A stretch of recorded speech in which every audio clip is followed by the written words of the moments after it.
morning, good afternoon, good evening, wherever you are in the world.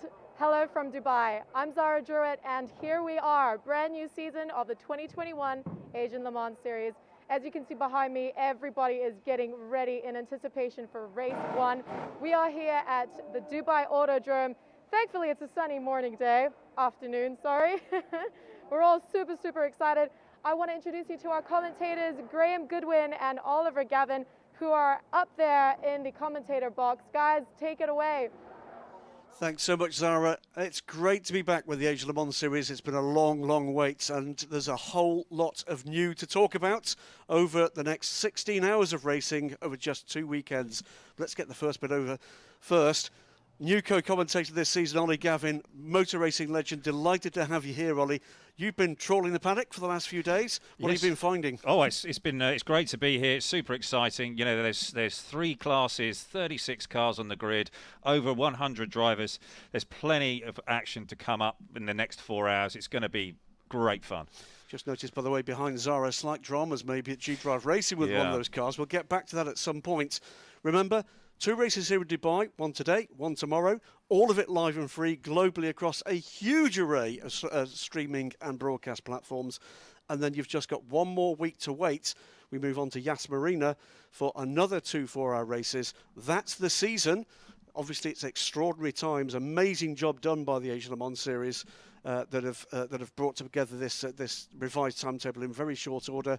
So by Sunday next week, we will have that all done. Ollie, take us around. Okay, 5.39 kilometres here at the Dubai Autodrome, 16 turns. Turn 1 is tricky downhill, a little bit bumpy. Got to be using a lot of curb at 1 and 2. But then it comes over a crest and then down into the sequence of 6 and 7. 7 is the lowest part of the racetrack. But then as you come through and into 9, that's the bank corner onto the back straight. Long back straight all the way up the hill. As you can then coming into 10. Critical braking point into 10. Bumpy, tricky, but an important part for action, I believe. And through 11, 12, another great overtaking opportunity. Then one of the trickiest corners on the track, turn 14, that's a double apex, and you've really got to be on your game there to make sure you get good runoff, and then into 16, downhill braking before that final turn, and out over that exit curb. That could be an area where you get pinged for the dreaded track limits. But it's going to be a challenging racetrack, challenging conditions. You know, the temperature is rising all the time, so I feel we're in for a great race.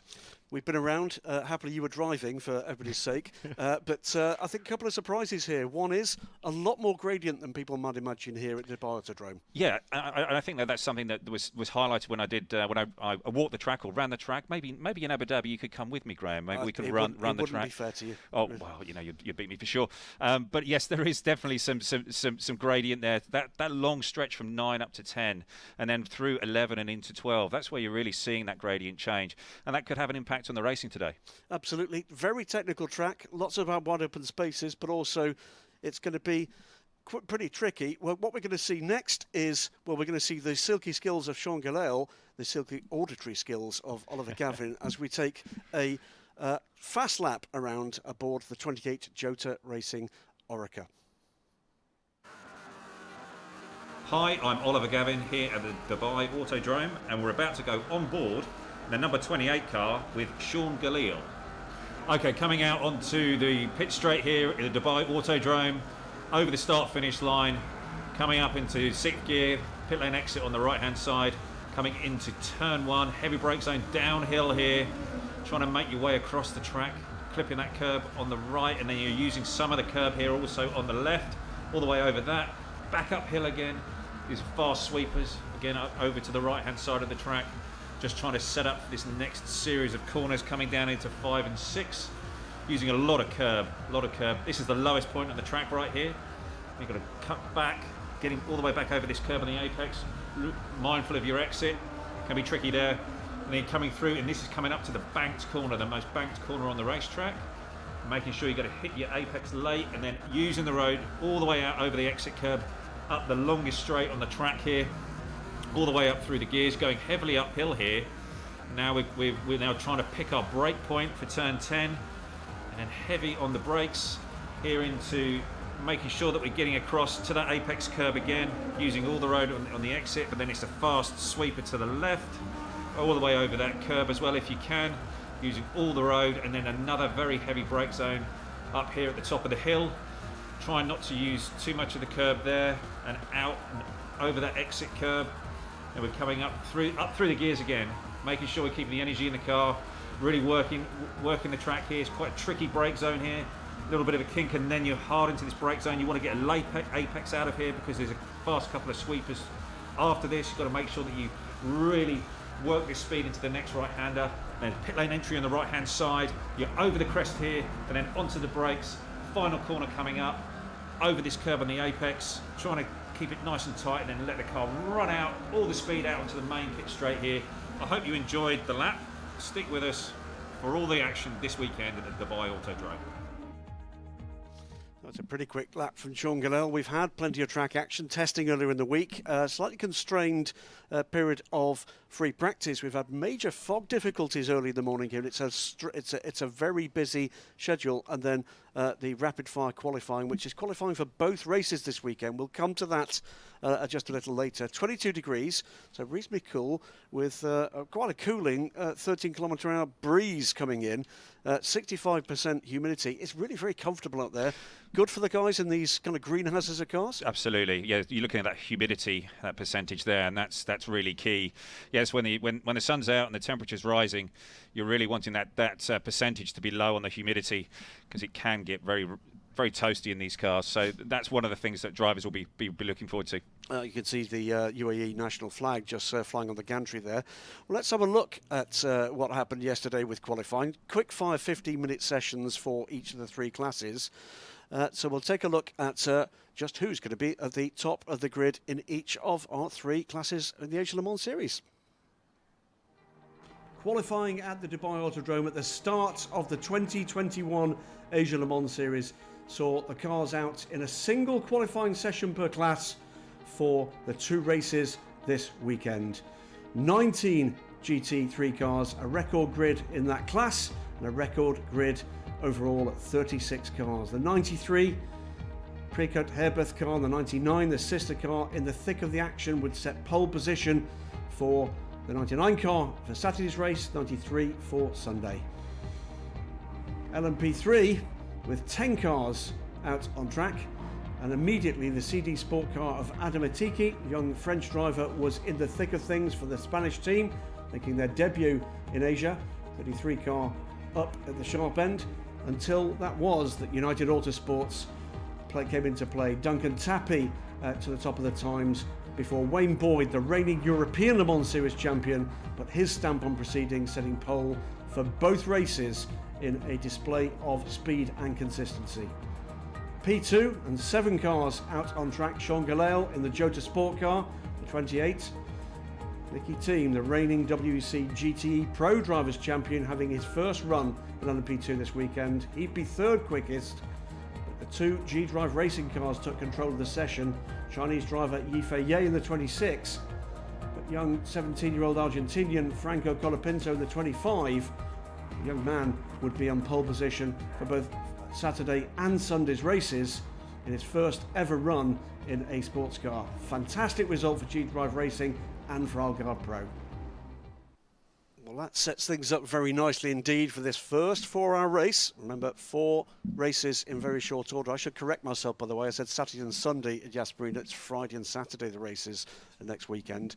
But just over 3 minutes till we go racing. Grid is forming up nicely. There are the G-Drive Racing Auris 01s. These are Orica chassis, but are homologated as Auris. You can see the green Phoenix car just sitting behind, and the Jota car, the other green, actually the darker green, 28 car on the right-hand side. 7 LMP2 cars here for this race, 10 LMP3s, 19 GT3 cars here. Could have been 21. We send our best wishes to our friends at Absolute Racing who couldn't make it here because of the ongoing travel difficulties and logistical difficulties, but nonetheless it is a record 36 car grid, a mighty effort from all concerned, the teams, the drivers, the sponsors, and indeed the race organisers here, and it is great to be able to say let's go racing again in the Asia Le Mans Series after what's been just too long. You wish you were here, or wish you were down there, Ollie? Oh, well, no, it's great to be here, but yeah, it does get the butterflies going. Seeing all the cars forming up on the grid, and it is fantastic to see such a full grid here at the Dubai Autodrome. I think we've got 36 cars, but of those, 27 of those starters are going to be bronze drivers, which I think is really going to be a challenge. That turn one, lap one, dealing with all these cars with such a full grid, such a big grid here in these conditions, I think that's going to be a big challenge for all of the drivers and all of the teams to manage that situation. Yeah, fans of the clash, that is not Joe Strummer in the car, that's Simon Trummer in the LMP2 car there, the Phoenix Racing car. Just looking at the Rinaldi car in the background there, I'm hoping that is waiting to be gridded and there's not a problem for that car, that the Marshall's just getting things sorted out. Yeah, I think it's rather busy down there, isn't it? It is rather. And trying to sort of fit everybody in. And the 36-car grid, I think, has actually thrown up a few little issues out there, trying to get everybody formed up in the right spot. Yeah, if you're familiar with the Asia Le Mans series, there'll be some familiar cars, liveries, and drivers there, but there'll be a lot of new. We're going to wait till race action to go through some of those, but just some of the highlights there. We've got the defending champions from Nielsen Racing back in LMP3 with a brand new livery to celebrate their 10th anniversary, and moving from Duquesne to Ligier chassis. This is Era Motorsports number 18 car, Carl Tilley, Dwight Merriman.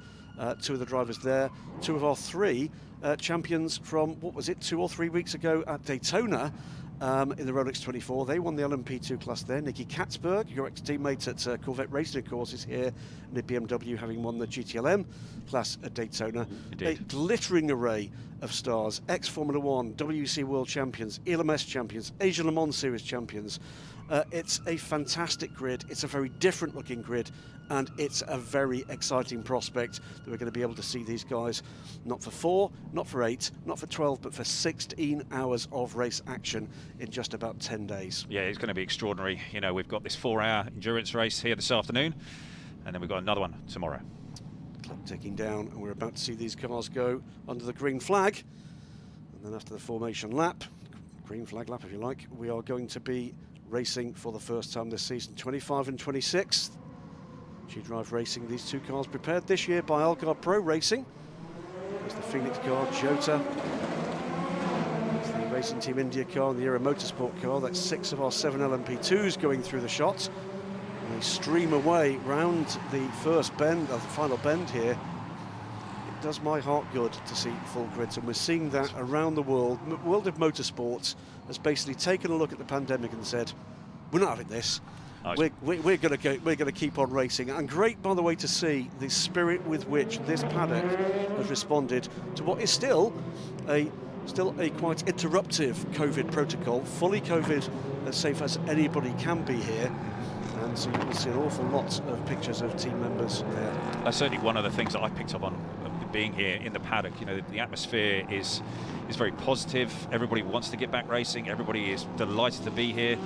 Everybody in the Asia Le Mans series has really worked their socks off over the last number of months to make this happen, and you've got to pat everybody on the back for making those sacrifices and being here and getting us back racing again. It's fantastic. Yeah. And if you're one of those people who didn't quite make it, some of our organisation team, I know around the world, some of those teams and the drivers and the team members that haven't been able to travel, you're with us in spirit. We're thinking of you, and I'm sure you're watching with a great deal of interest, and we will all be back together before too much longer. For now, though, we are going to go racing very soon indeed as the cars stream around to take the rolling start here, running through that 36-car grid. The fact round, I think this is going to be 4th page coming very soon. There we go. At the back of the grid, the number 66 car, that's the Rinaldi Racing car. It'll be your ex-teammate at the Spa 24 Hours, Patrick Kahala, actually taking the start from that. And in fact, Nicky Katzberg's car ahead. It might be just the Oliver Gavin effect that the two cars at the back are both featuring drivers you've driven with, Ollie. Yes, well, hopefully they start making their way forward. It's going to be 4 hours of intense racing, but I'm sure that Patrick and Nicky will be working extremely hard to make progress. One of the other things about this season, that is the incredibly constrained calendar we've actually got here, condensed calendar rather. Two circuits rather, that have never seen this form of mixed class racing before. Notably there, the bright yellow car, we'll talk about the Ginetta later, making its world competition debut, the new Ginetta LMP3. but it's going to be interesting to see how these cars race, both at the Dubai Autodrome and at Yas Marina circuits. Very different form of racing to that which you will have seen in other international events that are broadcast worldwide. Whatever you think about those circuits, it's a different experience when you've effectively got 3 races on the same circuit, Ollie. Yes, I think it's going to be fantastic to see how it all develops. And, you know, this multi-class racing is exciting, it's interesting, it's something that everybody can get their teeth into. And we've got here, for this start, we've got a number of relatively inexperienced drivers starting the race. So that could end up with some action at turn 1 or on the first couple of laps, and you might just see some drivers there. I think there's a couple of platinum drivers who are starting in the GT category, and they're certainly going to be making, you know, progress and their way forward in these opening laps and trying to put their mark on it. Leading car now bringing the field under control. Eduardo Freitas again, our race director this season, of course, likes it neat and tidy there. And at first sight, the Euro International number 11 car, the Ligier, that's in the order in LMP2s. The car's safety car peels off. Cars come down to the final turn. This field will be under the control of John Falb, who starts the number 25 car, well-known bronze driver. Watch the lights, watch them red, red, red. Long hold, and we go racing for the first time in 2021. It's a great start by the 2 G-Drive cars, but right in the wheel tracks of the front row. Sean Galel moves to the inside of the 28 car and is going to take the lead into the first turn. Jota go forward, a bit of a twitch though through the turn, he's off the track and followed off by the G-Drive Racing car. It's going to be the Phoenix car that goes to the lead.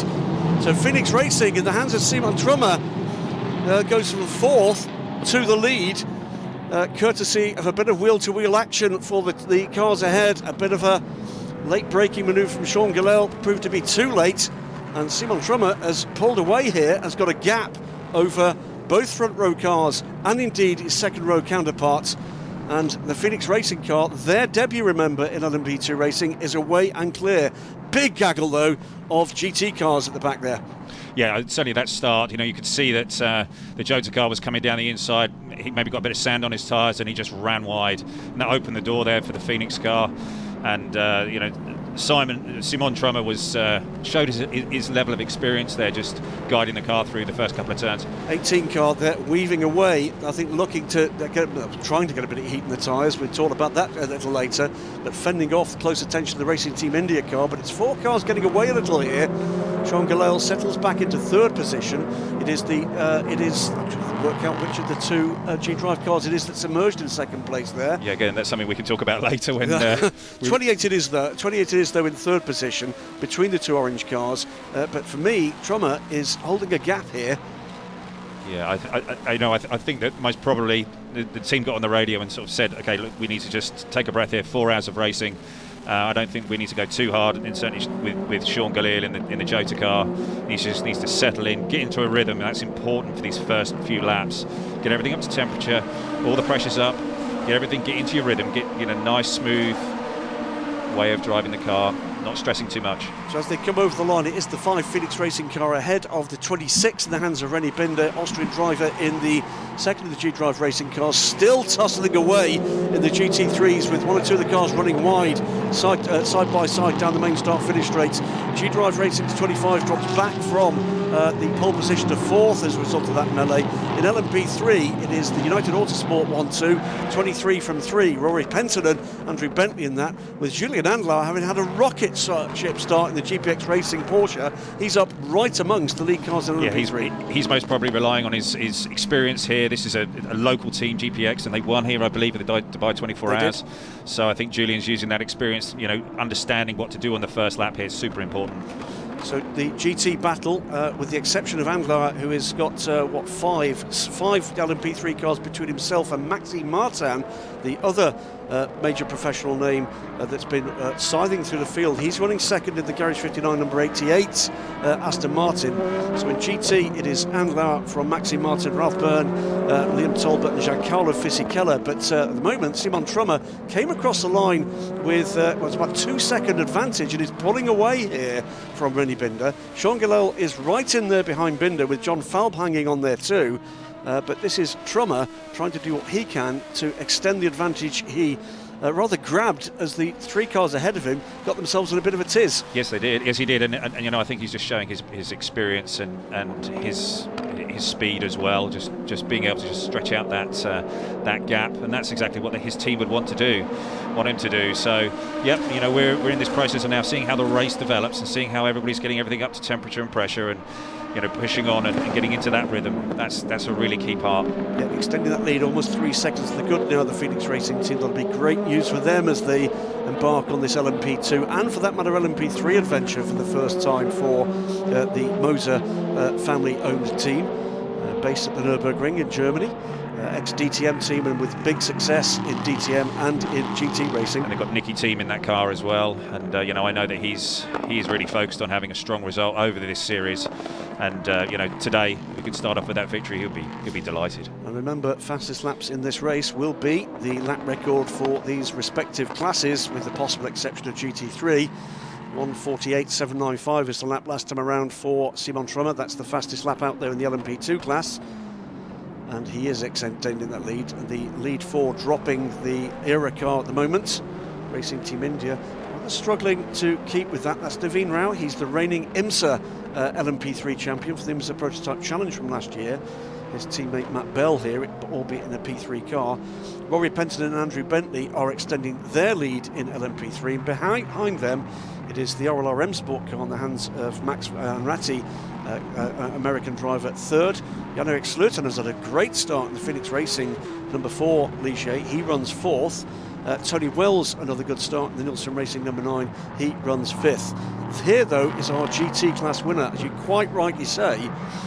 He is from GPX Racing, GPX Racing, based right here at the circuit in the new Techno Park on the lead down, by the way, on the inside to turn 1. They come here as the reigning champions of the other big endurance race here at Dubai. Into the garage, we'll come to that in a moment. 24 Hours of Dubai, the same 3 drivers, part of a 4-driver crew in that car. Its front bodywork off, the pretty little Ginetta, brand new car. They've been having some problems with just new car niggles here. Yeah. ARC Bratislava. Looking around where maybe the reservoirs are for the brake system, and maybe clutch as well, or maybe a front suspension issue. Yes, didn't pick that out exactly what's going on there, but yes, the Porsche, the number 40 Porsche here is showing its class, and it's certainly got a nice healthy lead over the rest of the field in GT. So not only have the advantage in this phase of the race of the local knowledge, the huge amount of track time they've had, albeit on different tyres, of course. We're here with Michelin tyres on all 3 classes, but also the fact that the man behind the wheel is a bona fide Porsche factory driver, one of 16 factory drivers in this field across the LMP2, LMP3 and the GT field. So at the moment, that pendulum swinging his way, but remember, they've got to put the less experienced drivers. I say that, but in the case of GPX Racing, the other 2 drivers to come are Axel Jeffries, who I believe is a circuit instructor here in the Gulf, and none other than, well, if anything, he's a bit of a legend, isn't he? It's Ferte. Alan Ferte is to come in that car as well. Masses of experience. 62 years old now, right. Still very, very quick. Indeed. And in terms of his heritage in this sport, if that's not a name you're familiar with, amongst Alan's CV, a spell as a factory driver for Jaguar in Group C days. It's extraordinary, yeah. He has got a huge amount of experience to call on. And I'm sure that maybe Alan will be getting in next. You know, maybe their strategy is to get a little bit of a lead and then put Alan in next. Into LMP3. This is Rory Penton, Finnish driver. We saw him in the Age of Le Mans series with a one-off effort for Graf Racing last year at Sepang and did extraordinarily well. He's been picked up by the multi-title winning United Autosports team and getting away here. Yes, certainly. The United have been mighty in these 2 days of number of days of practice, and in qualifying yesterday they were the class of the field, and they certainly look like they've got everything figured out with this car and the tyre and the track. You know, and they're just slowly working away, building up a nice gap and a nice lead. Keep an eye on Rory Penton. I'll just tell you that the gap for the lead is coming down under 2 seconds now. Both Rennie Binder and Sean Gillale into the 147s. Gillale now the fastest man on track with a 147.5. And already we're getting to the stage where the lead cars are getting into traffic. That is the Kessel racing car in the car guide colours that is about to be lapped by our race leader. Gaggle of GTs with a couple of very pretty Aston Martins and an equally pretty Kessel Racing Ferrari. 7 Ferraris here, 5 Aston Martins in a grid in GT, as we've got another pick call it. It's another LMP3s, and that is DKR Engineering Duquesne, the 4 times Michelin Le Mans Cup title winning squad from Luxembourg. Headed up by a man you know well from his Corvette days, Kendi. Yep, and yeah, that's a blow for them. I think they had high hopes for that new car, and then and this series. Yeah, that's a real blow to be in the pit box so early. And this is the thing: 4 races in quick succession. A lot of cars here that coming into it. Some of the pundits, myself included, would say, yeah, that's a class favourite. That's a class favourite. One really bad result, and you're in real trouble. Absolutely, yeah. It's that's not what anybody wants to be in the pit box at this stage in the race. Only 10 minutes in, and it's going to be a tough one. So just 10 minutes in, and 3 hours and 50 minutes to go. Of course, Phoenix Racing lead the way. 1.7 seconds as they crossed the line last time. And, behind. Chasing down the lead car is the number 26 car, the G-Drive racing car. Rennie Binder, then Sean Galel, then John Falb. Andreas Laskaratos it is aboard, the Greek driver aboard the Era racing car.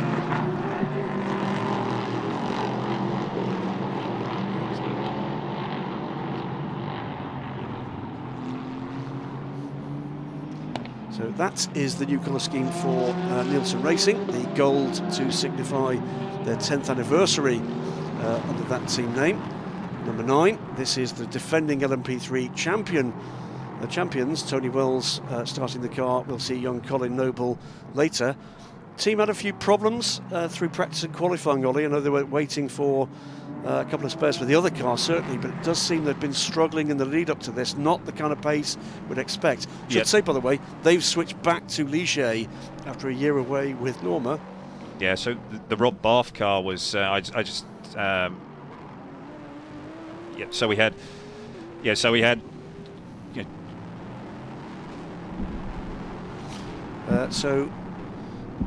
a slight difficulty at the moment. We've lost timing here at Dubai Autodrome, so we'll play Say What You See. That's the RLRM Sport car, another team, by the way, with title-winning form back in the European Le Mans Series, as running wide, Jan-Erik Sluten in the Phoenix car, having run up the field the start, seems to be beginning to struggle. He's under pressure now from the number 8 car.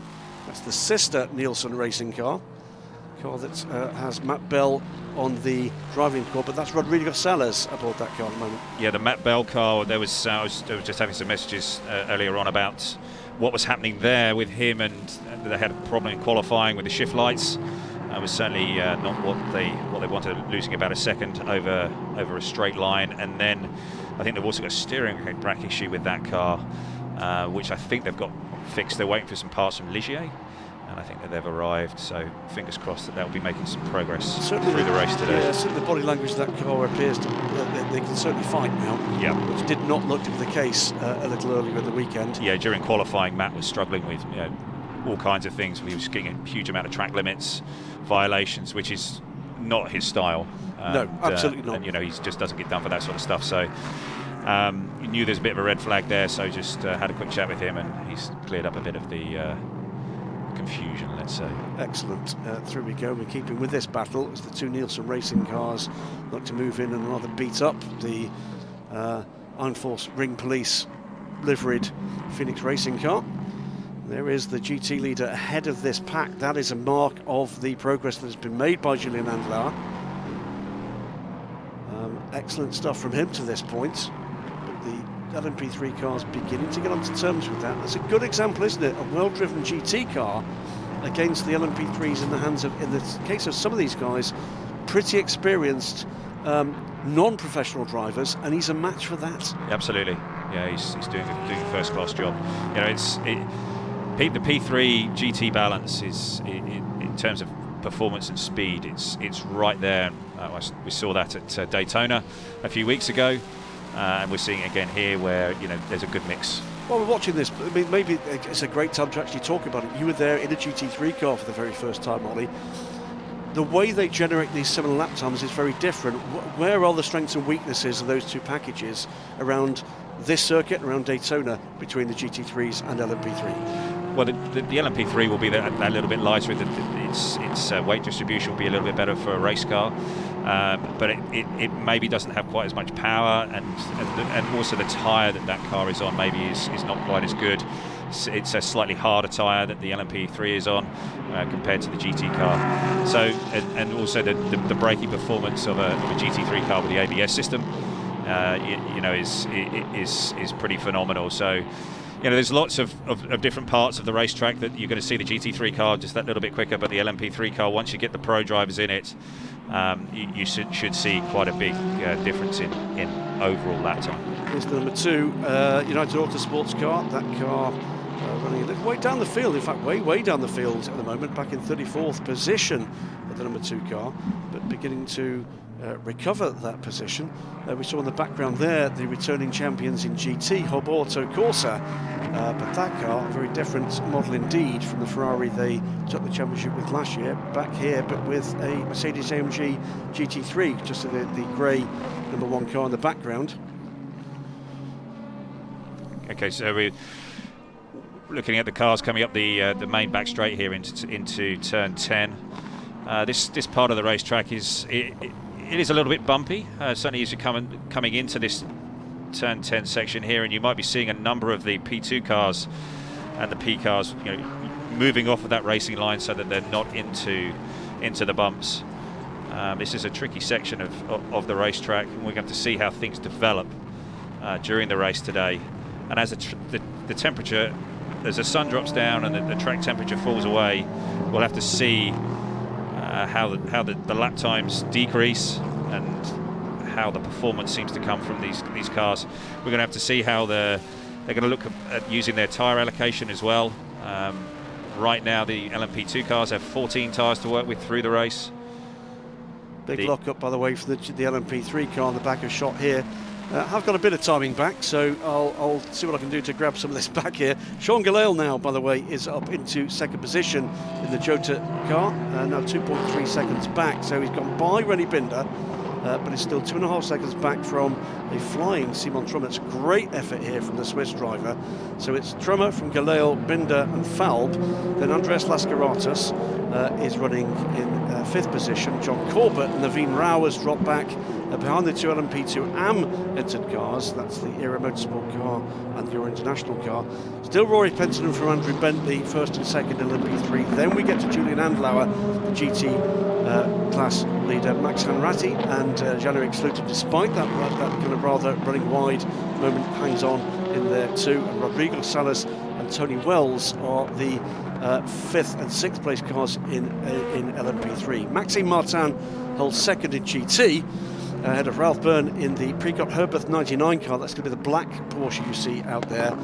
Giancarlo Fisichella, yes, that Giancarlo Fisichella in the 54 car. That is the full WC crew, but this time, of course, the GT3 Ferrari. And then multiple title-winning non-professional driver, Australian Lim Talbot, is aboard that number 1 Hub Auto Corsa AMG at the moment, ahead of Brendan Arieb in the Inception Racing McLaren 720S GT3. Another car, by the way, making its debut in an ACO rules race this weekend. So it's all happening, and we're seeing now the leading pack, and this is giving Sean Gelael an opportunity to get right back with the Phoenix car. That's not 2.4 seconds anymore. If he can keep this together, it's going to be more or less on the back end of the Phoenix car as they complete this lap, but also making hay through traffic is the 3rd place car. It is Rennie Binder coming through in 3rd place. So from 2.5 seconds, we're down to 0.5 seconds for the leading trio.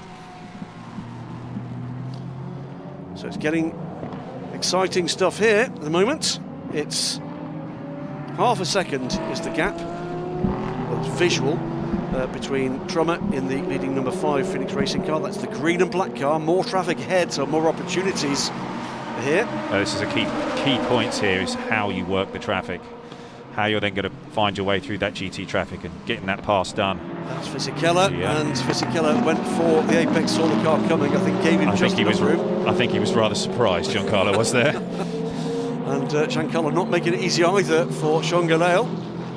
And there's a little bit more of an edge, but immediately into further traffic, this time with an LMP3 car struggling to get by a GT car ahead. That's the 3 races on one track factor coming in. That's why we love this form of racing so very, very much.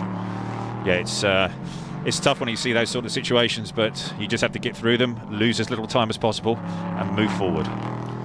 So 3 hours and 40 minutes to go. Plenty more of this to come.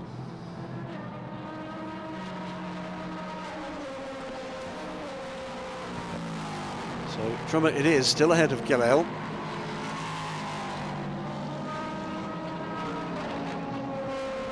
There's the number 1 car, with the McLaren tucked in behind.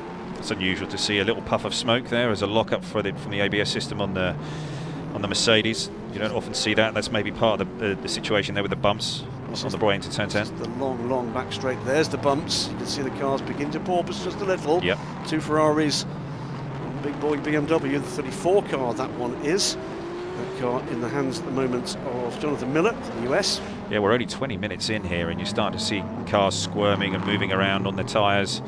And these cars can go for as long as an hour and 20 minutes on a tank of fuel. So, yeah, they've got to be mindful here. 51 car ahead of that little group, by the way. That's the AF Corsa car. There's Negri aboard. That's running 9th in the GT class, ahead of Manuel Lauk in the 66 Rinaldi car. Then Jonathan Miller, as we said, and Johnny Lawson. Delightful to see him back in ACO Rules Racing, previous GT class winner in the Formula Racing team in the European Le Mans Series. Also flew high in the FIGT Nations Cup nearby here in Bahrain just a couple of years ago, but back and looking on the hunt again for a Le Mans 24 Hours place. Should remind anybody that's not been up to date with this, of course it's the Asia Le Mans Series, it's part of the Asia Le Mans, the Le Mans family, and there are not only championship titles up for grabs here, but also automatic entries, automatic invitations rather, to the Le Mans 24 Hours. One will go the way of the winning team in LMP2, as we see the Euro International number 11 Ligier, the deep blue car with the fluorescent orange fittings on the windscreen with a white shape band. So 1 to LMP2, 1 to LMP3. The leading team or the winning team in LMP3 will get to go to Le Mans in an LMP2 car, and no fewer than 4 to the GT class.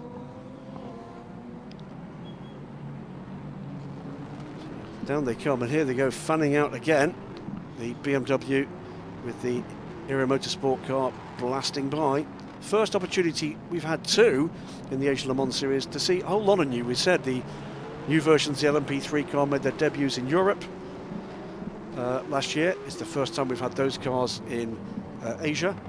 We've also got the new levels of performance for LMP2 with 30 kilowatts less than we saw them before, as with the ACO's technical team prepare for the debut in international competition of the new hypercar class, the top class.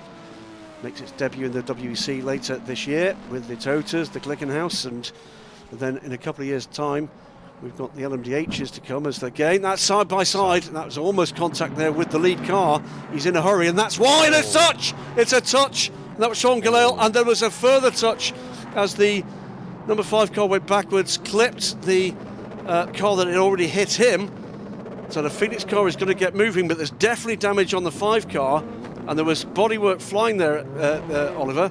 Yeah, it was a rather opportunistic move there, coming down the inside the Jota car, and it looked like that was that sort of incident was going to happen. Big damage to the right rear of the Phoenix car. That's going to need a new rear clip at the very least. Yeah, let's see if we can get a replay of that. But it's certainly that classic situation where you've got a number of classes all together on a particular section of track, and the 2 cars just didn't go into one. And for starters, that's going to put Rennie Binder into the lead of this race. Yes. So the G-Drive racing car goes ahead. And I think we may see some intervention here, because that is shedding carbon fibre bits in a couple of places of the track. The rear wing is broken. The rear clip is hanging off at the right-hand side of the car. He's just got to be careful here. There's no further damage. I'd be surprised, frankly, if there wasn't. There was two fairly hefty hits. It was. Rear wing is gone, I think. Yeah, it could be. It could just be bodywork. And these rear sections are quite quick to replace on these P2 cars.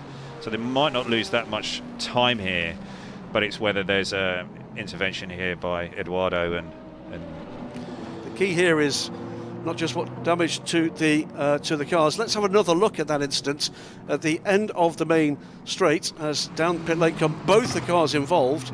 28 car with Sean Galale is down. Let's have another look at what happened in the lead up to a double impact there between the 28 and the number 5. Fueling. As they always would do. Yeah, exactly. And they'll be just trying to assess it, trying to look. Apologies, Ollie. Jota readying that car for whatever attention is going to be needed. They'll take a look and go for that. They may just bring it straight in the box. So Dolly's ready. It's the rear. It's the rear. Yeah, it's fast replacement rear wing. Let's have another look at what happened there at the end of the main straight.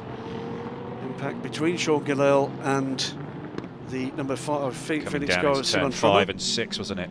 That we saw the incident. It's a similar repair going to be needed, isn't it, for the number 5 car? Not going to bring it in the box. These long extension pieces they have to try and undo that rear deck and that rear wing assembly. And they're struggling to get that. Yeah, they are. Maybe off. that's damaged. And this may also be the first time that Phoenix have tried to do this end race conditions. Now this car, I believe, is a car from High Class Racing, and there's a number of members, experienced members of the High Class Racing LMP2 team here to assist, including their race engineer. Okay.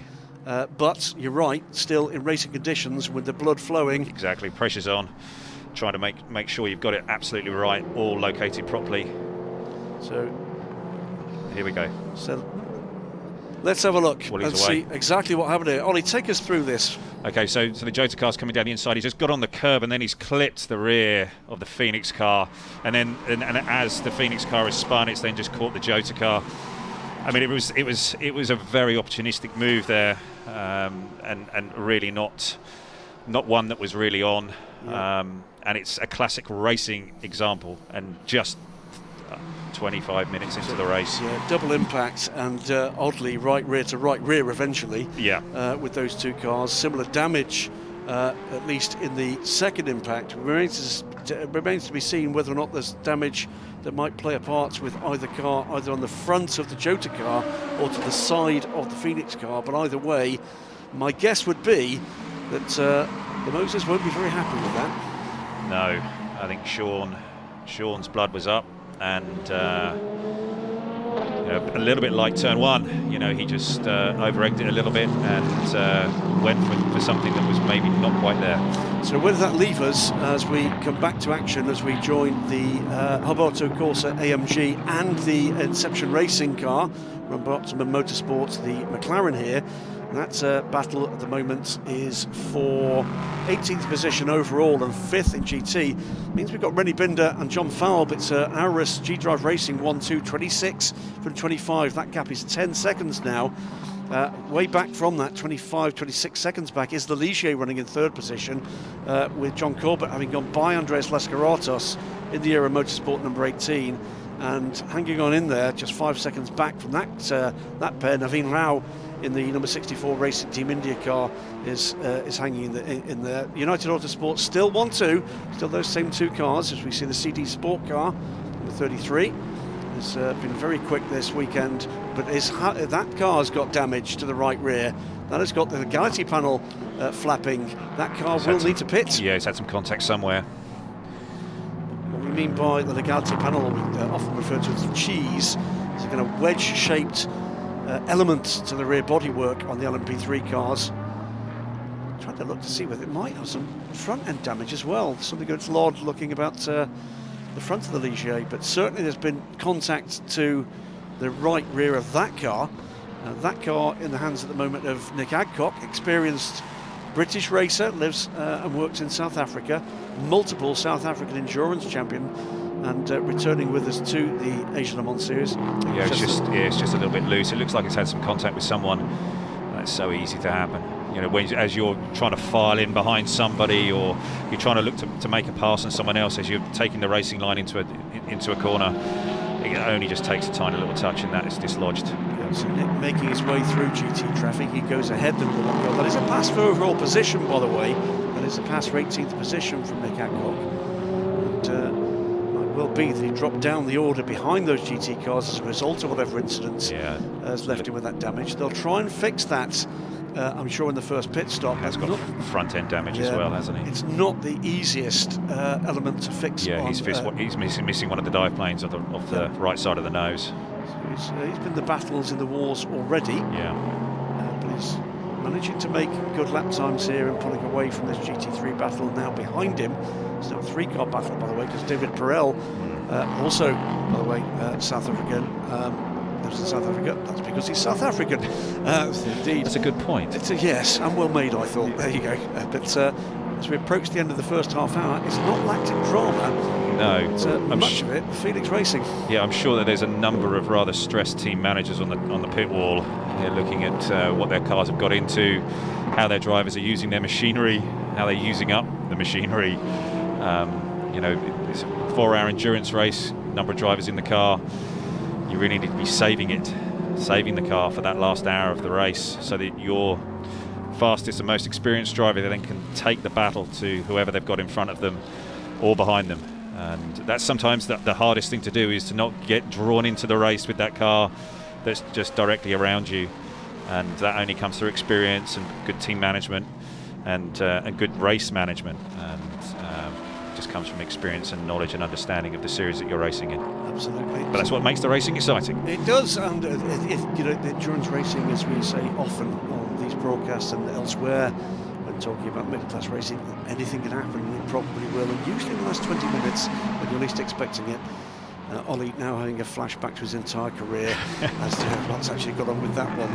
We'll drag over those calls at some point in the future. Yeah. A bit of a twitch there for Brendan Aribi. Runs wide in the McLaren. That's given David Perel an opportunity to go not just alongside, but by the McLaren. He takes that position. Yeah. The Ferrari there is missing its right wing mirror. It is indeed. It's falling off, so he's had contact as well. So we're number of cars who've had contact here. Well, I think we're going to have a bit of a replay here. This is the start of the race. You watch the lights go out and the racing begins for the first of 4 hours, for 4 4-hour races. And this was where Sean Gillel went for his first look at trying to take the lead. A little bit over ambitious from Sean, missed his braking point just a tad. Yep. Ran wide, did he not? Almost contact there, but just a little bit too much speed. Just lost the rear. Yep. And wiggle that let the Phoenix car through. Sean actually rejoined in 3rd position, made his way back up to 2nd before the incident we've seen at the end of that main straight, the back straight rather. So now we wait and see just exactly how this pans out. With those cars back on track, by the way, now, Rennie Binder leads. He's got 12 seconds worth of advantage over John Falb, who has 30 seconds now over the pair of entered car, the 11, the 18, which are running just together at just half a second apart. Catching them now, Naveen Rao is still trying to catch them. He's 7 seconds back from that pair. Then we've got the Jota car, managed to get out the pits quicker than the car that I'm afraid I'm going to say he hit. The sixth place car, the 28 car, is now 36 seconds back from Naveen Rao, and where Simon Trummer 2 positions back and a further 35 seconds down on that. And it's a matter now of just exactly how did race control see that sequence of events. Yeah, I think Simon's been a little bit hard done by there, and the Phoenix boys. You know, he was pretty much where he should have been, and the Jota car stuck his nose in and turned the pair of them around. They still have, though, remember, the Mad Viking to come. So Nicky T will be with us shortly. I'm sure he's getting himself warmed up in the back of the garage. Slapping himself about a bit. Great to see his dad here as well. Absolute legend, Kurt Team. He is. And back with racing. This is the number 9 car, Tony Wells in the number 9 Nielsen Racing car. That car running well up the order, 12th overall, 5th in what is proving to be a pretty hotly contested LMP3 class behind the lead car, Rory Penttinen. And the Nielsen Racing car, he is closing in a little at the moment on Jan-Erik Sluten in the number 4 Phoenix Racing Ligier. This is Julian Andlauer.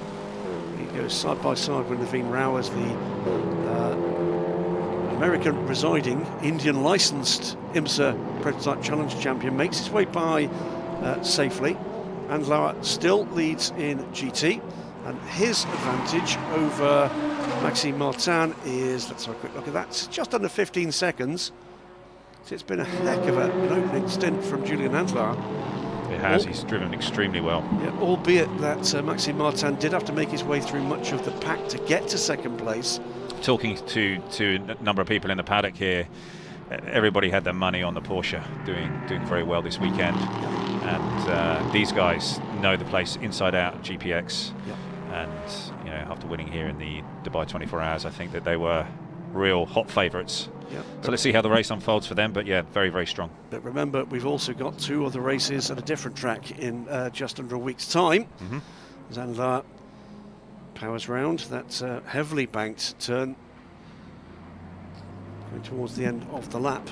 There is our battle between the 2 the Gianetta's back out on track. The Ginetta is actually back on track, and who's see if we can find out what that problem was and what they had to fix. Lost 8 laps to that issue, and Miro Konopka, the stalwart team principal at ARC Bratislava, starting his 6th consecutive season here in the Asian Le Mans Series. Gentleman driver, but ARC Bratislava is the Auto Racing Club Bratislava, a proud Slovakian team. A bit of Ginetta factory support. We've got a drive-through penalty coming through, and that is for car 44. That is the LC Bratislava car. I haven't at the moment got a full explanation as to why. But we'll bring you that when we get it. But Ginetta is going to be dealt a drive-through penalty. The Duquesne car, by the way, is still in the garage. Car 44 is it for a jump start? Wow. Overly keen, Miro Konopka.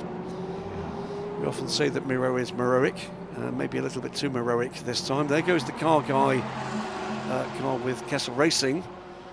And that car about to be lapped, by the way, in the first 40 minutes by the GT class leader. That will be, I'm sure, Kimura-san, the team owner. Another very passionate non-professional racer. Winners of the GT class 2 seasons ago. They went to Le Mans as a result of that. They've had a bit of fun and games with the WEC. This is a key point here for Julian to get by him cleanly. Yeah, the tyres are really starting to go off now, and yeah, you're seeing parts of the racetrack being used that don't normally get used. And he's defending. Julian just wants to get by and do so without incident. And that's, again, a key part of racing, is just being able to make that pass, execute it well, cleanly, don't risk your car, plenty of time. So tucks back in the very bright yellow, and it looks very good, by the way, with the Kessel red highlights on that car, the number 27 car. Sorry, it's not the 27 car, it's the other one. It's the 57 car guy. It's the 57 car. That car running in 33rd position. So the 44 car is going to have to come in for a drive-through. Get a nice lingering look at the Ginetta before that car comes in for its drive-through penalty. This is the 3rd of the new breed of LMP3s that's been seen in competition. We've got lots and lots of Ligiers. Yeah, this car is a lovely looking car, and I think it's got great potential, but it just seems to me that it's just a bit new, a bit fresh. I think you're right. Just a little bit too soon for it. But the upside here is that this team is going to get an awful lot of track time in a short period of time. Without a doubt. If they decide what they're going to do is go competitive testing, that might be a good investment in the future. Miro Konopka, by the way, will be in the WC for a full season with his other LMP car. The LMP2 Ligier accepted as a full season LMP2 entry. 2 of these Ginettas, by the way, the other car is here. They both turned up, by the way, with street plates, with number plates for Slovakia. So if you're in Bratislava and looking for notable Uber, give them a call. Yeah. Might be pretty good over the cobbles. This is, by the way, the number 93 Prickert Herberth car. Klaus Backler going well in qualifying and actually on pole position for the second race here in Dubai, the 93. The blue and red Carrera liveried car. Carrera in this case, by the way, is the Carrera slot car brand, owned amongst his business portfolio by the gentleman driver Stefan Gurik, who's part of the driver lineup here. Very attractive looking car, looks great in the sunshine here. It's a lovely looking car. And that car I think will go well here, the 93 car at the moment, out there in the pack. And who is in the car at the moment? It's Stefan Gurik. It is Stefan. Okay, lovely gentleman, very, very enthusiastic again about his sports car racing. He's just going about his business and just clicking off the laps, making sure that he's keeping it clean. Made his debut at the Le Mans 24 Hours in 2020 in a Ferrari after a full season in the European Le Mans Series. Races as well in the 24H Series, and also has a spectacular GT2 Porsche 935 in the same colour scheme. And just in front of him is Osvaldo Negri, an old friend of mine. We've met many years ago when I first started single-seater racing, and we were training with the same person, and Oz was doing Formula 3 at the time. But Oz has had a fantastic career in IMSA and through all of the racing in America. Great to see that highly experienced. Sports not only a supreme level of talent, but also the same hair colour as me. It's great to see that. Yes, indeed. But he's always a cheerful guy in the pits in the paddock with his... Always got a smile on his face. Absolutely. Francesco Piavanetti, his regular co-driver, back again. And they're joined in this car, by the way, by none other than 2017 world champion Alessandro Pierre Guidi. Here comes Sean Galel after that bit of a hiccup and a whoopsie and a watch this space, what happens next. Yes, he's now, as they begin to see pit stops from some of the P2 cars, by the way, the two AM cars in. So I think we're going to see him move forward and up into fourth position, running sixth at the moment. He'll be doing what he can to just fend off the adrenaline after that incident, I'm sure. Yeah, I think that there may well be a delay in the... If there is a penalty to come, it may well be delayed. We've only just seen a penalty for the start, jump start for the 44 car, so maybe that will come in a few laps' time. RM Sports Ligier just flashing the lights to warn the Aston Martin ahead. I'm here. Aston Martin driver, I think, was saying, well, you're not close enough yet. Yep. Follow my leader, and away they go. But remarkably similar pace over the lap from these cars when they get clear air. Yeah, I think we're seeing quite a lot of tyre degradation here. I think talking to one of the lads in the paddock earlier, so we're seeing as much as a 3-second drop in lap time from new tyre to used tyre. The 15 car, RM Sports, I say previous ELMS title winners in this class. The effort that launched Job van Uterts on his way, and there's fluid being added to... Yeah, that's unusual. This early in the race. That is the 25 car with John Falb. That must be a bit of a worry. Yeah, it's usually oil they're adding in that. We did see, didn't we, one of the Aris with the rear deck off before the start. Yeah, they most probably be putting up on something. It may just be a precautionary thing, although they've seen pressures dropping in the. Usually, it's a gearbox oil that they're adding. We saw a couple of unusual and odd. It could be engine oil as well, but it's yes. That's never a good sign. Only 40 minutes into the race that you're adding that sort of fluid. Well, they've done that around the regular pit stops. That's not a pit stop out of sequence, but it will have been a longer pit stop for John Falb. And in, by the way, comes the leader at the moment, 26 car on pit lane.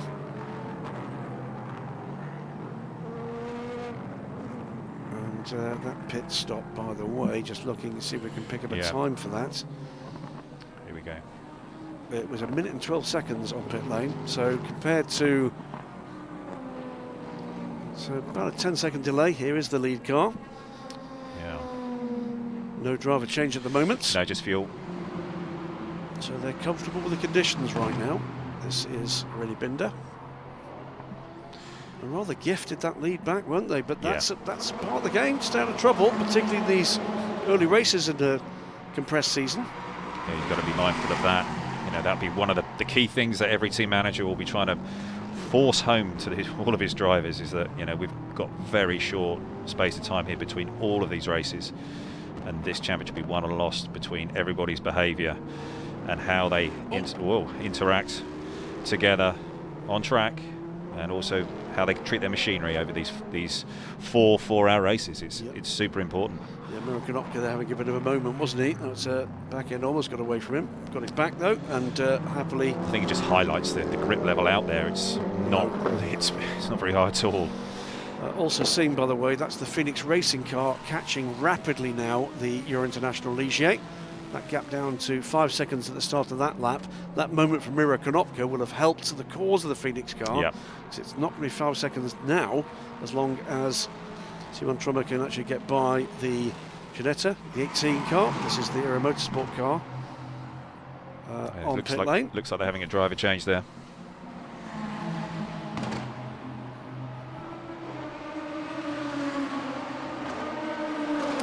Full service. 45 minutes in, so they're in that window, waiting for the car to fire. Struggling to find first gear, it looks like. And that's not happening for them at the No, moment. it's not. This team, by the way, at Le Mans last year, traumatic time for them, big incident for Dwight Merriman, the exit of the Porsche curves, that put him out of the race. I'm surprised nobody's at the door right now. Not sure. This has been technical assistance here from the Jota Sport guys. That's a very unusual pit stop. Yeah, so that's trouble there for the 18 now. So that's Andreas Lascaratas brought the car in, but that was a driver change. It's a pit stop now, heading towards 2 minutes. Maybe wouldn't fire. Rennie Binder came in from the lead. Comes around now and leads this race. On track now. Okay, 24 laps completed for the number 26 car. And he's going to have a very big lead at this point. Racing Team Indy, by the way, in for the second time right now, so there must have been a problem in their earlier pit stop, the 64 car. Flash the lights to 26, and that is the Aero Motorsport car ahead. And trying not to be lapped here, I think. Who's in the Aero car now? That is now Dwight Merriman, with a big commitment from this crew. Looks to me like the 63 car He's back in again. coming out. Oh, No, I don't think they've been. no, maybe they haven't. No, they haven't. So this will be, well, an extended test with these guys at this stage, and that's not what they were hoping for. Well, no, but at this point in the race, you're thinking, okay, get the car back out and let's see if we can pick up some spots, because you just never know who's going to have an incident, who's going to drop out. You know, you've got to get back out there and just start going. In a short season, the car 28, by the way, is going to get a drive-through for that contact with car number 5. So Sean Gelael has been dealt that penalty. That will cost him. Indeed. We'll wait till the post-pit stop winds out here, but DKR Engineering back into it. I guess the point here, with 10 cars in the class, they're well within the 70% mark as the 64 car goes by the number 4 at the end of the main straight, is if your nearest competitor has a DNF rather than a delay, that can make a big difference. It can. It's huge. Huge difference. So the number 4 car there, spectacular livery for that car. The Phoenix car. That's the car with the Ring Police Iron Force Racing. But they've dropped down to 2 drivers, haven't they? Because, they have, absolutely right. I think Vincent he's got a bad back. He hurt his back. Hurt his back. So hopefully we'll see him back for either race 2 or back in at Yas Marina. So we've got 2 cars that we were due to see with 3 main crews, 3 driver crews. Now with 2, the other one is the Euro International car. Is it? Phil Mullerchek pulling out of that car. Jean-Eric Sluton in that machine, and they're working away well. Up P3 in class, doing a solid job. So it's kind of settling in, isn't it? We've got we're at the end of the first pit stop cycle for the LMP2s. Try and catch up with what happened there with the Racing Team India car, but they're shown as having had 2 pit stops. At the moment, Rennie Binder it is that leads Sean Galale, but Sean owes us now that drive-through for that the penalty for the contact with the number 5, the Phoenix Racing car. Third is John Falb.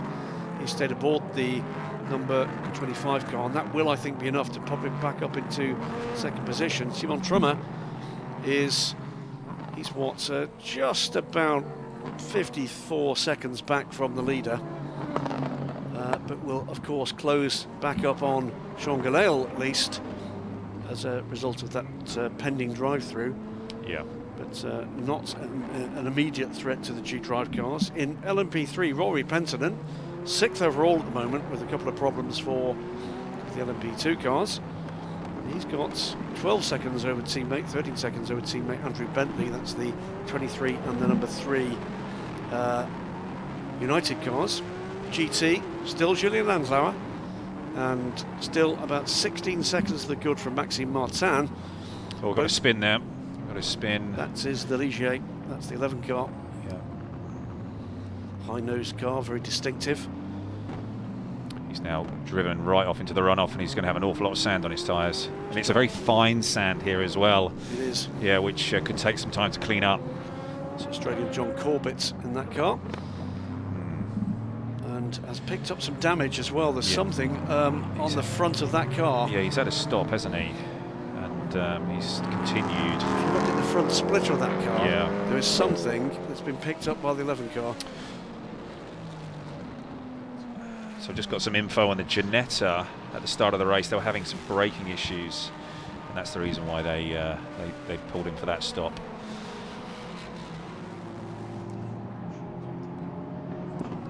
Okay, so it's the 11.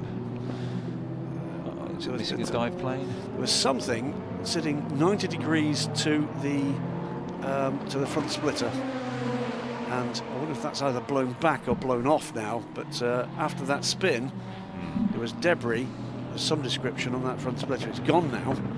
But is he missing a dive? He's not missing a dive plane, is he? No. So he's picked up some debris somewhere that's now hopefully somewhere stage right or stage left rather than wedged somewhere in the car. But as he recovered from that spin, I didn't see whether they changed tyres on that car and whether he was on fresh tyres when he came out, or. Well, they had a driver change in that car, so we'll see. Anyway, John Corbett continues. No, he was in from the start. John was.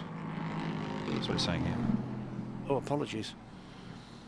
It was the Euro Motorsport car. Apologies, that had the driver change, wasn't it? That car has changed, of course, to Dwight Merriman. My apologies. Miscue there. Moves to the left, then to the right of the Aston Martin, heading down the main straight towards us. The station car in the foreground. Yet another Asia Le Mans Series race-winning team, by the way, that we'll be seeing in the WC later this season. And slow exit from the corner there, almost rear-ended by the Aston again. Yeah, he doesn't look completely up to speed as John Corbett, and he might be battling a little bit with that car. So D-station car, good-looking livery on that one. The number 77 car.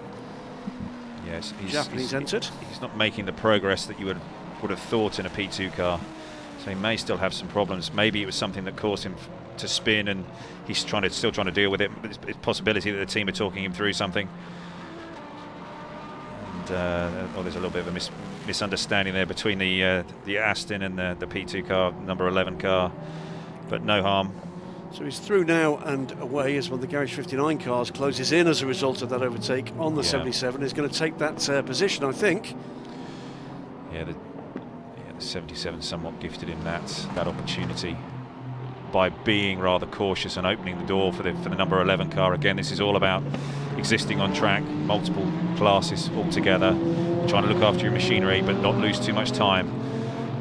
The D-station number 77 car is losing time right now. Right, and that car is actually being lapped by Maxime Martin, it was. Okay. So a Aston Martin factory driver in the 88 car going by to lap the similar number 77 D-station in the hands of its gentleman driver right now.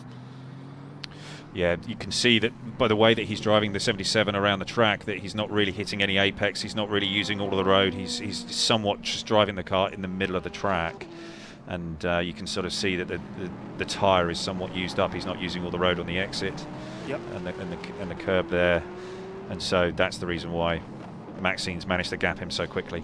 Sean Galil, by the way, has taken that drive through, so we got back to a position where we got the 26 under 25, now 1-2, but 35 seconds apart. So the various machinations already in this race. We saw on those cars, it was the John Falk car, of course, that needed that top of a fluid. That's pulled the car back away from the leader. 10 seconds back is the Jota car of Sean Galil. 9 seconds back from that, and I'm sure pretty pumped up, is Simon Trummer. Yeah. So the top four 55 seconds apart right now, but those gaps beginning to compress again. Yeah, I think Simon will just be wise just to keep doing his laps, take a breath, don't get too pumped up about the situation right now. Still 3 hours to go. He'll be getting out the car sometime pretty shortly, and there'll be other teammates getting in who can take the fight to the Jota car. And slow lap time last time around for the LMP3 leader, 2:03 from that. That's brought the lead back to under 4 seconds. So let's wait and see if that was traffic only. Yeah.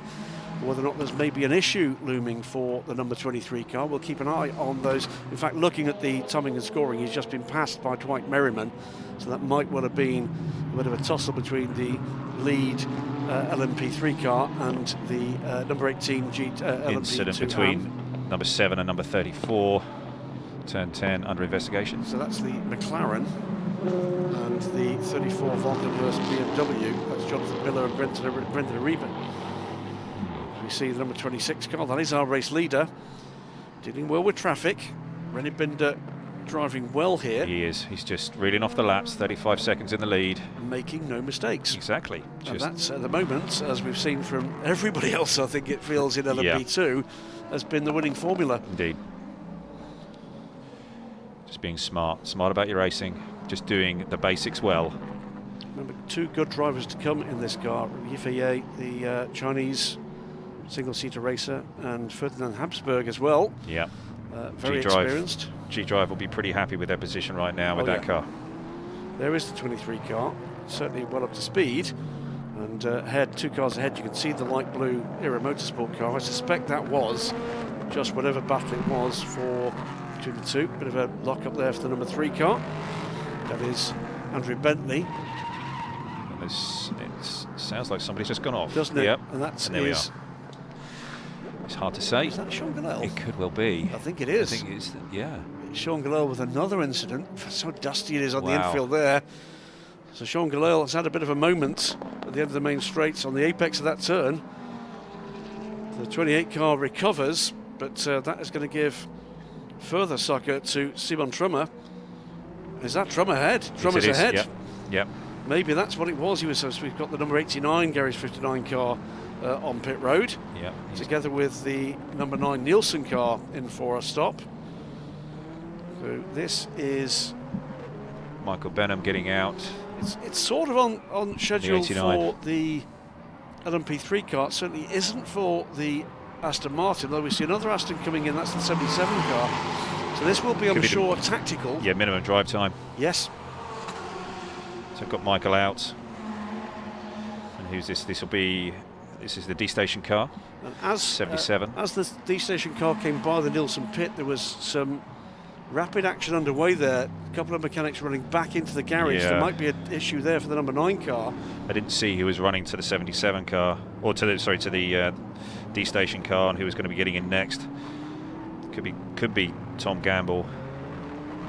Tom, I'm sure, will make sure that car goes rapidly. Yeah, he is a rising star within motorsport, in British motorsport and international motorsport. He's got a great opportunity later on in the year, I believe, with United. In the LMP2, yeah. So LMP3 last year, champion. Yeah. LMP3 this year will be looking to defend the championship won last year by United. Utterly dominated that with first and second in the LMP2 championship in Europe and winning the LMP3 championship as well. Here comes the number 11 Euro International car. This car running 5th now in the hands of John Corbett. Yeah, he's see if he's got himself back up to speed again, because he was struggling for those few laps. He had that off, didn't he, at turn 10. 155 last time around for him, 156 for the chasing Dwight Merriman. Sean Galil, by the way, confirmed down in 4th.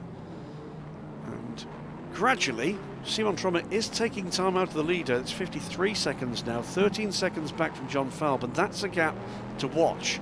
He was just about 3 seconds quicker last time around, so John Falb is certainly within reach in this stint for the Phoenix Racing car. I think the Phoenix car is running well. It looks like it's got strong race pace. Maybe didn't have the ultimate pace in qualifying against the G-Drive cars, but it's, you know, it's solid. The happiest part, I guess, about that incident from earlier with Sean Gillel is there does not appear to be anything that's causing major ongoing issues for the 5. Yeah, and it's usually in those sorts of situations when you see them have that sort of contact, just nose to rear wing, and that rear sort of cheese wedge position or a part of the car, and you know that there's not going to be anything too structural. Yep, some of the GT cars and the P3 cars now making their way down pit road. We've got the Oman Racing with TF car, Ahmed Al Hati. Great to see Oman appearing on the list of flags on the Asian Le Mans Series this year. Also in the 51AF course car with Osvaldo Negri on pit lane. The Formula Racing car from Johnny Lawson. They're in 2. Castle Racing with Francesco Zolo. And John Hartshorn in the TF Sport car, number 95. John and his regular driving partner, Harley Hancock, will be joining the European Le Mans Series as well. That's what driver change going on here on the United car. That is the United 23. So that is both the cars. That's 23 and 3, nose to tail in pit lane. So we come to the end of the first hour in just 30 seconds time. Again, that'll be a minimum drive time thing. And remember, for the pit stops here, for all classes with the exception of LMP2, but including LMP2 AM, a mandatory 3 110-second stops. So 110 seconds mandatory on pit lane. In answer to the question why, because generally speaking, the assumption is that some of the teams we'll see in competition here will be perhaps less experienced at the discipline of endurance racing. Take the panic out of it when you've got fuel involved on pit lane. Let these guys learn their trade. The sister car's just in front. They'll be counting down. They'll have a stopwatch inside the car, maybe even tapes to on the steering wheel, and the driver will be told when to leave or at what point he can leave. They'll have timed it. They'll have worked it out. Very choreographed. The man standing at the front there with the board with the lollipop, counting them down. He'll be advised on when he can let them go. A couple of cars, by the way, as we watch this, getting warnings for track limits or must respect track limits. One of them is Henry Volkenhurst in the Volkenhurst Motorsport BMW. The other is Giancarlo Fisichella. Giancarlo Fisichella. I know, Giancarlo Fisichella. It's been brought to the attention of race control. That's never ever happened before. That's out comes the 23. Sorry, Giancarlo, we love you dearly. Yeah. But out comes Rory Penton. Stellar first in from him. Indeed. This will be impressed Richard Dean down at United Autosports. Away he goes. I didn't see whether they did a full service on the 23 or not, but they did on the sister car. It looks by the way the car's driving that he might have taken new tyres. They would have done, I'm sure. So how many? It's 10 tyres. It's only 10 tyres, and so that's the thing. So did they take 2 or did they take 4? Or none. Or none. So around he goes, and it'll be interesting to see how his pace compares in this second stint for Rory Penton. We can bring you some of that as we get deeper in. Okay. Well, the first of 16 hours of race action for the Asian Le Mans Series.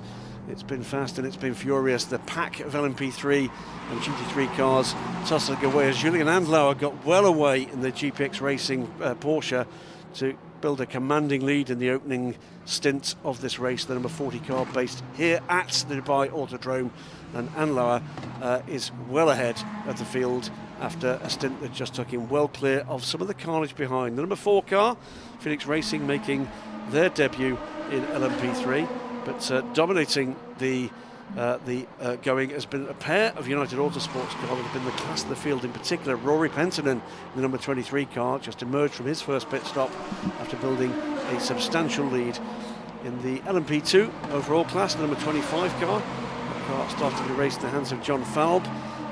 The number 28 car in the hands of Sean Gillel, just lost second place after a bit of a spin. for the number 28 Jota car, competing here under their own flag for the first time, but leading the race as we get into hour 2. Rennie Binder in the number 26 G-Drive Racing Aris. Back to live action, Ollie, and here is the number 1 car. This is the defending GT champion. We've had a close look at that car, the AMG GT3. Yes, it's being run by Hub Auto. Good operation, very strong. This is brand new Mercedes AMG. They've got a good lineup. Absolutely. GT car with a big V8 up front. You're probably not familiar with those. No, it's a strong machine. This is the Mercedes AMG was they won the GTD class at Daytona. Absolutely, first ever title at Daytona in the 24-hour race by any Mercedes car, which is remarkable. It is. But not only did they win it, first and second, and a dominant display, I thought, and now hunting down the BMW that lies ahead, at least on the road of that car, although that is a car that's coming round to lap. So it's been a good opening stint from Liam Talbot. Yeah. Remember, the non-professional driver. Out comes the number 4 car, the Phoenix Racing car, with the, should we call it pop art? Yeah. I like pop art, that's a good phrase. Yeah. With the automotive culture following on social media and on YouTube. That Leo Weiss behind the wheel there. There's Leo Weiss, part of the family that is behind the Wochenspiegel team. That's well known for racing in GT3, Nürburgring and elsewhere. He's getting himself going. And we're yet to see just exactly where we're going to see them racing LMP3. We're promised a campaign by that team. Will it be the Michelin Le Mans Cup? Will it be emerging elsewhere? But great to see Leo and that team there. In comes the 35 BMW. Making a driver change. Yeah, this is the GT AM effort. 2 BMWs here. Nicky Katzberg we'll see later in the 34 car. Is it Henry Volkenhurst getting out of the car? And I'm sure he's going in. Didn't recognise the helmet. Oh, almost fell over the yeah tyre, but stalks away. Tall form of Henry Volkenhurst. Something about the he doesn't seem very happy, does he? He's forgotten something. Oh, here we go. Insert. Yes. Seat insert. He might need that later. Absolutely. No aerodynamic advantage of leaving that on the top of the car. 35 car is going to be released, waiting for time now. Ah, yes, this is what we were waiting for. As that's a G-Drive pit stop. Who was that? That was John Falbin again. Now that was the car that had the fluid added. Right. So that car is in again, and that's early. Yes, it is. So the 25 car. The 25 car it was on pit lane. It's only 12 laps he did in that last stint. Yeah, that's not good news for the 25 crew. No. Out comes John Falb. Slots in ahead of the car we saw the last time around coming out, the number 4 Phoenix Racing car. Now that will cost him that position. I should say, by the way, driver change. Unseen by me, Simon Trummer is ahead of Sean Galale. Yes, because Sean had the spin at turn 7, turn 6, turn 7.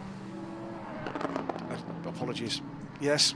So, but Phoenix Racing, by the way, are gradually catching the leader. It's come down from about 55, 56 seconds to 51.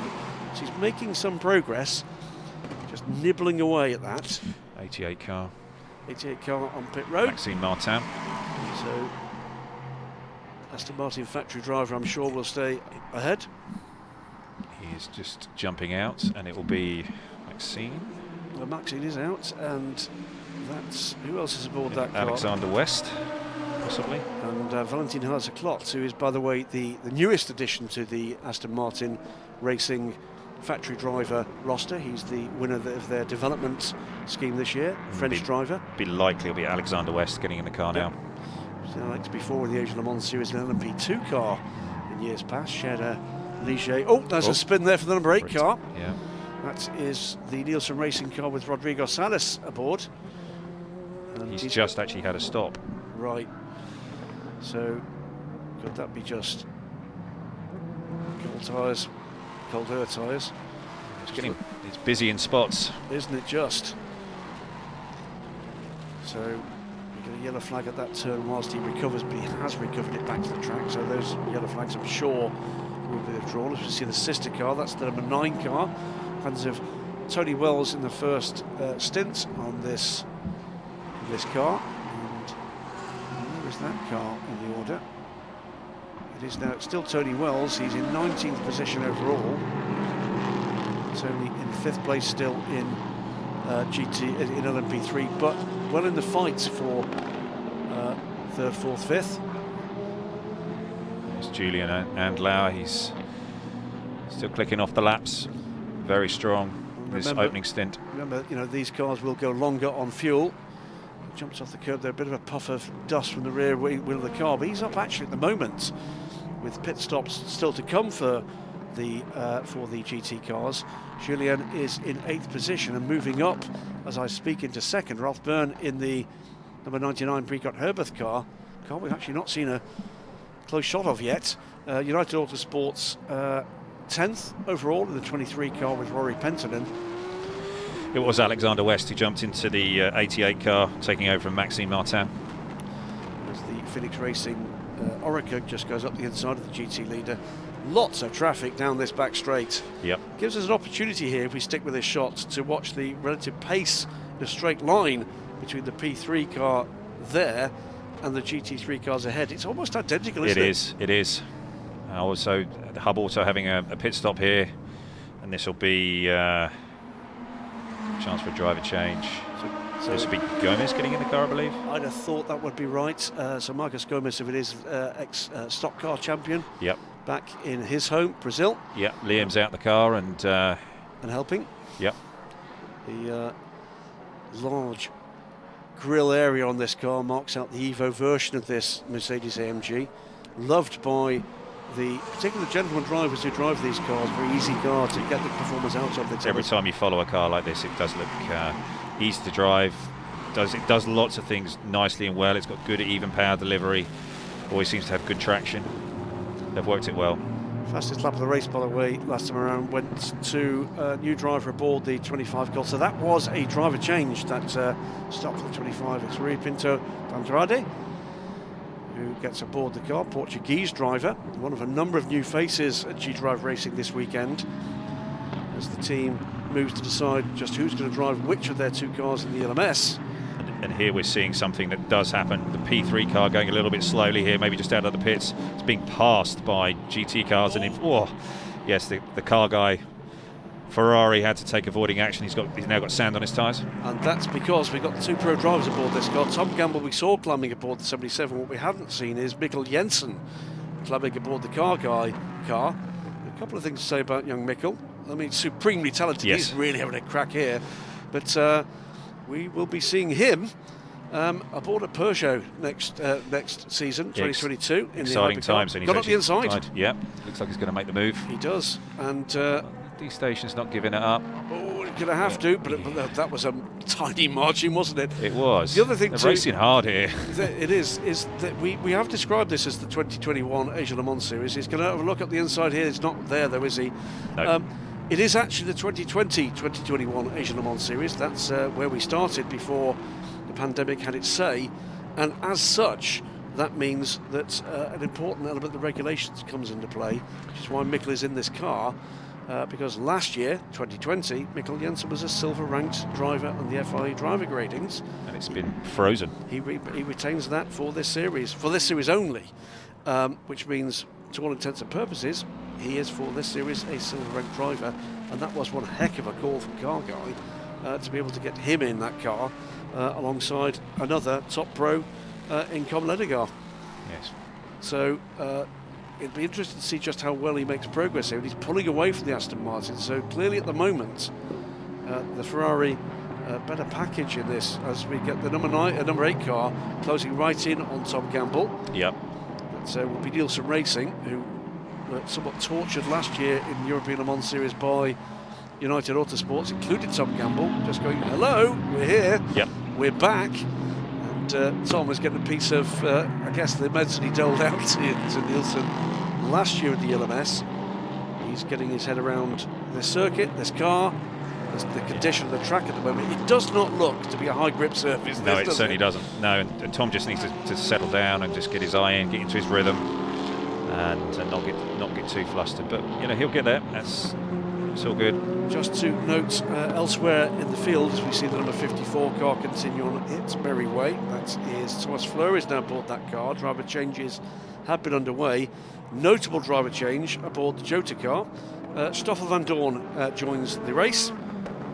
Ex-Formula 1 driver, of course, and also ex-LMP1 driver in the WEC for S&P Racing with some success. 26 car, though, moves on. So Stoffel will do this middle section of the race. I think he can do 1.5 hours of driving. Yep.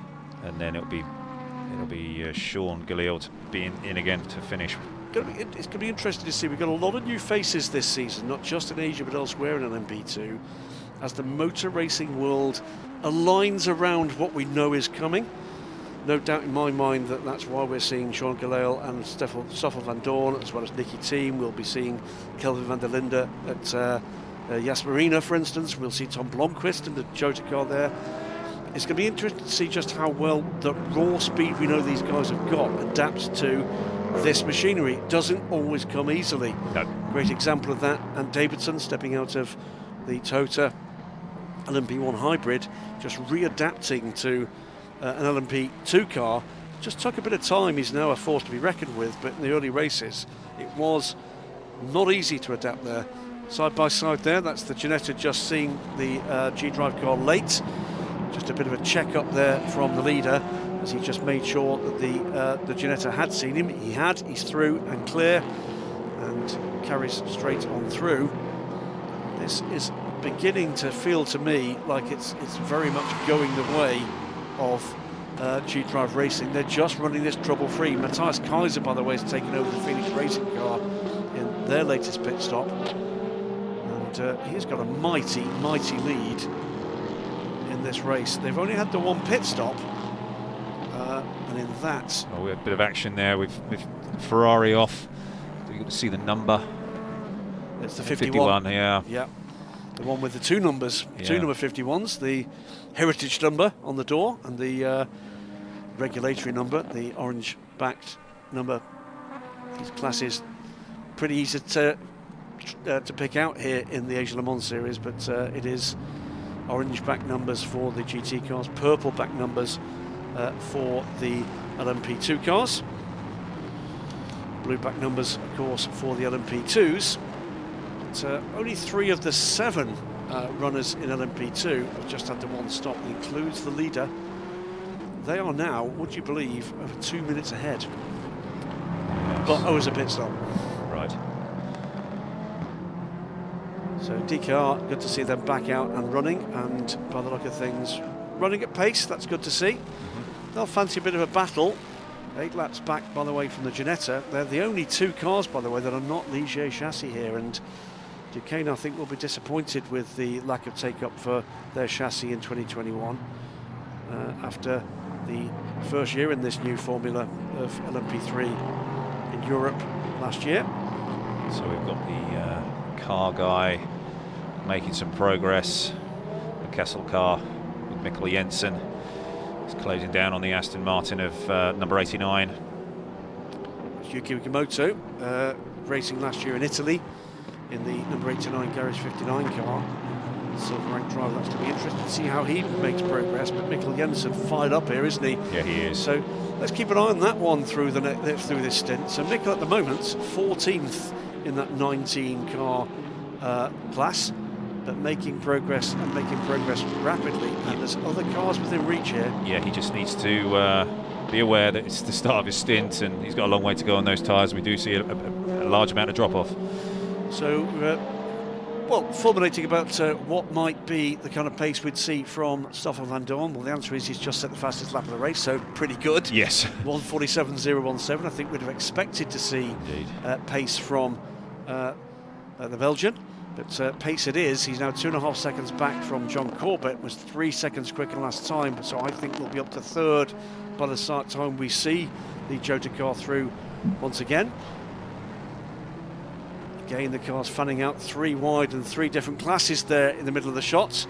GT to the inside, LMP3 in the middle, and a G-Drive car going through and taking both under power. So this 30 kilowatt reduction in power for the LMP2s. Bit of dust, or was that smoke from the rear of the G-Drive cars? He makes his way by the Ginetta. Does not, the reduction in power doesn't seem to be having a dramatic effect on their ability to deal with traffic.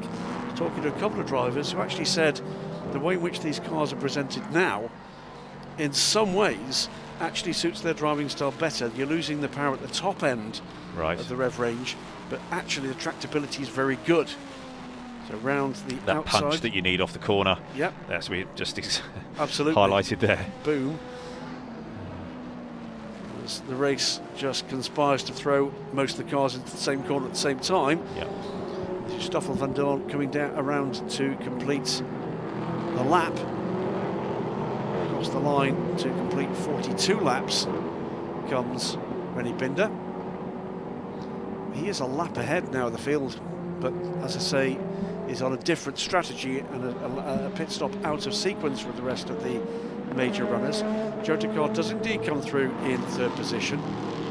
Van Dorn with a 150.344 in traffic, taking another second out of Rui Pinto d'Andrade in second place, 4 seconds back from that. So the Jota man looking good to get at least the position in reasonably short order, but has got quite a way to make up. BMW gets out of that lot. Yeah. But has left the door open for the Aston Martin there to come through. Is it Ollie Hancock in that car? I think that might well be Ollie. That's a TF Sport car, isn't it? Yep. Ollie has taken over from John Hartshorn. Yep. Prep for this pair for the European Le Mans Series to come in a GTE version of the Aston Martin. Yeah, Ollie was. I saw him earlier on in the weekend, and he seems excited about what's going to be happening for him this year. Yes, always positive. Ligier versus Ginetta. The P2 car making its way past its sister P3 car as the BMW and Ferrari get together. Yeah, the BMW is falling back. It's had a very slow lap. It's not been very convincing so far for the M6. We did say that the team was saying this was not a circuit well suited to its undoubted talents. The Phoenix car comes through there. Matthias Kaiser aboard that car and looking to get onto terms with John Corbett ahead and catching rapidly. So yeah, that's the 55 car, by the way. We pointed this out a little earlier. They must make a repair to the right-hand mirror at the next stop.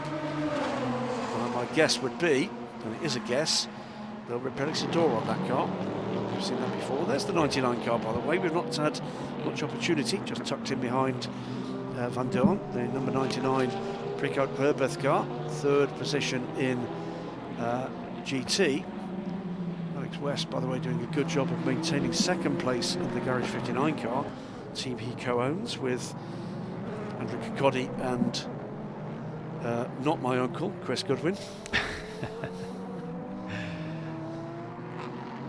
Through goes Van Dorn, and still good speed here for the Belgian. Yeah. 5 seconds back now as he deals with all the traffic in the world by the look of it. It's very busy up this straight into turn 10. But there is the second place car in front of that gaggle of 4 cars. So it's going to be the traffic, that gap, plus whatever else Andrade can actually pass is the effective gap here. 2 cars passed in one fell swoop there by Van Dorn. I think Mikkel Jensen has just made another place up there in the Kessel car. I think you're right. And as I say, he's got other cars up ahead of him within handfuls of seconds, and his pace is excellent right now. Yeah, he's driving well. Man of no little talent, previous BMW junior driver. I've had on very good authority, he was offered a Ferrari GT factory deal, which he turned down. Maybe you can see into the future. No, I'm waiting for Peugeot. They'll call me in 3 years. Yeah. And indeed they did. Good luck to him. Indeed. It is great to see a major factory effort investing in young talent. And he most certainly is a talent. Here comes the TKR car by Garage 59 cars with the Nielsen Racing number 8 car also looking to make that move. It's an intriguing bunch, this, isn't it? It's an oddity of world sports car racing. There are few, if any, major series across the world that actually have the same mix of cars. Yes, it is. It is unusual, and it's great to see. You know, you're seeing some, you're seeing a tricky track, you know, low grip, with a good mix of different cars and classes, and the drivers are working hard. They really are trying to keep the car, the tyre, manage the stint length, and it's aggressive conditions out there. The key thing I think to watch here from Mikkel Jensen is where is the GPX car on track here, because what he's working more than anything else, I think, here is not just the gap to the cars ahead, it's looking to unlap himself. Yes. Because we saw Kimura-san being passed by Julien Andlauer. That is a situation that Mikkel Jensen will be keen to reverse, I'm absolutely certain. Yeah. As we see the Picard Herbeth 99 car and the Phoenix car side by side, the number 5 car making its way through, 4th position now. So that place has gone to Matthias Kaiser ahead of John Corbett. The 5 car is now 15 seconds back from Stoffel van Dorn, not lapping quite as quickly at the moment. But Van Dorn within 2.5 seconds now of the second place G-Drive car. Yeah, we'll have to see how we can close that gap down. Radically different strategies to do with driver time in play here, though. That's going to come back into play. Mikkel Jensen just needs to be a little bit careful there with his track limits on the exit of 16. Speaking to Eduardo earlier on before the start of the race, he was saying, you know, that's something they're really going to be on. I wonder whether or not we're going to hear, just looking at the back of the DKR car, which had its pit lane flashing lights on the back. Right. Yeah, that was unusual. Maybe it's just rather odd. Electrical issue. Yeah, maybe so, but that won't be something that I think race control are going to be smiling on. This is the Racing Team India car. Yep. We've not really had a close look at this effort, and it's great to see them here. Narain Karthikeyan got bored apparently in lockdown and came up with this idea. Well done, Narain. Has led a test session so far this week and has got alongside him in this team the talents of young Arjun Maini. With a Maini family outing here this week with his younger brother Kush in the F3 Asia Championship, and Naveen Rao we've already spoken about, the reigning IMSA champion. Away goes the 64 car. That car brought in by Naveen Rao. Of course, there's no minimum time for their pit stops in P2, is there? No, only for the AM, the 2 AM cars. It's not one of those. And they can do this as a full professional team. That's what confused me earlier on. We were watching the Era car, because that's an AM entry, isn't it? Which is why they were waiting. Yes. Which I'd completely forgotten as well. So I'll take that one for the team. So almost at the end of the first 90 minutes, out goes the number 64 car. That is Arjun Maini. Yep. Young Indian driver we've seen already in LMP2 competition, knows the Orica package well. That car, though, is under investigation for pit lane speed, and I have to tell you, the hit rate of investigation versus penalty when that comes up is about 100%. Yeah. They're not guessing, are they? No. It is a very definite science. Indeed. So the 64 car out in the hands of Arjun Maini, being closed down, by the way, by one of the pair of G-Drive cars. We're giving a little bit of friendly advice to Roman Rusinov at G-Drive Racing, who is here but not racing. He's observing, I think making some selections for 2021 that we were going to be struggling to tell these two cars apart. And we are indeed struggling to tell these two cars apart. One of them I know has got some sponsor logos on the front, the other one doesn't. But Arjun will not be keen to let that orange and black car by. Cracking new livery, I think, by the way, on the G-Drive cars. You know, it is a spectacular look. And, just trying to pick out, is it the 25 or is it the 26? Let's see. 26 is in that sector. It's so the 26, yeah. It's the 26 car. So it is indeed Rennie Binder. He's had a very good stint. He's pitting. He's pitting this lap. That is one of the interesting parts that'll wind out here as we get deeper into this race is we have got the LMP2 cars on very different strategies. So it's going to come down to who might need a splash at the end of this race if we stay green, and we've been I can't believe I'm saying it. We've been green from the start. Q chaos somewhere out there. The 64 car has to have its team manager go immediately to race control, which is never a good sign. It's not tea and biscuits, is it? Definitely not. So 26 car. So Rene is out. Is that Habsburg going in? That looked like it might be Mr. Habsburg. Was that? Oh, I think he's certainly taller than Yifei. Yeah, I think it was Habsburg. And Ferdinand Habsburg. Right now, it's their race to lose. We'll throw that out there now, Graham. Absolutely. This is going to be an important pit stop in terms of the rhythm of things. We'll now see where things actually stand. He's getting a full service, new tyres. They're struggling with the right rear though. No problem with that. And he's gone for another gun. Now 23, Ferdinand. No, it's all good. So, and I know there was a particular audience for this. I mean, obviously with his DTM career, but Ferdinand, Zvonimir, Maria, Baltus, Keith, Michael, Otto, Antal, Banham, Leonard von Habsburg, Lothringen is his name, which makes for a hell of a name badge at conferences. Let's get it all on one badge. You probably can. It also means that the budget for the team for the vinyls for the name on the car is one of the principal issues. But really, oh, it's Yifei. After all of that, who's got a very short name.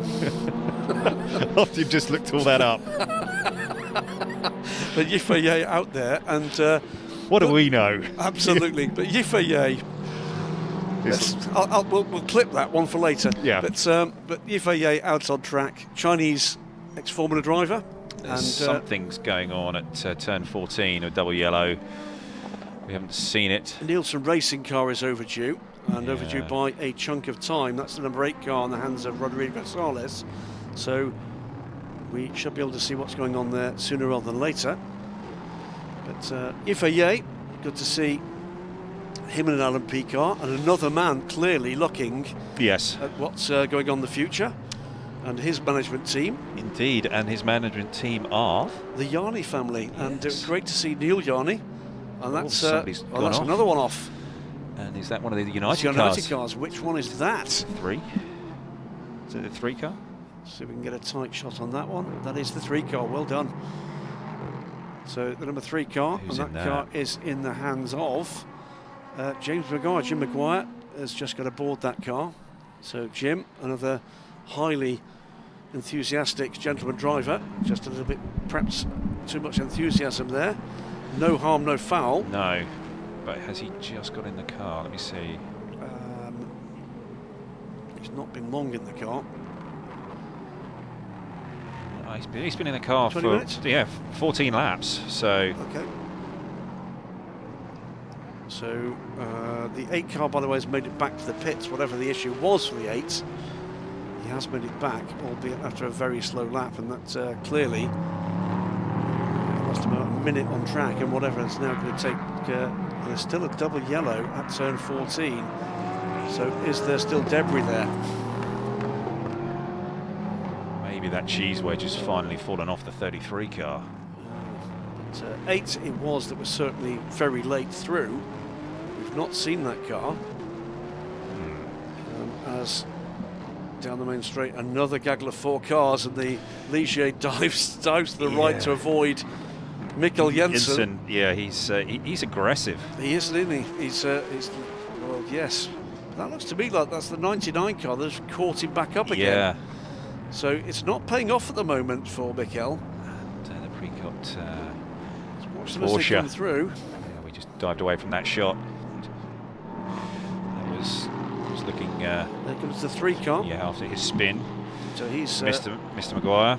He's back underway. There's the car that I think was looking to avoid the melee. Yeah, he had the spin, didn't he? At turn 10 or was it 12? He had the spin at earlier on in his stint. 99, by the way, has made his way back. Oh no, it's not John anymore. Neil Muston. Yeah, Neil Muston's now Australian driver. Yeah. So the 99 car has made its way back past Mikkel Jensen. Has he overdone it on the tyres, maybe? He's and it's still in 14th position, by the way. looking to get onto terms with the 89 car that's now the car ahead of the Preco car. So he's been lapped again by the 99. He got by Alfa Renard. It's 3 cars wide here, and they do go into one. 26 car goes through Yifei.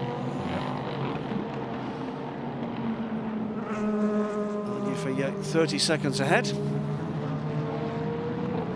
2 Aston Martins tussling away. The D-station car. So the lead gap is about 33 seconds between the 2 G-Drive cars. The Jota car now under 4 seconds back from Andrade, but holding that gap. It's a good run here from the Portuguese driver. Another, lest we forget, another debutant.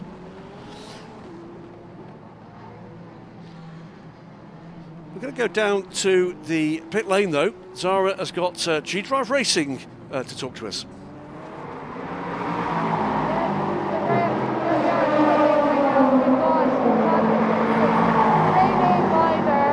I just want to ask him right now, it's hot. I don't know how he's been driving for 1.5 hours. How are you feeling? Yeah, that was quite a good run for me. I had good pace out there, start went well. I mean, it was a bit tricky in turn 1 in the beginning. I was P2 then from the first lap on. Then I tried just to manage the gap. I was once a bit unlucky with traffic when the Jota car passed us. But after that I tried to keep it constant and safe. So the 2 cars crashed in front of me. So and then after there was like a 35 laps left in the stint, and yeah, I tried to push but still keep it safe, and yeah, I'm quite happy with the performance, and let's see what the other 2 drivers do now, and should be quite a good result. Awesome. Thanks so much for your time, and hey, have a good rest or good luck later on as well. Right. Thanks, Graham. We're going to give it back to you guys up in the commentator box. Thank you very much indeed. That was Rennie Binder from the 26 car after what I think we both agree was a controlled drive. Yeah, carnage around, but he kept it all together and drove away. He did. He drove exceptionally well and just kept his head. Did a solid job, brought the car back exactly as he was given it, as he started the race. And now he's got Yifei in the car. I mean, they really are in the box seat now for this race. And we saw just in the background was starting another round of P2 pit stops. And in fact, the other car, the 25 car, is on pit road now. Cedes second place as a result of that. Remember, the Jota car slightly off sequence here, courtesy of a drive-through, some other dramas, etc. But Stoffel van Dorn now 33 seconds off the lead, rather than the 25 car being in that position. Yeah, I think that 25 car's got a problem. I mean, it's doing stints of around about 12 to 16 laps. Yeah, I think it's that much probably that oil issue, or that issue that they were looking at the start, even before the start, even before they went out to the grid. I had the rear deck off. Yeah, also on pit road at the moment is the number 18 Era Motorsport car. Dwight Merriman brings that car in. That feels like it's closer to its kind of pit stop cycle. How many laps for Dwight? It's, I think it's 24. 24 it is on that sequence for Dwight Merriman. DKR on track still after that long delay for the team. Just looking there, as we saw the lead GT car go through the shots, that is the second place car. It's driven away again from the car here. There, that is Mikkel Jensen, not third, 14th, was trying and at times succeeding to unlap himself. He's dropping back now though from the 99 car, and is the full length of pit straight as the number 18 car emerges from pit lane with Carl Tilley now at the lane, at the wheel. Full length of pit straight behind the number 40 car leading the class. So effectively, he's a lap and the length of the pit straight off the lead. Right. Yeah, we got. You're seeing a lot of degradation here with the GT runners. You see Mikkel Jensen there, just as he went into turn 9, he's laying down black rubber as he's turning the car into the corner, which is. It's going to flash the surface of the tyre. It's going to reduce the grip level of that Michelin. And just trying to keep it underneath you here for that stint, which is likely to be around about an hour and 15 minutes. Yep. That's tough. So we've got LMP3 car going by GT Aston Martin as that move is completed without drama. The overall running, Yifei leads Stoffel van Dorn. It's 35.9 seconds after a good lap there ran last summer from the Chinese driver. So Chinese versus Belgian versus Matthias Kaiser. Third position in the Phoenix Racing car again now. He's 29 seconds back from Van Dorn, about 1 minute and 5 off the lead. So he's dropped back a little in the overall running there. Yifei's pace beginning to tell. Fourth position now after that slightly early stop for, well, not slightly, early stop for the 25 G-Drive Racing car. They're beginning to struggle, it looks, with that car. Yeah, I think they're managing something there, aren't they? Yep, and moving down to LMP3, it's this car in the hands of Rory Penttinen, the 23 United Autosports car that's led more or less since the start, but has just come out from his outlap.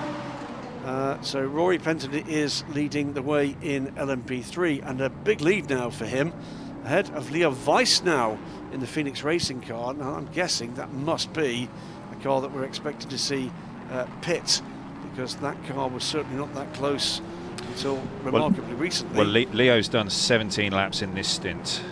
Right, so he is due in. At the moment running second for the Phoenix Racing car. Then we've got Jim Maguire's dropped back a little from the second place. RLRM Sport running in a strong fourth position, Bashar Mandini. Axel Jeffries there leading GT. He is maintaining that lead. A very strong performance from this team and this driver lineup, the GPX Racing car. Again, that very different line through, that sweeping left-hander. Not many people following their... You would have thought that every single team would have got video of this car and this team here. They're based here, they've just won the Dubai 24 Hours here, and they're the class of the field. And these guys are doing an excellent job. Looking very, very professional indeed. Also, by the way, on the team's winning CV, 2018, I think it was 2018, 2019, I'm losing track of years with this pandemic, at Spa 24 Hours, and the first big result indeed for GP Extreme, and their facility here, packed with goodies. Certainly, when you're able to come back and visit Dubai as a race fan, you are welcome in their race shop. And it's literally a shop, and more or less everything in there is for sale. The unique Mackie Formula One car is amongst the fabulous collection of goodies in their units here. But that is the 40 car, and of Axel Jeffries making his way towards halfway in just under 20 minutes. And that's flown by. Sure has. So at the moment, Yifei, by the way, going quicker than he's been going before in the mid-47s, and is not just holding, he's pulling away from Stoffel van Dorn. Big tussle here, 3 LMP3 Ligiers and the G-Drive Racing car. Need to get through without drama. It's busy out there, without a shadow of a doubt. Yeah, when it's this section of the track is one of the hardest points to navigate with all of this traffic. That is a battle for position, by the way. That is the number 3 car, Jim Maguire, fending off the 15, the RLR M Sport car. That is for third position. Tony Wells also in there. That is 3 cars battling for third position in LMP3. So we'll stick with this if we can, please, Mr. Director Sir Imam, because this could get very interesting. Tony Wells, the gold-nosed car, the orange and black RLR car in the middle, at the front, United Autosports, and 3 title-winning teams here. United Autosports, we've already talked about, multiple titles in a stellar 2020. RRM Sports, previous ELMS LMP3 champions, and Nielsen Racing are reigning Asian Le Mans Series champions. So 2 European Le Mans Series champions versus an Asian Le Mans Series champion. And good for the home team. Up the inside goes Tony Wells to take that position. And he's now going to try to latch on to the rear of Jim Maguire and see whether or not Nielsen Racing, after a trying 2020 in Europe, might start to put smiles back on faces. Yeah, these are all bronze drivers battling against one another, and what's brought these guys together is that traffic. Trying to deal with that traffic and not getting held up or getting held up, bunching them together, and then it's how they deal with it. how they process it. We're talking earlier in the week about the number 11 car finds the grip on the inside there, kicks up the dust, but takes the position, or takes the track position. About the mindset of a gentleman driver in mixed class racing, as Tony Wells is taking that place. That's been a great lap from Tony. Yeah. Up the inside, he goes up into third position. There's a big lock up there from the CD Sport car. That's the 33 car. Been one of the form cars this weekend. That's Adam Atiki. He's been the form driver this weekend. He's already, by the way, up in the 15 car and looking to get through and get into that battle for third place. Yeah, he's a bit wounded, that 33 though, isn't it? He's missing a dive plane off the nose and he's missing that cheese wedge off the back. Yeah. And that's certainly going to be hurting his, maybe not outright single lap speed, but over a stint. Lock up ahead of him, and it's likely that right front lockup that he had into turn 10 was down to missing a dive plane off the right front corner. But, I would say is this: if you're looking at two aggressive dogs and one's got a few chunks out of him, he's probably more angry and probably more able to fight. And it looks at the moment like Adam Atiki is certainly taking the fight to the cars ahead of him, and it's going to be for Tony Wells to do what he can do to get out of this fight the best way possible by finding pace and drawing up the gap. But Atiki is going by the United Autosports car. He goes up into fourth position. Yeah, Adam Atiki's his average over this stint, which is 23 laps, is some 3 seconds a lap faster than the guys in front. He shouldn't take long before he's passed Jimmy Maguire and even on to Tony Wells. Yeah, Tony Wells, he's right with him almost. The two LMP2 cars passing Tony didn't help his campaign. He's done a good job to pull away from Jim Maguire, but I don't think he's going to have much in the glove box to resist Adam Atiki, who is closing rapidly. Another emerging talent coming to LMP3 racing. Round that turn they go. Yeah, he's driving solidly, yeah. He is, isn't he? He's taking chunks out of that. Yeah, it'll be interesting to sort of see what they do here at the stop for Adam in the 33 car, whether they decide to give him fresh tyres, keep him in, or just change two, because the LMP3 cars only allowed 10 tyres for the whole race. So he's got to be mindful on how he's using his tyres and equipment and his resources, and that's what so much of endurance racing is all about. How do you use those resources? But the other part of one of the other factors in endurance racing that makes this so intriguing is Adam Atiki is the quickest driver in this car. Tony Wells isn't the quickest driver in the other car because Colin Noble is still to come. Yeah. And as that plays out with a different strategy, up the inside he goes, neatly done. Tony saw him coming. Gave him the room. Absolutely. There's no reason at this stage to chop the nose off that car. It's a long race. It's a short but long season. If you see my rating. Absolutely. Here. Yeah. Still 2 hours and 14 minutes to go, and there's plenty of racing that's going to happen.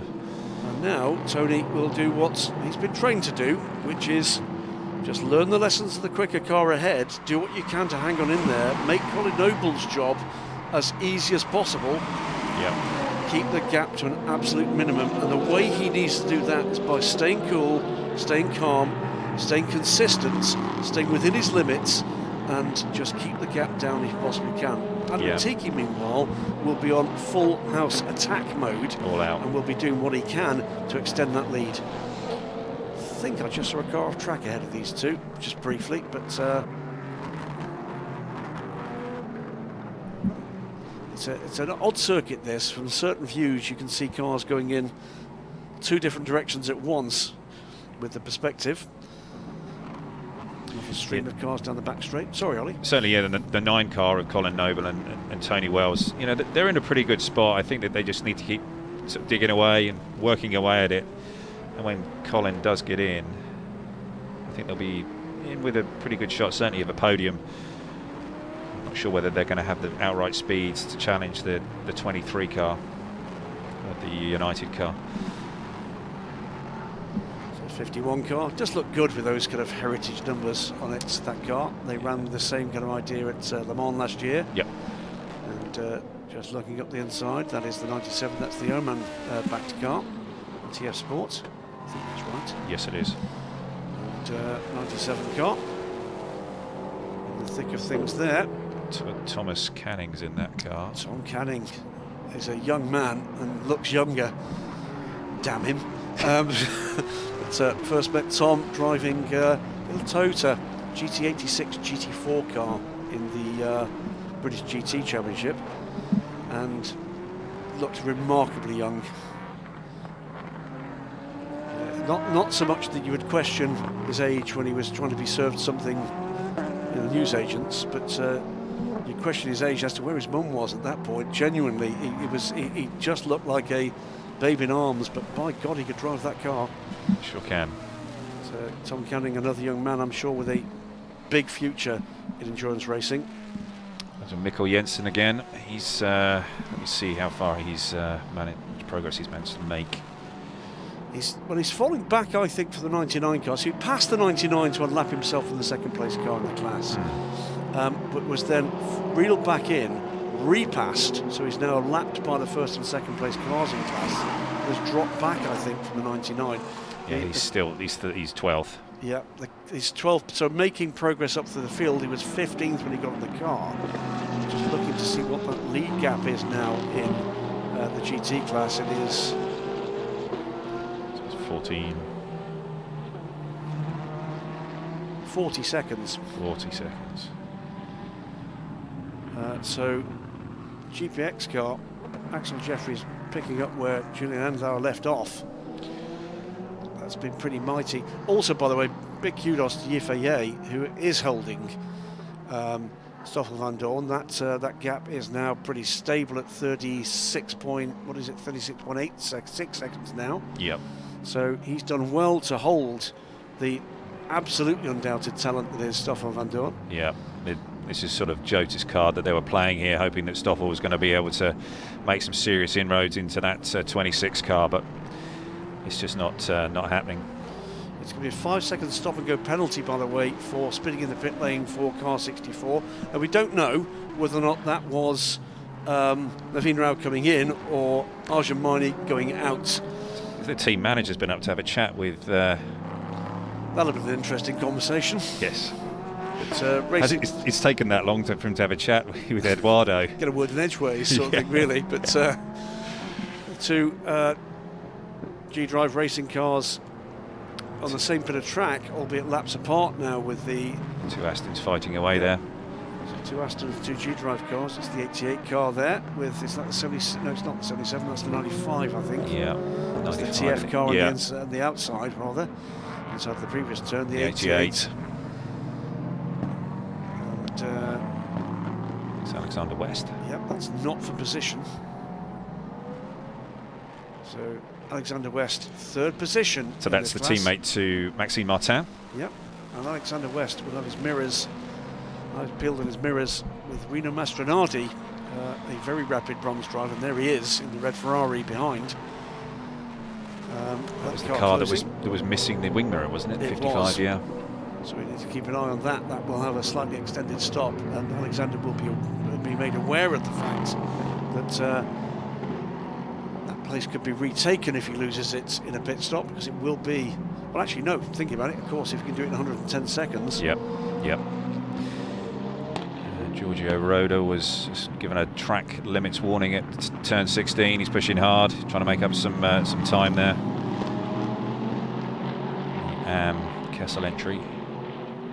Keeping an eye just on how the ebb and flow of this is going as we get closer and closer to the halfway mark. These drivers, these teams, we're finding out a lot about why their life is going to be for the next week or so. Yep. Yeah, and it's, they'll be learning a huge amount just from this one race, this constant running, the stints. They'll be looking at all the averages. They'll be, when the tyres come off, the Michelin engineers will be sitting there examining them.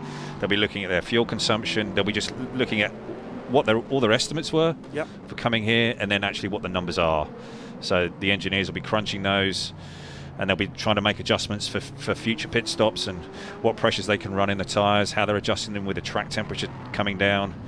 All these things that every team will just be sitting there crunching the numbers, and the backroom staff will be really working that very, very hard right now, making sure that they've got the car, tyre, fuel, everything to an optimum for these last 2 hours. And oddly, I mean, this format, I think, plays well for the gentleman drivers. They can basically deliver against lessons they've learned in this race tomorrow. Exactly. So they'll be able to go back, sleep on all of this, big debrief tonight, sitting there working it through, and then even in the morning, working all the numbers through, really going through some stuff, so that they can come back and they get a second bite of the cherry here tomorrow afternoon, and see if they can make it work and improve their performance.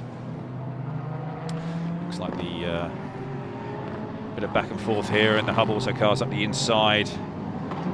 Gomez taking the 55 car. That's for position. Yeah. That's been a 3-car battle for position, including the number 2 United Autosports LMP2, which took that position on that lap.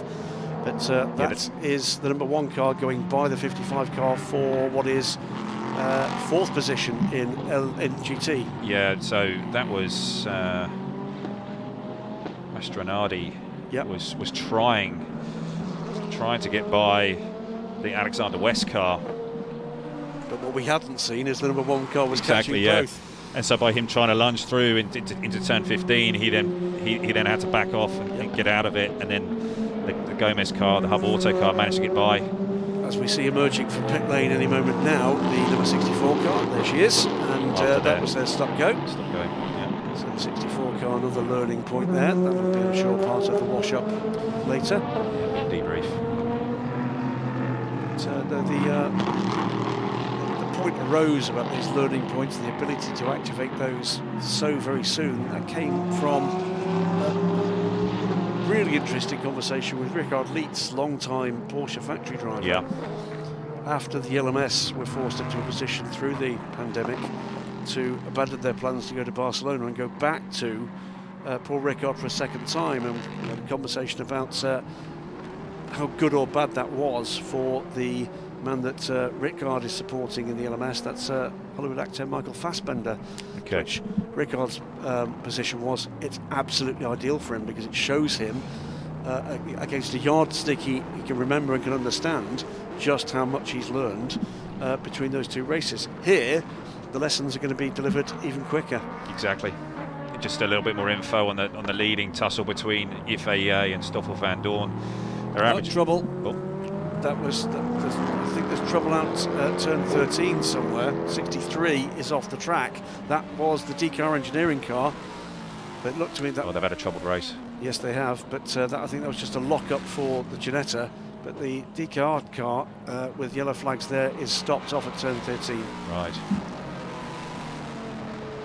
Yeah, so with the FAA and Stoffel van Dorn, yeah, the average is there. FAA's got an average of 149.24 and Stoffel's got an average of 148.9, so they're pretty much punch for punch there. Yeah. Not making much progress, Stoffel isn't, and G-Drive will be very, very pleased with that. Indeed. Well, this is the Ginetta, still making its way through. Miro Konopka's been in that car from the very start and will complete his stint at around the 2-hour mark. Still got Charlie Robertson and Chloe to come, Belgian driver, and the doesn't look very happy, that car. It doesn't, does it? No, a huge amount of understeer there through turn 1. Work to do for ARC Bratislava and Ginetta. They've got the pretty bit right. It's a pretty little package. That the thing now needs to become a race car. You can have the ugliest car in the world. You just want it to be fast. That's all any driver or team owner is bothered about. It can be super ugly. You just want it to be fast. Absolutely. 3 GT cars together, and this is Alexander West. That battle's still going on, isn't it? Raging. So those 3 cars within just over a second, and as we've got another battle, and this is a battle between the 2 LMP2 AM cars, but they are on different laps. Neil Muston is aboard the Euro International Ligier. Neil has been a regular contender here in the Asian Le Mans Series in a variety of machinery, often LMP3, but on occasion LMP2 cars. Carl Tilley, the other of the Rolex 24 winning drivers from LMP2. The Hub Auto car's got a problem, I think. It's just pitting. It came off of turn 14 very slowly. Right. There's a whole gaggle of cars coming in. Is there something they know? Full course yellow, that's why. That's the reason why. We've not seen that on screen, but full course yellow. Right. It's going to get hectic down in pit lane now. It is. Apologies we missed that visual cue on the timing screen. It's too small on the timing screen. But in come, well, lots. In comes Euro International, in comes Aero Motorsports, in comes United Autosport's number 2 car. The one Hub Auto car certainly does as well. That's why we still have the turn. Rinaldi's 55 car, the number 7 McLaren in there as well, the 97 Aston Martin. I mean, you're all going to take it if you can. Absolutely. And it's great for Hub Auto. They hit it straight away. There is a DKR car, stopped at turn 13. Yeah, Candy won't be happy. They've had a horrible time so far in these first 2 hours. Maybe the two issues are linked, I don't know. We'll try and do some digging into that and see what we can find out.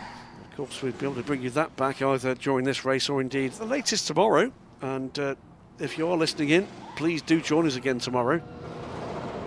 We're looking forward to this kind of rapid fire season. Hope you are too. There's not a lot of other motorsport around right now, so we're hoping there'll be some new friends in the Asian Le Mans Series family.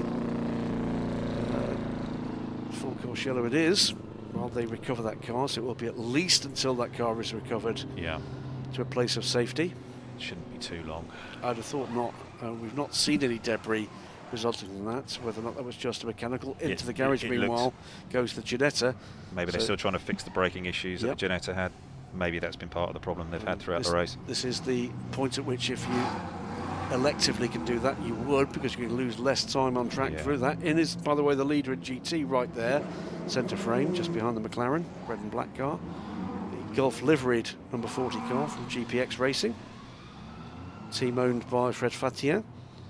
And long-time gentleman racer himself in a variety of machinery, including LMP2 in the Le Mans Series and others, WC and others in fact.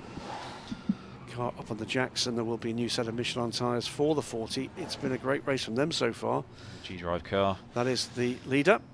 Jota, by the way, in and out as we look at the 26 car. Taking fuel here. Yeah. I don't see any tyres ready. How long is he into his stint there, Ollie, in the number 26? Number 26, he's 16 laps in. So there you go. He's just basically topping it up and giving themselves breathing space and an ability to choose strategy. Exactly, yeah. 34 car here. This is the more rapid of the 2 BMWs. It's a reasonable way up the order. It's up into 8th position. Chandler Hull. Maybe Mr. Katzberg could be getting in that machine. Could be. So Chandler Hull told me he was going to be getting in with about 2 hours to go. So maybe he's... Maybe. Or maybe he's still sitting in the garage having a coffee.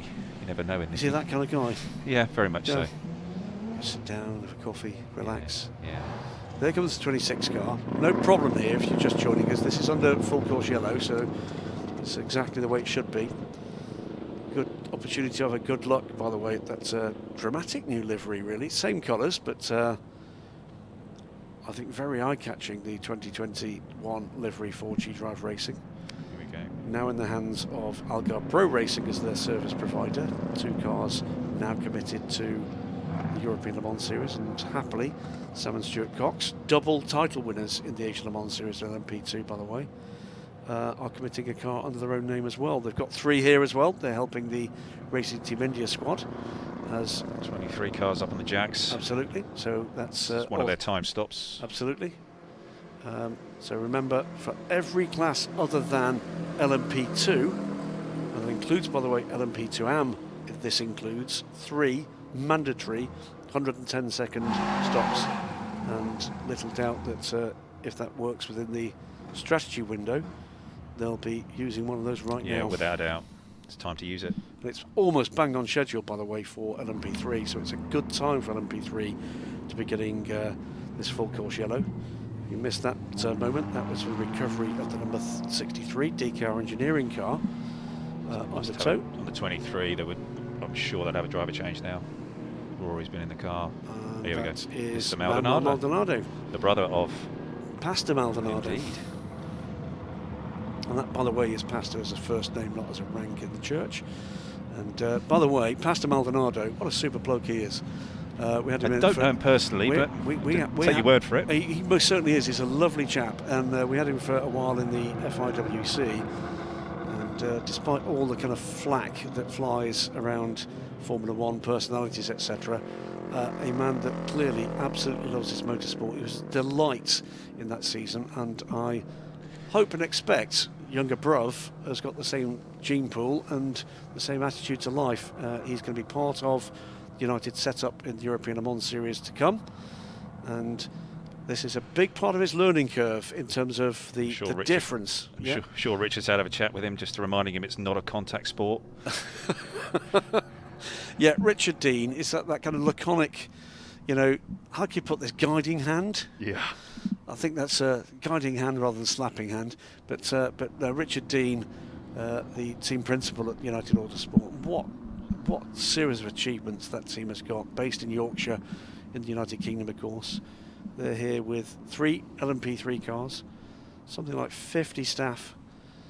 So, yeah, that was brilliant news. Thank you very much, UK government, earlier in the week for United Autosports and the rest of us. We'll see you soon. 40 car here. Did you tell him my voice? I'm not very happy about it. There you go. There's the GPX racing car. You're not looking forward to those 10 days in the Travelodge at Heathrow Airport? Oh, really? No. It's not at the top of my list. And with one of the Nielsen racing cars tucked behind, I'm waiting for a call from Eduardo Freitas that we can go back to green flag racing. But almost exactly halfway, by the way, before we got into that. Yeah. So I think we're can't be too far away now from going back to green. So first 2 hours of this race and of the season, and it's been a hectic one. There we go with the GT cars, LMP3 cars in the mix, and it's been close with those classes throughout. That was Mikkel Jensen looking to get a pass in on the number 77 car, running off track as a result. That allowed the number 99 car to retake the laps advantage on the 57. Precut Herberth running in second position in GT.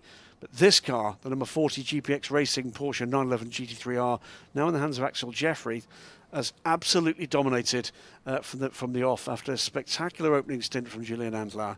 In LMP3, the number 8 car, the number 9 car, I apologise, of the Nielsen Racing team, and the number 4 car from Phoenix Racing have been in the mix as the pit stops ebbed and flowed in what's been a spectacular and colourful display from LMP3. But the 23 United Autosports car, Rory Penton started the car, now in the hands of Manuel Maldonado, is in a very strong position indeed. In LMP2 and leading the race after a clash between the Jota Sport car, these two cars in fact, that cost both time, were in lead battle. But it is the 26 car of G-Drive Racing, now in the hands of Yifei Ye, the Chinese driver, that leads the race comfortably. Back to the 26 car on track with Yifei Ye, and we'll see how this pans out when we get to green flag running. But for me, his response, Ollie Gavin, to a big name ex-Formula 1 driver in a very well prepared car, absolutely, has been, I think, very good indeed. It has. And we've gone back to green flag racing, an hour and 54 minutes to go. Yeah, Yifei Ye has risen to the challenge, and he has fully delivered, and that's all G-Drive were asking for from him, was to make sure that he was fast, consistent, and he was not making any mistakes, having any contact, and he's... A steady 22 degrees here, by the way. Wind has picked up just a bit. It's from 11 kilometres an hour at the start of the race to about 18 now, so a nice cooling breeze, if anything. Yeah, you can see he's just battling a little bit here, Yifei Ye, just getting the tyres back up to temperature. These full course periods, the yellow periods, are challenging for a driver to get everything going again, and you've had really hot racing tyres and you're asked to drive around very, very slowly under that caution period. And you pick up all of the rubbish, all the pickup, all the sand. As much as you try and drive around online, you always end up with discarded bits of rubber on your tyres, and it can just take a little time just to get going again. It's at that point you just need to be smart, cool, just get your tyres up to temperature. Don't rush it, just try and get going again. They've got a nice lead, no need to panic at all. And now, I do wonder whether in that last pit stop Jota took tyres. We saw that the 26 didn't. It was a longer pit stop for Jota. It's dropped them a little bit back there. Right. But, just waiting for both cars to come through onto the same. But it's 2 minutes and 55 seconds is the gap. And I don't think we've seen more than one pit stop for Stoffel van Dorn. So how has that car fallen back that far? Let me just have a look here. So we're going to have a quick look at the magic box we have in the commentary booth here. But at the moment, Yifei Ye with a mighty lead in fact over a lap lead on Stoffel van Dorn. Is that because of when and where the full course yellow came out? It's possible, yeah. It was perfect timing maybe for the G-Drive car and not so much for Stoffel. I wonder whether or not, Stoffel we saw pit under yellow, so it wasn't that. He came in very early under yellow. But either way, we've got now a lap lead for the G-Drive racing car, the 26 car of Yifei over Stoffel van Dorn. Almost 3 minutes as the Car 11's team manager, that's your international, called to race control. Manuel Maldonado, meanwhile, has a 90-second lead over the Phoenix Racing number 4 car in the hands now of Leo Weiss, with Adam Atiki and now Colin Noble has stepped aboard the Nielsen Racing car. They're the top 4. In GT, Axel Jeffries, as we said, with a good lead over Robert Renaud. It's a Porsche 1-2 in 3rd position on the outlap now, was until that pit stop. Valentin Haseklot in the number 88 Garage 59. That falls back as a result of that pit stop. But Marques Gomez, Brazilian driver, now up into 3rd position in that Hub Auto Racing Mercedes-AMG that's just been there and thereabouts throughout. Ollie Milroy up into 4th in the McLaren, the Inception Racing McLaren. And what's going to come into play here as we get deeper into this race is just who has burned what of their professional driver time. Yeah. So it's not really giving us very many clues as to... No, it's not. It did have a penalty, we know that, but that's not cost him a lap. No. So I'm struggling to work out just how that car is, well, it's a minute and 45 seconds down. It's almost a full lap. Yes, it is. Something odd there. There's something you miss here.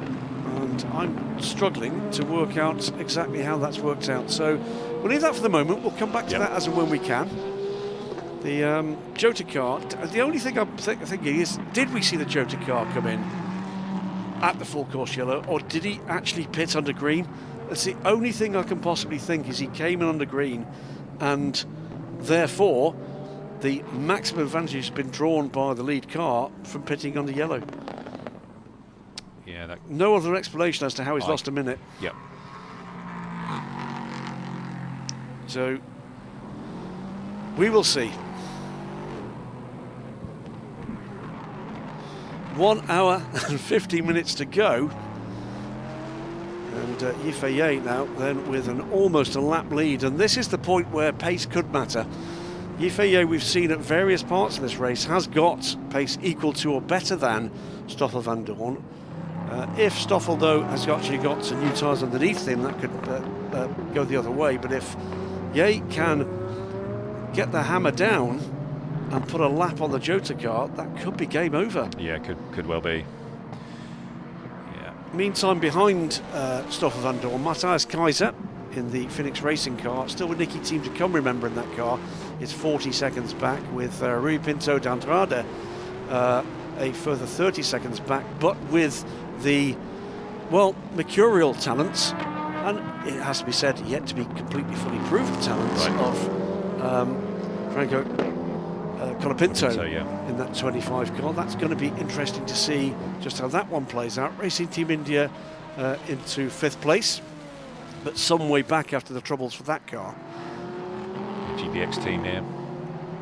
Yeah. Just going over their data, looking at everything that they use to work out what's what within the car, all the telemetry.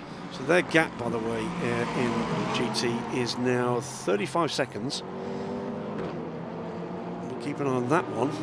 They still have their less quick driver still to come. Alan Ferté not yet in the car. Yeah, he's still to, which is the only thing against them right now. Completely right. So that remains to be seen. What pace the minimum drive time Monsieur Ferté has got. The answer is plenty. It's whether or not he can maintain that over the length of time he's going to be required to be in this car. The Ginetta, by the way, back out of the garage and back out on track. So Alan Ferté would have to drive a minimum of 55 minutes. Okay, so we're going to see him come what may within the next hour. Yep. Bit of a drift wide there from the 51 car. But, now in the hands of one Alessandro Pierguidi, sometime world champion of this parish. It's It's missing a wing mirror on the right side. They seem to be falling off Ferraris today. Yeah, it's a feature. Yeah. Getting these cars, great shot that the cars come down. But, it's funny that when you're in the car, that can have a really sort of disturbing effect on how you drive it, because you're so used to being able to see out of a particular mirror, and when it's gone, yep. It's almost like you've lost a bit of a limb, you know, because you're using it, particularly when you're the slowest class on the track. You know, you're needing and you're relying on all those different systems, whether you've got a rear view camera or whether you're using the wing mirrors or what it is, or even someone spotting for you. But when you lose one of those resources, then you are then feeling a little bit vulnerable and bare. It's a bit about the kind of the visibility you've got in one of these GT cars. It's not great, is it? No, these P2 cars come up very quickly. They do, but in the GT cars now, they've got lots of different systems which have been developed over really the last 10 years. And you know, my team, my ex-team at Corvette Racing were leading the way for a long time with rear view camera systems, radar systems. After many years of dealing with P cars coming up behind us and us dealing with traffic, and so that was something that was a great development, and then Bosch took it on and then started selling that on to lots of other GT manufacturers, and nearly all of these cars, GT cars, I'm sure they've got those systems in there. Interesting moment here as Arjun Maini tries to make his way past the number 3 United Autosports car, and he's very keen indeed not to allow the 25 car to put another lap on him. Yeah, another lap on him. Put a lap on him. Yeah. Is the United Autosports Brains Trust. Laser focus on what's going on there with their cars. And the 23 car still leading the way in LMP3. About 1 minute and 18 seconds up the road from Leo Weiss in the Phoenix Racing car. That's a good run, by the way, from the Phoenix car. Solid, really solid. And that's the car that's down to 2 drivers, isn't it? With the problem for Vincent, I think it is. Yes, with Kolb with a back problem there. Hopefully that's going to be fixed in time for one of the later races in the season, as it gets very crowded there. Mikkel Jensen forced to the inside with the Ginetta checking up behind. I think he was rather surprised by the braking point of the GT car ahead. Still 3 wide with the LMP, that's the Aero Motorsport car. Using the cobbles there on the right-hand side. Now that is a bit of a risky move. When I was running around the track earlier on in the week, that did not look a nice surface to drive on. But it's made it through. It's a very busy part of the track, isn't it, at the moment? Yeah. And I think that's Cobb Ledegar now aboard the 57 car. And the Kessel cars, or the car guy Ferrari is racing the 97 hard. That is Cobb Ledegar, the 97 car, and the 57 car is for position. It's Johnny Adam. It is Johnny Adam. Le Mans winner, of course, in GTE for Aston Martin. Proud factory driver for the British make. Yep. And a new era for Aston Martin coming into 2021 with the end of last season of their World Championship winning GTE Pro squad. The factory driver squad move on and now will be supporting the customer racing efforts for Aston Martin. All of their current squad offered, all bar one accepted, to come back as factory nominated drivers for the 2021 season. The only exception being Alex Lynn, who had got a Formula E drive in the bag, and good luck with that, Alex.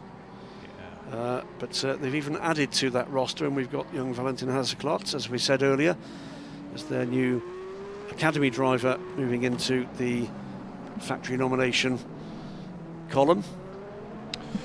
Well, it looks like the 57 car, getting Colm Laudegar in there, they've committed now for him to possibly finish the race. Yeah.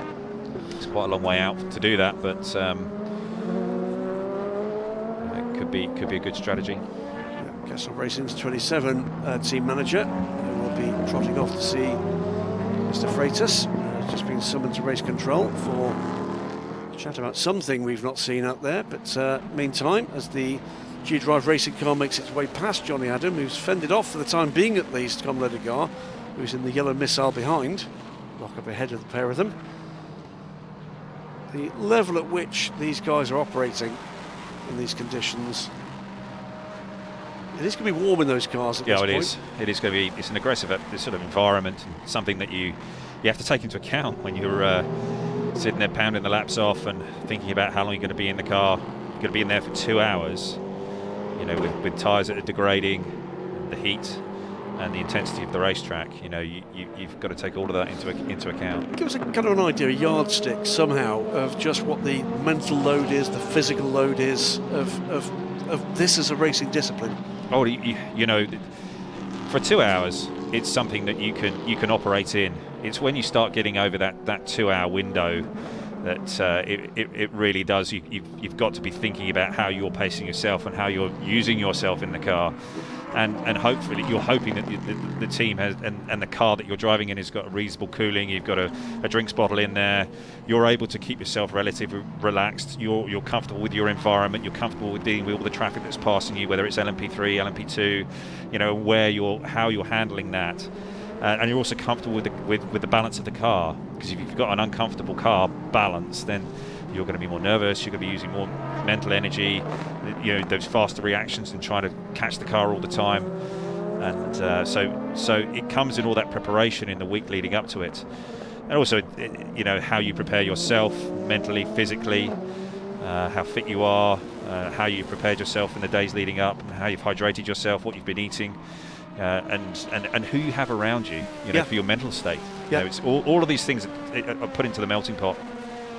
I guess the other question is this: it's a team sport without a shadow of a doubt, and in addition to which you've got here lots of customer racing, privately owned teams, privately funded teams, but there's also a lot of interest from the manufacturers involved in these efforts. What is that atmosphere like? I mean, is it fairly tribal? You know, what is the level of professional and personal respect between those factory drivers? Yeah, I mean, everybody's going to be out there racing against, you know, whether you've got a Giancarlo Fisichella or a Johnny Adam or a Nicky Katzberg, they're in the GT class. You know, they all know one another, they all respect one another, but they all want to beat one another. You know, there's that sort of quiet respect that they have, what everybody's achieved for their manufacturer at certain times. But it's, you know, you want to win. Absolutely. There we go with the team at the moment that's been leading almost from the start, the 40 GPX racing car. I think that's been one of the most impressive runs we've seen so far here. That car running well, 13th position overall now for Axel Jeffries. And remember, we said earlier that was a 35-second, I think we said that was.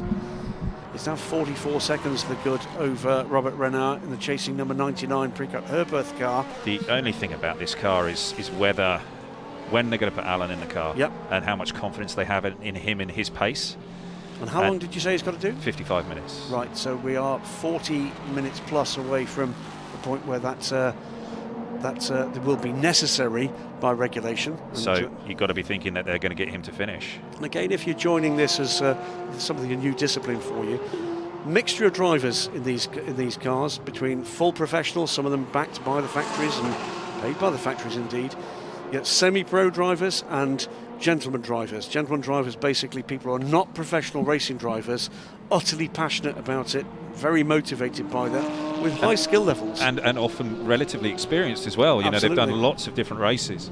Now, the way the regulations work in sports car racing mean that the regulations decide what you can't do is to put, you know, someone like an Ollie Gavin in the car for 3 hours and 55 minutes of a 4-hour race, and then put your slowest driver in 5 minutes. There are, by regulation, maximum and minimum times depending on the rating of that driver, and there's a rating system controlled by the FIA. So when we talk about these maximum minimums, we'll try to explain that as best we can. Realise we are talking to a big global audience with the Asia Le Mans Series this year for a variety of factors, good and bad.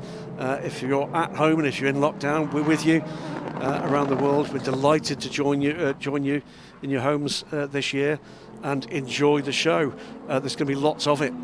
We are an hour and 38 minutes away from the end of this race. There is well over 12 hours, 13 hours of racing still to go in this season, and it's all going to be done within the next 10 days. Yeah.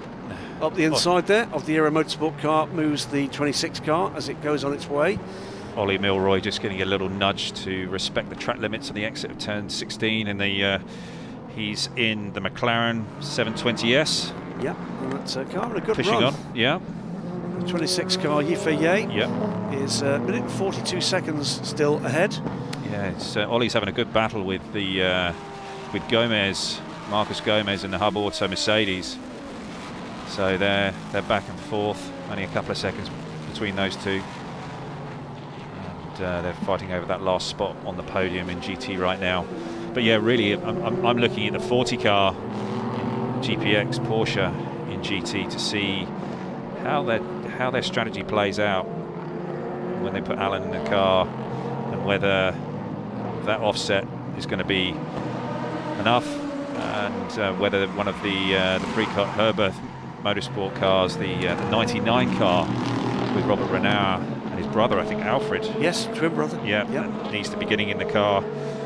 Robert is gold in his rating, and Alfred is silver. So let's see what how that all unfolds. Well, that causes conversations over the table at the Renauer household. Yeah. Sure. Knowing my relationship with my siblings, it certainly would in our house. But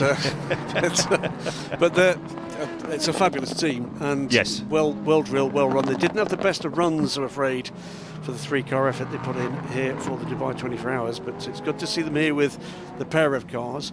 One car running very competitively indeed, running in second place. The other car, the number 93 car, with Antares out at the wheel of the car, is in 11th position at the moment. So both cars running well up the pack, and lots of swings and roundabouts still to negotiate here before this one is done. So hour and 35 minutes of action still to go. Just a little bit of a correction here with sure. Mr. Maldonado.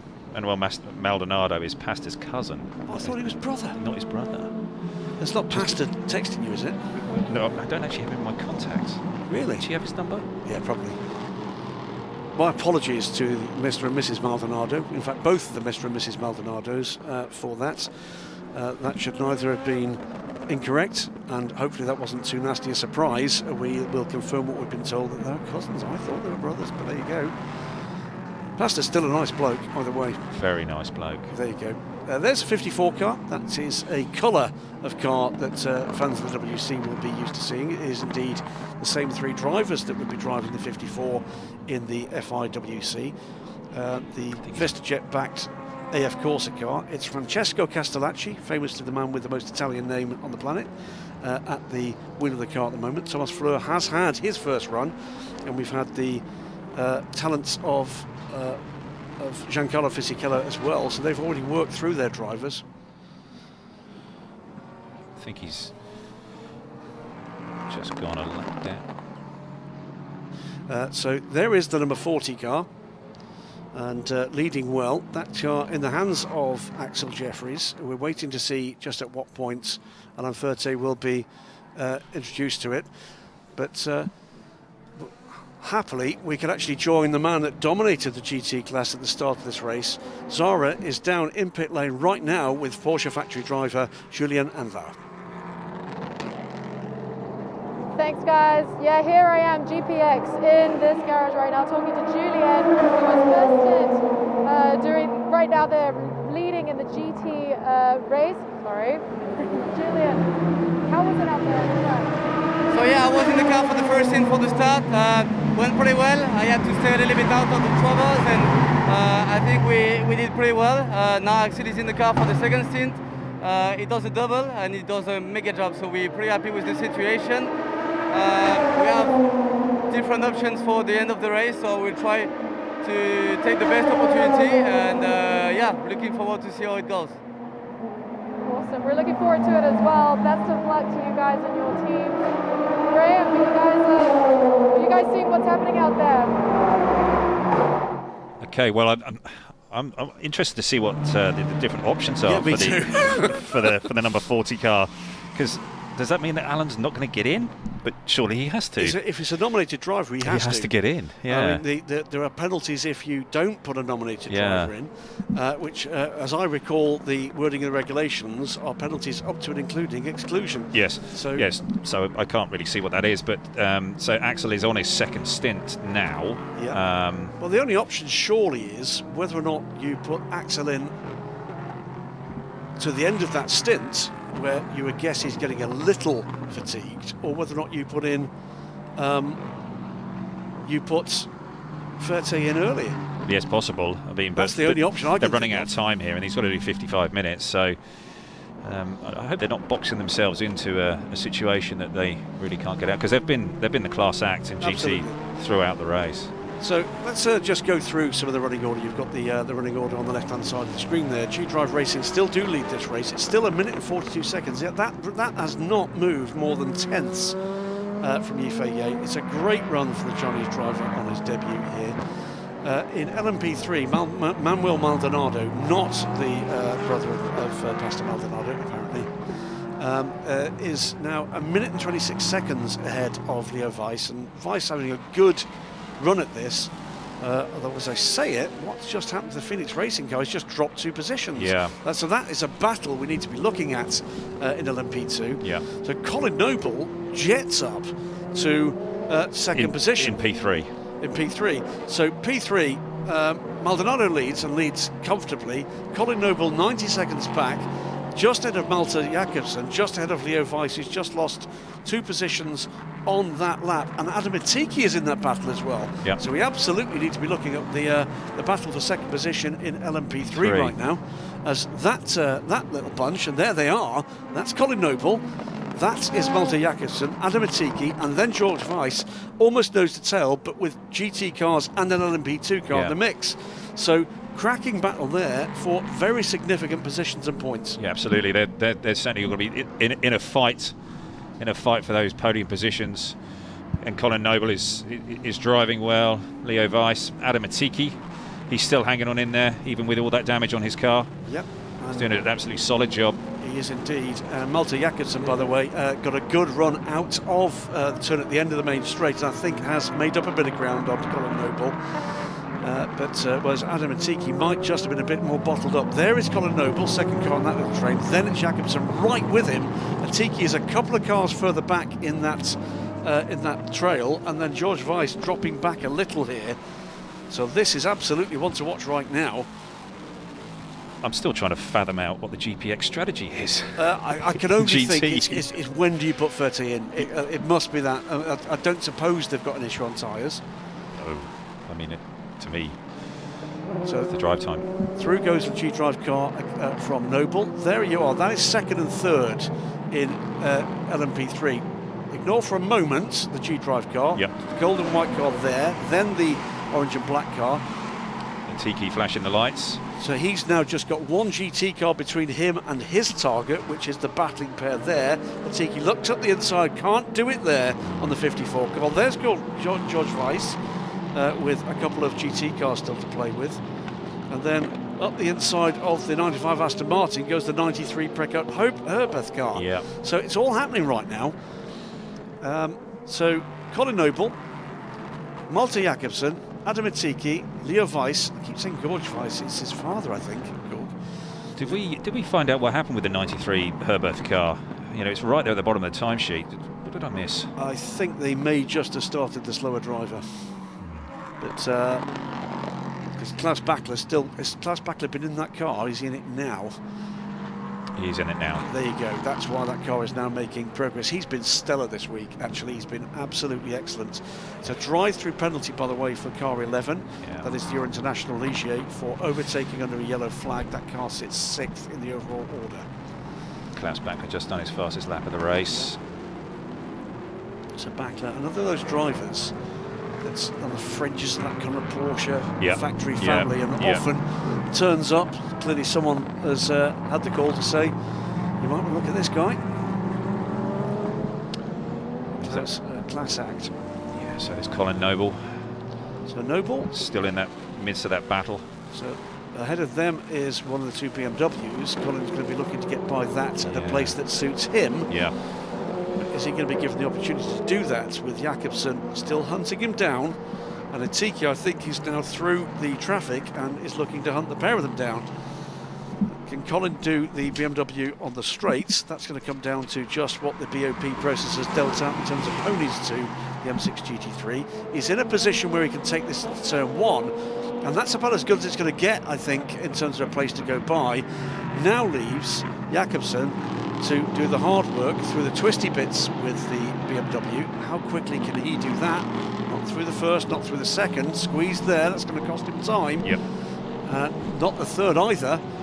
Now this is going to be frustrating for the young Dane. Testing for him. Yeah, take a breath. Yeah, another one of our racing teenagers here, but an old head on very young shoulders. Car 11 has a penalty, drive-through penalty for overtaking under yellow flags. Black and white flag as well, I saw, for one of the GT cars. The 57, that is the car guy car. Oh, is it Mikko Jensen still? It's, I think that's now Colin Ødegaard. So, Of course, yeah. Atiki not at the moment making the progress I thought he might to the back of this little train. So Colin Noble doing a good job. Yeah, he is, because they didn't have a great run in qualifying. There were another car that sort of looked to somewhat underperform, but maybe they were just focusing purely on their race pace, So not worried about strict qualifying. Key number to look at here is the gap to the leader. It's 90 seconds, almost dead for Colin Noble against Manuel Maldonado. Colin infinitely more experienced in LMP3 cars, and now we're going to see in real world time the speed of Manuel Maldonado against an established star in LMP3 cars in Colin Noble, who's won races in LMP3, multiple races in LMP3. Malte Jakobsen, who's been scoring podiums for RRM Sport, has been, I think, one of the revelations in the LMP3 class in the last 12 months. Expect him to be rising and standing through the next year or two. Put in some storming drives in the Road to Le Mans races at the Le Mans 24 Hours and Sport the Le Mans 24 Hours this year, after the lowly starting positions, was in contention for podiums at the end.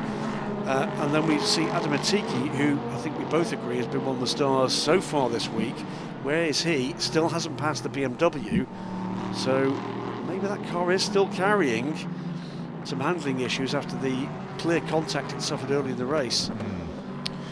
Malte Jakobsen going well here in the 15 car. He's at the moment quicker than Colin Noble is on average, but interesting to see whether Colin took tyres at the last stop and how they're going to manage their tyres through to the end of the race, because they only get 10 tyres. Indeed, yep. This, by the way, that's Charlie Robertson with his back to us at the front of the garage with the Ginetta. Yeah, there must be some head scratching going on there, and trying to figure it out. It's a not a nice situation to be in there, where you know that your car, you're out of contention, you're not really in it at all, and it is just being sort of an extension of either drivers getting just a little bit more experience, or just doing a little bit of testing on the car, just trying to get to the bottom of what the problem is. You know, there's all kinds of different things that you could be running through right now, but most of all, you're sitting there hurting a bit, the fact that you're not in the race. So, yep, we wait and see just what emerges for that team moving forward. They've got work to do. Guess is the major game there, by the way, is getting Miro Konopka as much prototype experience as he can before he emerges on his LMP2 program for the FIWC. The Jota team manager has been called to see Eduardo. Is that bad news for them? We still haven't got to the bottom of exactly how they lost their time. I'm as certain as I can be that he stopped under green flag running, and I was wrong, and I didn't see him pitting on a full course yellow. Yeah. It's the only way I can see he could possibly have lost that kind of chunk of time in that period of the race. So here's the 18 car. This is it's going to open the door for the Phoenix car to possibly get back on terms with the Jota car if they have an issue. Yep, 90 seconds is the gap. And by the way, Phoenix car is being caught again by the number 25 car. Car's had some traumas through the race so far. So the 25 car is not out of the hunt, as most of the GT cars in the pack descend upon us in short order. Drive-through penalty it's going to be for car 11. That's still the same one. Have they not taken it? No, I don't think they have. So there. Track limits. So that's the reason for the 28 car. I'm pretty sure it's a track limits issue. Right. Black and white flag for Yeah. them. So Stoffel's being given the final warning. So he's pushing too hard. This is going to frustrate Adam Atiki, yeah, he's got caught up in that battle for the GT, that last spot on the podium for GT there. He's got a gaggle of 6 GT cars he's dealing with. With the P3 car, that's not easy. No. Haven't got the power to blast through, and trying to get behind them on the brakes. All of these ABS cars are tough to pass, and you can see Atiki's not really making any progress. So this is hurting him at the moment. Remember, that gap between the 3 was, well, about a second and a half not that long ago, and Atiki is now 10 seconds back. That's what traffic has cost him. Well, I think also Atiki might actually have a problem. I've seen the car smoking a little as it's been coming off some of the slower speed stuff. He's still carrying damage, isn't it? That rear right corner. They've not replaced that that bodywork.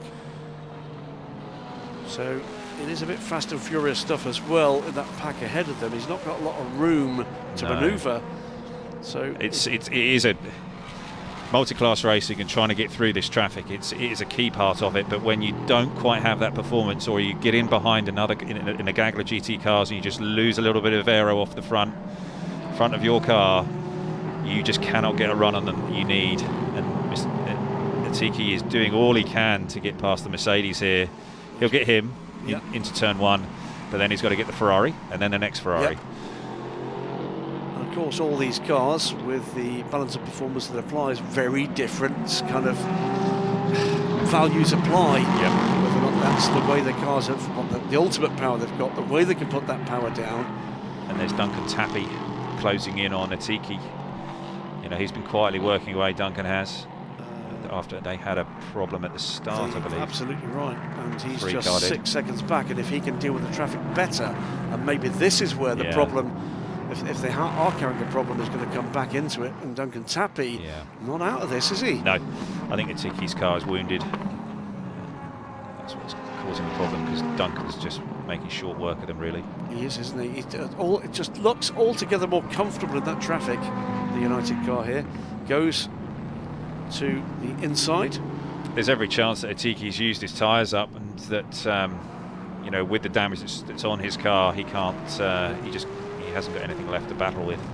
It's a mark, isn't it? Oh, that's contact there, and that's the 54 car turned around. Yeah. I'm sure if he just tagged the back of the Mercedes there, he might have just snuck by without any contact. He might have just tagged the right rear. There's Atiki, but that's actually allowed Duncan Tappy to clear that traffic. So he's got nothing between him now and the 33 car. This is the battle, emerging battle now for 5th place. Tappy, last time around, was 6 seconds back from that car. It isn't now. There is the gap. There's Atiki. Yeah. There is Duncan Tappy. That is the battle there for in GT. Second, third, fourth, no, third, fourth, and 5th.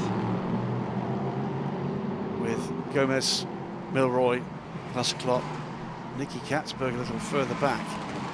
That's. And Nicky did get in the car. Nicky did get in the car, so he'd finished the coffee. Yeah. Or maybe he just had to drop it and jump in.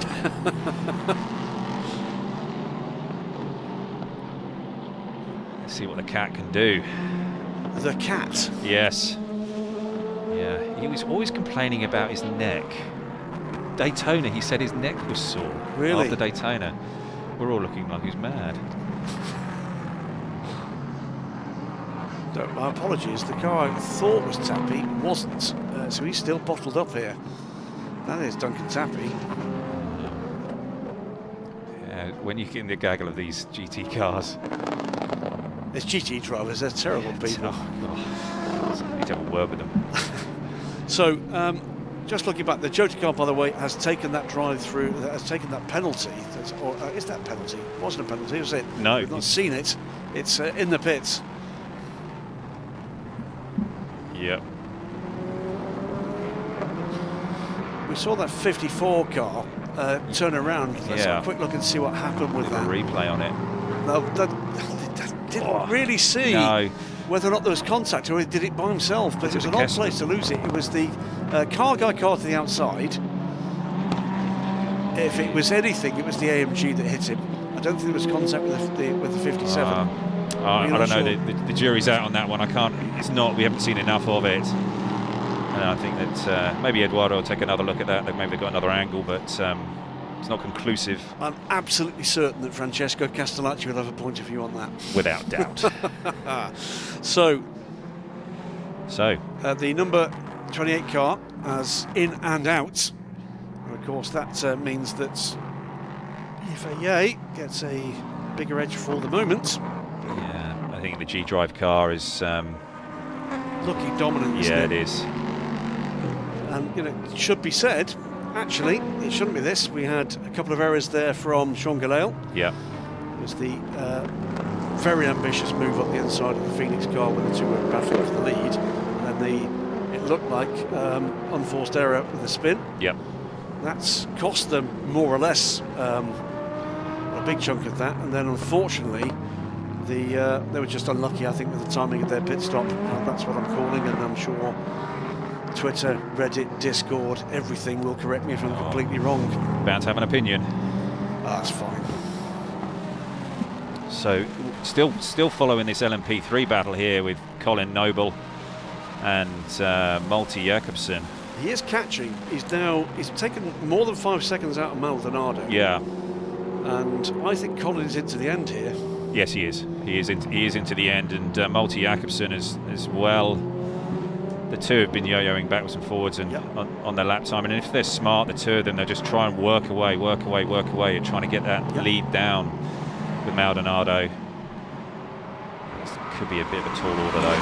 Very different characters, this pair, by the way. I mean, Colin, mildly dour, I would say. Okay. Very focused, but deadly serious about his racing and super quick. Malte Jakobsen, he's got that kind of bright, bushy, teenage way about him. Yep. Very well prepared by the team that look after him, and looking forward to bright days ahead, I'm sure, for his career, as indeed Colin is. Yep. We've already seen Colin make his debut in the WEC at the final race of last season in GTM. And I strongly suspect these are two names we're going to be talking about for some years to come yet. Yeah, I'd say that the 23 car, the United car, is still out of reach. It's an LMP3. They've really, with Aaron 15 to go, but they have one more stop. Right, just writing that down. Ollie Gavin says. Yes. You heard it here first. Ollie, not yet familiar with the phrase "the commentator's curse." I'll be writing that down so I can show it to Richard Dean later. Richard will come and tell me. Absolutely. Oh yes, he will. In words of at least one syllable. Yeah. So you're right. It's 75 minutes to go. LMP2, a mighty advantage, and a mighty advantage earned, frankly, by G-Drive Racing. Kept that car out of trouble. We heard. He's just done his fastest lap of the race. There you go. We heard from Rennie Binder. I thought did a really good job of just keeping out of trouble and just kicking in the laps, lap after lap after lap, while others made errors. Team that possibly will feel aggrieved is this one. This is the Phoenix Racing team. Led the race and were rather bundled out of that lead. Nicky's in the car now. Yep. So see what team can do. Absolutely. You'll be boom. Yes, indeed. Yeah, never short of how can we put this, volume on social media, Nicky. He's extraordinary. He's a force of nature. But him and Jordan Taylor seem to be the. Should have a tweet off, shouldn't we? Really. Yeah. But Nicky, a delight to be about. He really is, and he's another young man, by the way, that recent fatherhood has served him well, and it's a delight to see him having the success he's having. It's great to see him in a P2 car, isn't it? Yep, brilliant. Real talent there, and let's hope that takes him forward even more. They've got a lot of passion for the sport. The whole family have. Yep. With his father, Kurt, who I drove against for a little while in the mid-90s. Yeah, I'm that old. Yeah, but it's brilliant to see Nicky in it. He's been brilliant in GT for the Aston Martin team. Oh, 64 cars in. 64 car. That should, I think that might be more or less on. No, is that going to be? Is that a driver change? We've not seen Narain Karthikeyan yet, have we? No, the door's up. Narain will be in it to the finish, but they'll have to do one more stop after this, won't they? They will. So about 40 minutes on fuel for these cars, and so that's not quite where they wanted as a fuel window, but that's affected, of course, by that full course yellow, and they had a bit of a penalty earlier, didn't they? Yeah. So going to full service. It's not gone quite the way that Racing Team India would have wanted, with Algar Pro handling that car. But as you say, this was all thrown together in the last minute, and it was, you know, it was, and you know, ultimately they're learning. Absolutely. Naveen Rao, I think, will take some learning points from that. He's had a little bit of P2 experience at Sebring, I think, last year. And Naveen Rao, by the way, who's the gentleman driver in this trio, telling me about his experiences in lockdown. He has a place in the States, the Thermal Club, which is a club that's attached to a very nice racetrack. Oh, and that's side by side. That is for second position, and that's Colin Noble. They are. Wheel to wheel. Stumbling a little, I think, through the traffic, and rather bounced there by Jakobsen. Jakobsen makes the move. That's a cracking move from the young Dane. Yes. Great stuff. Colin will not be happy with that, but he'll be not happy with himself rather than with Jakobsen. That was great stuff from Jakobsen. Jakobsen looked like he was just sitting there waiting for that opportunity, and when it came, he pounced, executed. Great stuff. Delivered. More of that, please. So that is Colin Noble down to third position. That move, I think, started as they come off the final turn. That was Jakobsen, though, stumbling off the GT car ahead. Just had to catch the rear end of the car. Is that going to give, as the lead car comes in for what I suspect will be the final driver change there? Yep. Is that going to give Colin Noble an opportunity at the end of that main straight? And then Habsburg getting aboard. I won't say their full name again, I've done it once. You watch that pit stop underway. Fastest lap of the race, by the way, goes the 25 car with the latest driver aboard that car, Franco Colapinto. Yes. We'll bide our time with young Franco. Yeah, we might. I think he's a heck of a talent. Let's see how this goes in race conditions. Narain Karthikeyan certainly is aboard the Racing Team Indian car. So Franco Colapinto, who has 16 seconds to find on Nicky Team. Oh, this is going to be a good battle. Isn't it? Now that, right there. Yeah, that's what we paid our money for. Well, here you go. So you've got three sorts of P2 drivers on the professional end of things. The established stars, the guys coming out of professional GT racing, which we are beginning to get to the stage where that's what we can now call a trend, and the young single-seater guys looking for a career track. And we're about to see two of those go head-to-head. The 26 car comes out. It is indeed Ferdinand Habsburg. Seeing the fastest guys in the machines right now. Yep. Sean Galale, by the way, back aboard the Jota car. So it's Habsburg, Galale, Nicky Team, Franco Colapinto, Narain Karthikeyan, Carl Tilley, Neil Muston is the order in LMP2. Manuel Maldonado from Malta Jakobsen. That gap is coming down. It's under 1:22 now, with an hour and 9 minutes to go. Colin Noble, who is right to the wheel tracks of Jakobsen. Leo Weiss has dropped back to be 30 seconds back from that group. And Adam Atiki, by the way, has dropped back behind the Phoenix car. So it does look as if that car is carrying a problem. Duncan Tappy, meanwhile, is getting on to terms with Atiki. That is your top six in LMP3. Yeah. In GT, Axel Jeffries now has, what is the lead there, 41 seconds. It's more or less what it was with Axel Jeffries in the number 40 GP X Racing car. Ahead of the 99, Robert Renard pedalled Prekka Herberth Motorsport Porsche 1-2 more or less from the start here. The McLaren up into third with Ollie Milroy is 67 seconds back, but has Marcus Gomez right with him. But that's the McLaren having taken that position, I think. Yeah, you've got to be. Surely we're going to be seeing the GT, all the GT teams coming in for a pit stop shortly. They've got to be very close to their fuel window here. So this is going to be where that all kind of pans out as to who's had the professional time and who's still going to burn some of their gentleman drivers' time. It comes now. So that is. So the 40 car won't pit until it has to put Alan Furte in, but the others will all be pitting very, very shortly. Behind that, there's a battle underway at the moment. Valentin Haseklot, the young star for Aston Martin in the number 88 Garage 59 Aston. That is the lead of the 5 Aston Martins we've got here. Under pressure now from Nicky Katzberg for fifth position rather.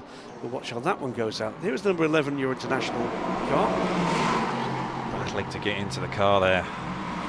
Turn 11, this is the Seoul Ligier P2 car in the field. LMP2 AM entry. Remember, this is scored in the overall order in P2 for the purposes of the championship position. As the Euro International team for the first time here, by the way, in its let me think. Oh, they're down to 2 drivers, aren't they? They are. Yes. They're going to be feeling it now. Yeah, I think Neil was that? Oh no, was it John Corbett getting back in the car? John Corbett gets back in that car, so it's the 2 Australian drivers. As the G-Drive car side-to-side contact there, I thought, between the D-Station car and I think that's the 60 Formula Racing Ferrari. Yeah. And the near full factory AF Corsa colours. Through comes the G-Drive car, deals with that traffic admirably. So Franco Colapinto is now, he's 14.7 seconds behind Nicky.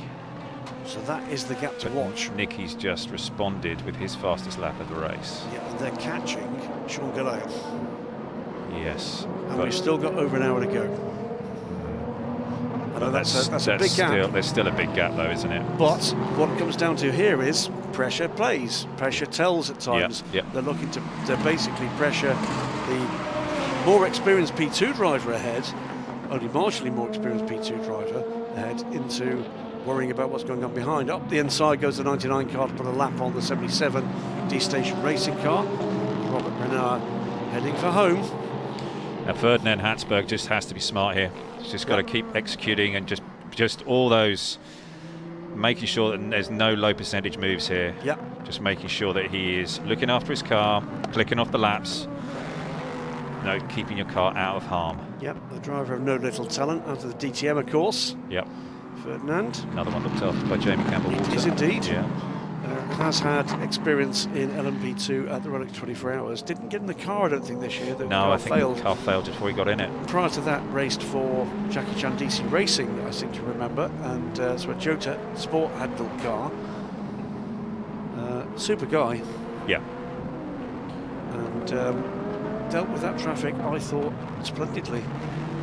That bodes well for whatever is going to come in the future for Ferdy.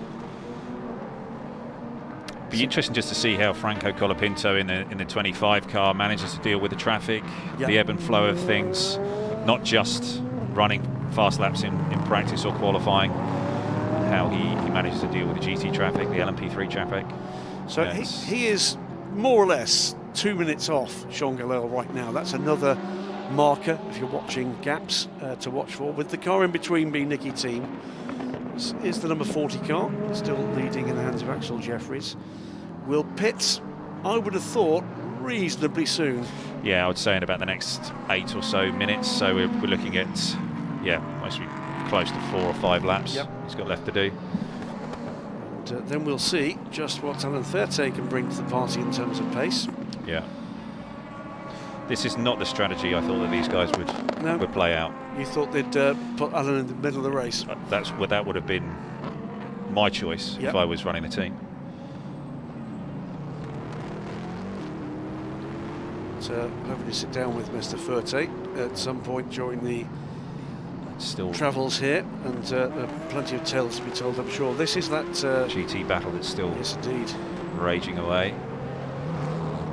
So we've got the McLaren. I think this is a couple of back markers between the McLaren and the Mercedes now. So Ollie Milroy's done a very good job there in getting clear air. He, by the way, is well over a minute back from Robert Renard. The Porsches are not under pressure here. No. Just looking back down the order to see where we are with the third of those Porsches. It is Klaus Bachler. He's well down the field, making good progress in terms of his times, but he's the professional driver picking up the baton from the amateur drivers that have been in the car before, so he is not going to feature. It's not going to be Porsche 123, but who is going to be in the position to take that final podium slot here if these cars finish untroubled. Is it going to be this car, the black and red Inception Racing car, run out of the UK by Optimum Motorsports? Sean Goff and Bas Leinders looking after that operation. Yep. Incredibly busy squad last year. There is the final thing. Final stop. There you go. There is Alan getting himself ready to jump in. Yep, skipping across the pit lane and belying his 62 years there. I hope I can skip across the pit lane. Same here. And climb into a car thinking I can do another hour and 3 minutes in the sunshine. They've got 45 seconds or so in hand over the Precourt Herberth Motorsports. Of course, still have to make a stop. They still have to make a stop, and Robert will be handing over to his brother, Alfred. Yep. So, in goes Alain Ferté. Car prepared beautifully. I mean, they've not got far to push the car from the the workshop, but it just looks fantastic. Yeah. Beautiful car. So remember, don't have to hurry here. This is, remind you again, mandated 110-second stops here, so you'll see the car probably come off the jack's own weight. Looks a little tight there when it came over. When he pulled it up, he's sort of right by about half a metre than the team would really like. He's a bit tight on the refueling rig there, so the mechanic was struggling to get that right rear on. These are all the things that they run through, when you practice, go through everything. So no delay there, so time that to more or less to the moment they needed to. Not seen any pit stop penalties actually for time, and we are just 90 seconds away from the final hour of this race. Skip by, 5 seconds stop and go by the way to car number 28 for gaining permanent advantage by constantly abusing track limits. That is the Jota car. That is drama. That's good. Now there's two things. It won't lose him the place, but is that going to get in Sean Galle's head? Yeah, well, Sean, he's we'll have to see, but I think that must have been through what Stoffel was being warned about, because the team manager was called up there some time ago. The penalties have been a little slow, but it's a bit of definite cadence about them. Time. Yeah.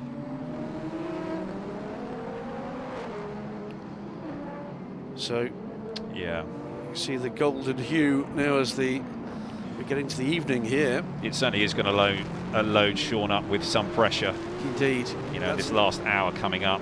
You've got to pick your moment, haven't you, as a team manager, to tell him that. As the G-Drive car looks to pick a... just as I said it. Yeah. The 66 car is not looking in its mirrors. It's just looking out the windshield. And that's what happens. You've got somewhat tired drivers in cars.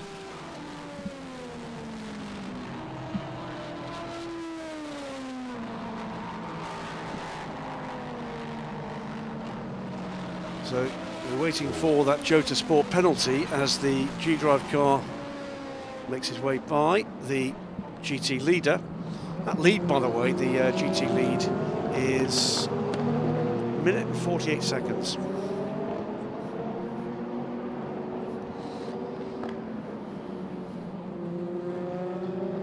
So hour 3 of 4, and it's been a close run thing in more or less every class in the traffic galore with this big GT field.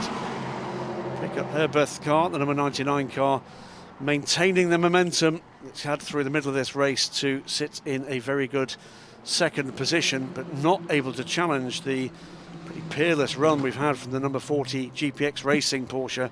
Hans Axel Jeffries handing over just as we get into the final hour to the evergreen Alain Ferté in LMP3. Massive battle for the podium positions. Colin Noble it is that's coming towards the end of this race in third. Malte Jakobsen executing a fantastic pass on Colin Noble, but up front and cruising on to fend off the pair behind is the number 23 car now in the hands of Manuel Maldonado. United Autosports looking good for the last hour of this race. LMP2, we've got the battle between the 5 or 6 cars. Phoenix Racing, though, emerging into 3rd position, pushing hard on Sean Galel, who owes us a penalty earned during that 3rd hour. But again, well ahead at the moment, the number 26 car, now in the hands of Ferdinand Habsburg. And that car holds something like a 100-second lead, thanks to more or less faultless run from the G-Drive Racing crew. The Aura 01 looking well set for a strong run to the finish. So it looks like my old teammate Patrick Ujala is going to be spending some time driving through the pit lane after not respecting blue flags. And I think it was Patrick who was in a close battle there with the Aston Martin and the G-Drive car when the G-Drive car was trying to get by it. And so I think Patrick is going to have to serve a penalty driving through the pit lane. Yeah, spend some time thinking about the things he's done. Yes. What a shame. Okay, 93 car we've got on track at the moment, on camera at the moment. That is Klaus Bachler, pushing hard to make up positions in the second Herbeth cars. He's 15 seconds back now from Alessandro Pierre Guidi, another driver you'd expect to be far further up the order. But whatever's gone on there with those 2 cars, they've got, it seems, far too big a hill to climb. Yeah. Probably in no small part, Ollie, a mark of just a pretty faultless run from the cars at the front of this pack. Yeah. And if you've managed to put together an error-free run in this class, there's been ground to make up, and we did see, it certainly appears to me that the right call was, the luck went in this case to the number 40 car, that we didn't have issues at the start of that race that allowed Julian Andlauer to use his pace. Yep. We didn't have a full course yellow in the first half of the race. That meant he could build up that advantage. In comes the class leader in LMP3, and I think that's Jota car ahead of him. Is it? No, it's not. No. I thought that was Jota coming in to take their penalty. So it's a 23 car coming in to do its final stop. In fact, the Jota car has taken the penalty because that gap is under a minute now. Yep. So he's lost something like 40 seconds to Nicky Team, but still has 57 seconds. Oh, the 23 car overshot its pit. And that shouldn't be too much of a problem with the timed pit stop, but not what you want. No, just got to go through your procedure now, not get flustered, just do everything that you've been practicing. But sometimes when you try and rush it, you get flustered and you start making mistakes. That belt won't go in, or there's something going on with the seat insert, or you can't get the radio plug in, and all of a sudden it's got frantic. And from a very calm, cool and collected pit stop, you've gone to a sort of complete panic. So the good news for the opposition is that there was a mistake there, it looks like, in the United Autosports pit stop. The bad news is they've got Wayne Boyd to plug into that car. And Wayne, of course, is the reigning champion in the European Le Mans Series in LMP3, was the class of the field without a shadow of a doubt in 2020 in Europe. And that's why, by the way, he overshot it, is because all 3 cars went at the same time. Yeah, so it's kind of an odd setup there. They've got the thing, the car behind pointing out. So that the car in the middle is the aero-backed car. That would be Jim Maguire's car. The one at the back, I think, is the 2. I'm sure they might get a penalty for that, because I don't believe you're allowed to refuel with the car on an angle like that, with the nose pointing out. I'm not sure of the absolute regulation, but I believe. So Phoenix Racing just going by the pit lane as out comes the number 57 car guy machine. 57 now in the hands of Comledo, still in the hands of Comledo car. So Phoenix Racing now, it is 56.9 seconds, but being caught by Franco Colapinto. Yeah, that Colapinto has, it's yo-yoed a bit, and it could just be going a little bit with traffic. But yeah, Colapinto is fastest lap-wise, he's a second. But did I say it was 2 minutes was the gap between the second and fourth? I think I did. It's now 1 minute and 10 seconds. After that penalty. Yeah. So this is going to be an interesting next 20 minutes or so to just see if they've got an ability to attack. in the latter part of the stint they're currently on, because all these cars will need to pit again. 40 minutes or so on fuel for the LMP2s, 53 minutes to go. What tyres have they got left? P3s will be good to the end though, won't they? Yes, they will. Yeah, anybody pitting now is good to the end in the other two classes. But what tyres have they got left for the LMP2s? What pace have they got left on at the end of the stints on the tyres they've got? I think we're going to start to see that. So whilst there are gaps that are pretty beefy, this is, I think, where the psychology comes into it. It's kind of who's the stronger in the head here at this point. You know, we'll wait and see as we wind out with the LMP3 battle. Wayne Boyd emerges back into the lead, by the way. And Colin Noble, by the way, has gone back ahead of the RLR M Sport car. That's another driver change. Bashar Mardini has got back into the 15 car. There's something with the 25 car. Every time off a slow speed corner, it's just venting something. Yeah. Every time off a 14, I've seen it throwing something out, and that could still be that they're burning extra oil, or there's something odd. We'd have to look into that after the race. The 25. Warning for Rafael Marciello in the AMG. Still battling hard. Yeah, he's looking for that. He's battling for that final place on the podium, isn't he? But his lap times are good. I think he's just on an outlap, actually, just completed an outlap. But as the I believe the M6 of Nicky Katzberg will have to. Oh, he's just going to come out of the pits actually himself. Nicky has.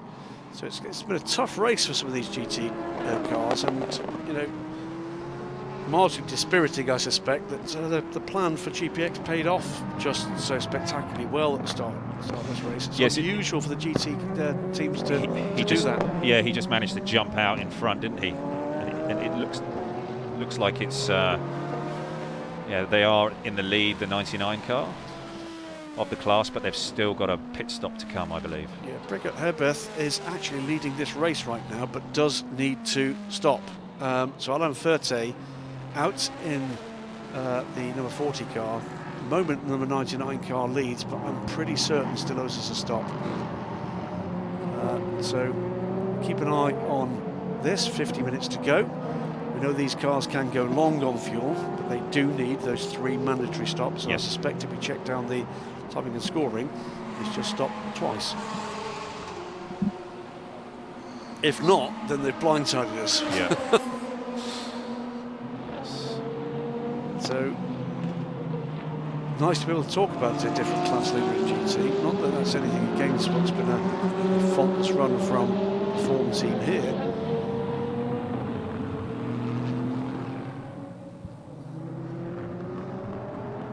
.50 minutes to go. Number 99 car.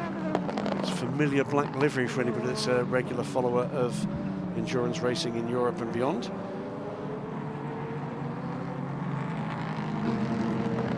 Still Robert Renard at the wheel of the car, so we've not yet seen Alfred Renard yet there. Franco Colapinto up the inside of the... Yes, they're still owing us a pit stop. They've only done 2.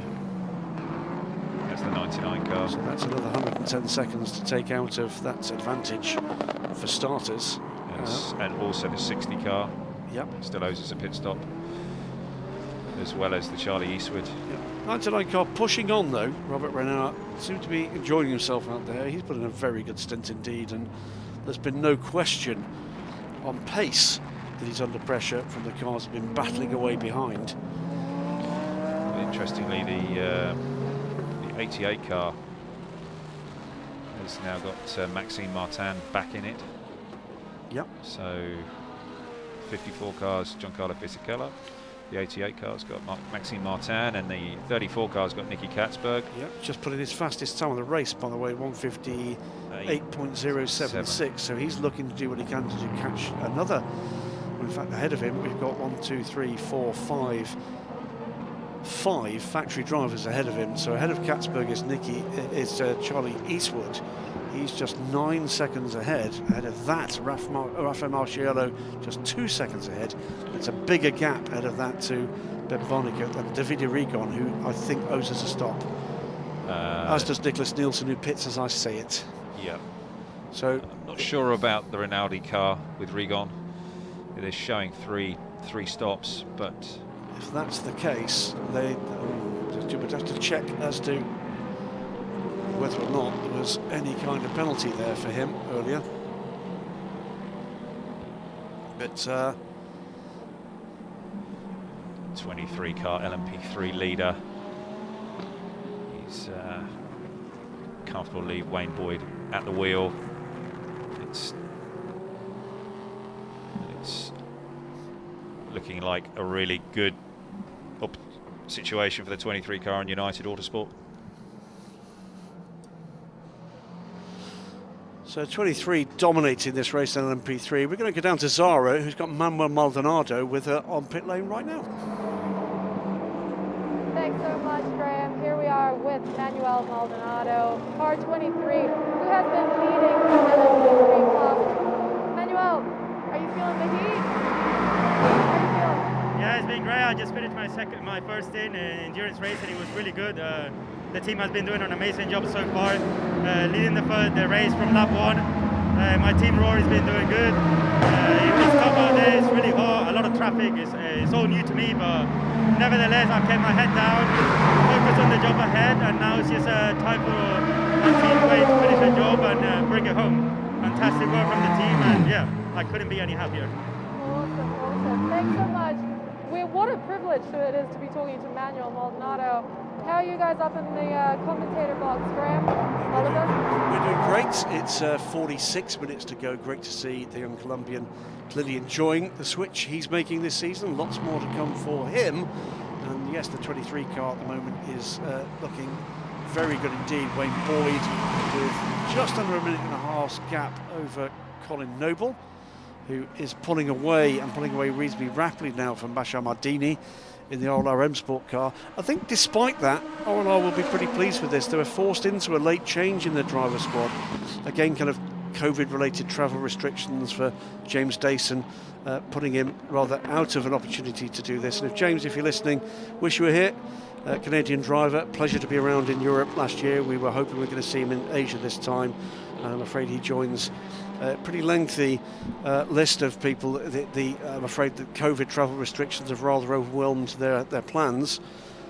We'll see you whenever you can come back racing, sir. Pretty certain the 55 car does owe us a stop. It has had 3 stops, but one of them not up to the 110 seconds mark. So let's wait and see if that is right. And that was... That's a 15 car, I believe. It was a 15 car. I don't think there was contact. I think he just went wide. Went around on his own. I think he possibly got the rear wheel over the curbs. So is that going to put that position in any doubts? It will, because Duncan Tappy, I think, is close enough that by the time the 15 car was recovered, that, by the way, Ollie, is a fantastic example of the commentator's curse. Just about to say RLR Sport would be pleased with where they are. And I'm now going to get Nick Reynolds from RLR Sport coming up here with a pretty sizable steel bar at some point. So apologies there to everybody from the fabulous little team from Bolton. But that, I think, was Bashar Mardini probably looking too long in his mirrors at the P2 car. Yeah, I think he was maybe unsure exactly where he was going to go and ran a bit wide. Yeah. So unfortunate. Let's wait and see what happens with the. So that's the 99 car making that pit stop. Robert Renauer from the lead comes in now from the GT lead. That will give the lead back to the GPX racing car. And times, by the way, from Alan Furte, pretty respectable. About 2 minutes against 158s, 157s, 159s from the factory talent around him. It's sizing up now for a really great battle in P2. Franco Colapinto is slowly closing Nicky Team down. He's got the gap down to about 8.5 seconds. It's halved. Yeah. Yeah, that's a cracking run from him. Yeah, Colapinto is got about, on average, about half a second on Nicky Team every lap, it seems. Just looking at the averages here. But I would say that Sean Galale has consolidated that gap to Nicky Team. I think he's holding it. I think he's pulling out a few tenths here and there. So that speaks to the mental strength of Sean Galale, and that's to be admired. not easy when you can see there's an attack coming and there are errors creeping in. But you've just got to get your head down and get on with the job in hand. Exactly. He most probably had quite a chat to the team manager or the people around him, giving him some support, just to try and get a solid second stint.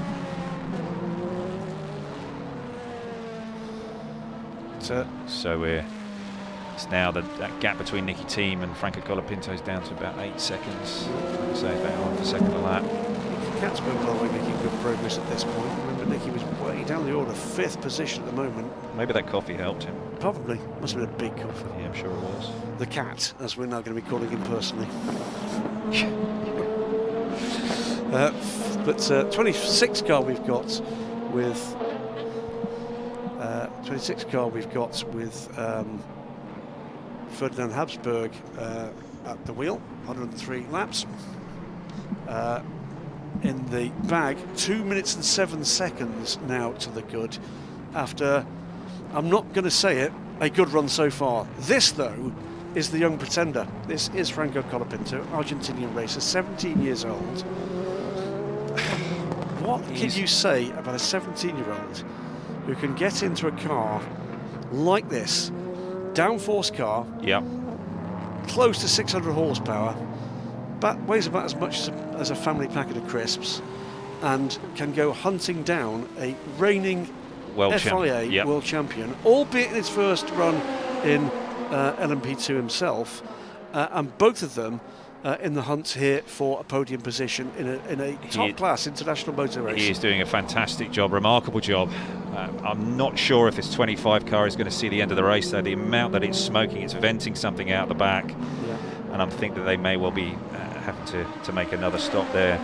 They're venting something there, and it's never good. 7.5 seconds now he is behind Nicky Team. Nicky Team just under a minute back from Sean Galale after not a fault-free race for the Jota Sport car. We had the incident with the Phoenix Racing car that took them out of the lead. We had a spin by himself, it looked to me, by Sean, and then a penalty just a few minutes ago that saw the car down the pit lane again. Colapinto dealing with traffic in a very mature fashion. Yep, just passing Ben Barnicoat there in the McLaren 720S. And he's currently sitting in 3rd place. So Inception Racing. Yeah, that's a good run from the Inception Racing crew. They'll be very pleased indeed with that after a disappointing Dubai 24 hours.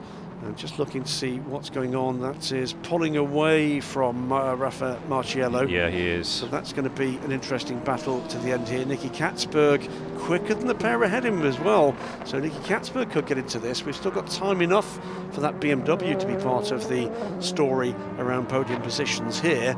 And behind that, Maxime Martin is certainly not out of it, and he's quick too. There are multiple drivers, multiple cars. You called it right at the start, Ollie Gavin, that with the quickest drivers in the cars, multiple makes, that we could get this to a grandstand finish. Yeah, I mean, it's in the last 45 minutes. It's certainly sizing up for it. It is, most certainly. Other than the Porsches, by the way, which frankly have bossed it all the way through. But what have we got now? So Precourt Herbert, that car emerges. Alfred Renault is 39 seconds back from Alain Ferté.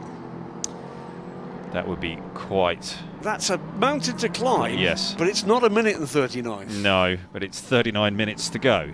Correct, so a second a minute. Or, in other terms, one minor issue or stumble for the driver ahead. Yes. To get under major pressure. It is a drive-through penalty, meanwhile, for the number 89 car. It's a car some way down the field. That's the Garage 59 Aston Martin in the hands of Martin Kirchhofer for constant abuse of track limits.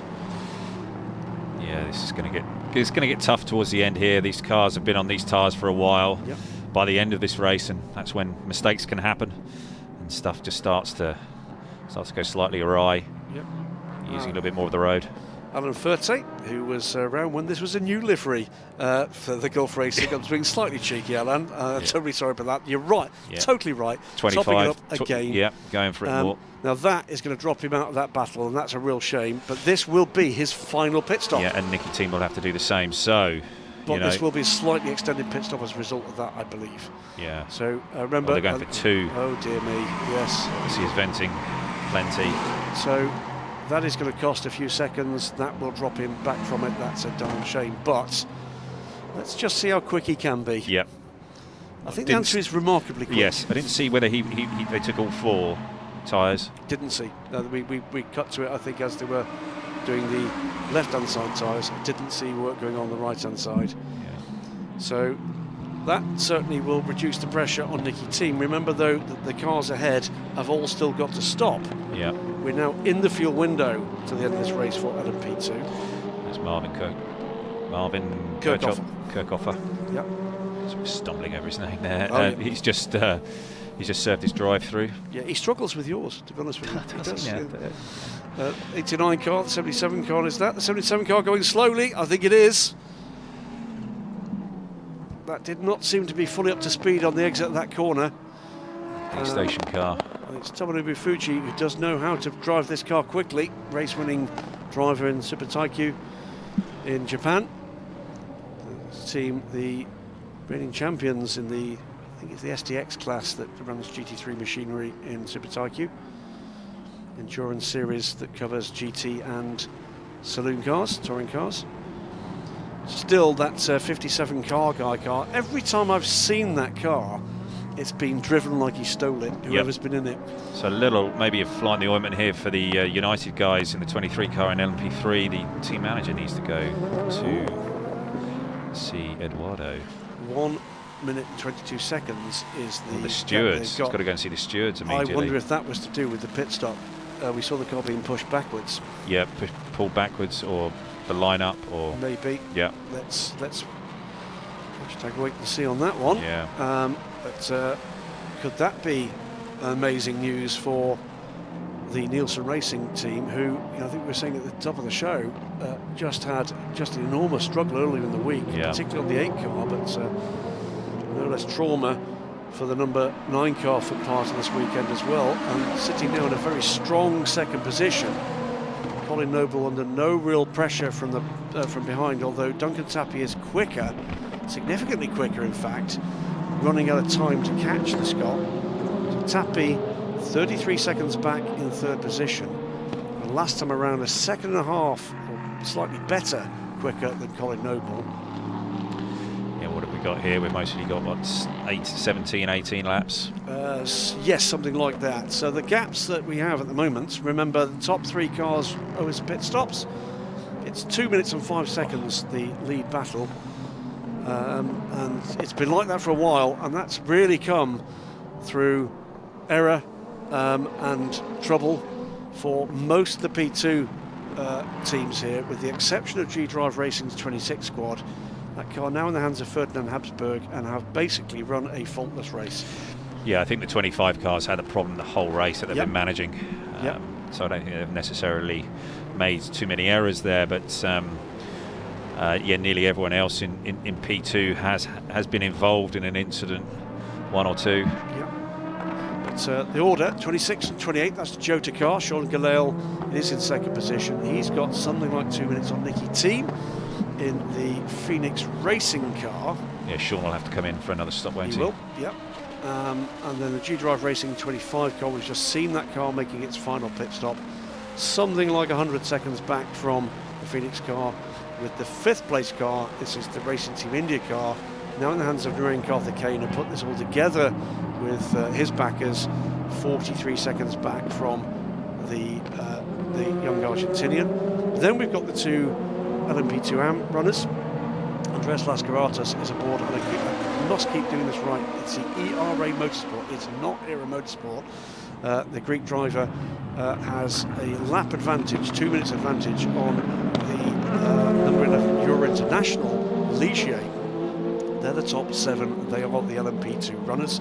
Then we get into the LMP3 runners as we watch the 89 car in the hands of 89 car that's the car of Marvin Kirchhoffer. It's been one through track limits issues. LMP3, United Autosports in control on track, but potentially in trouble with the stewards. 1 minute and 23 seconds ahead of Colin Noble in 9 Nielsen Racing Ligier. The order, by the way, top 7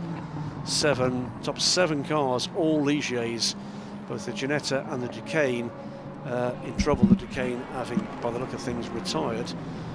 So Colin Noble in the number 9 Nielsen Racing car sits second. 33 seconds back, Duncan Tappy in the second United car. This is the number 3 car.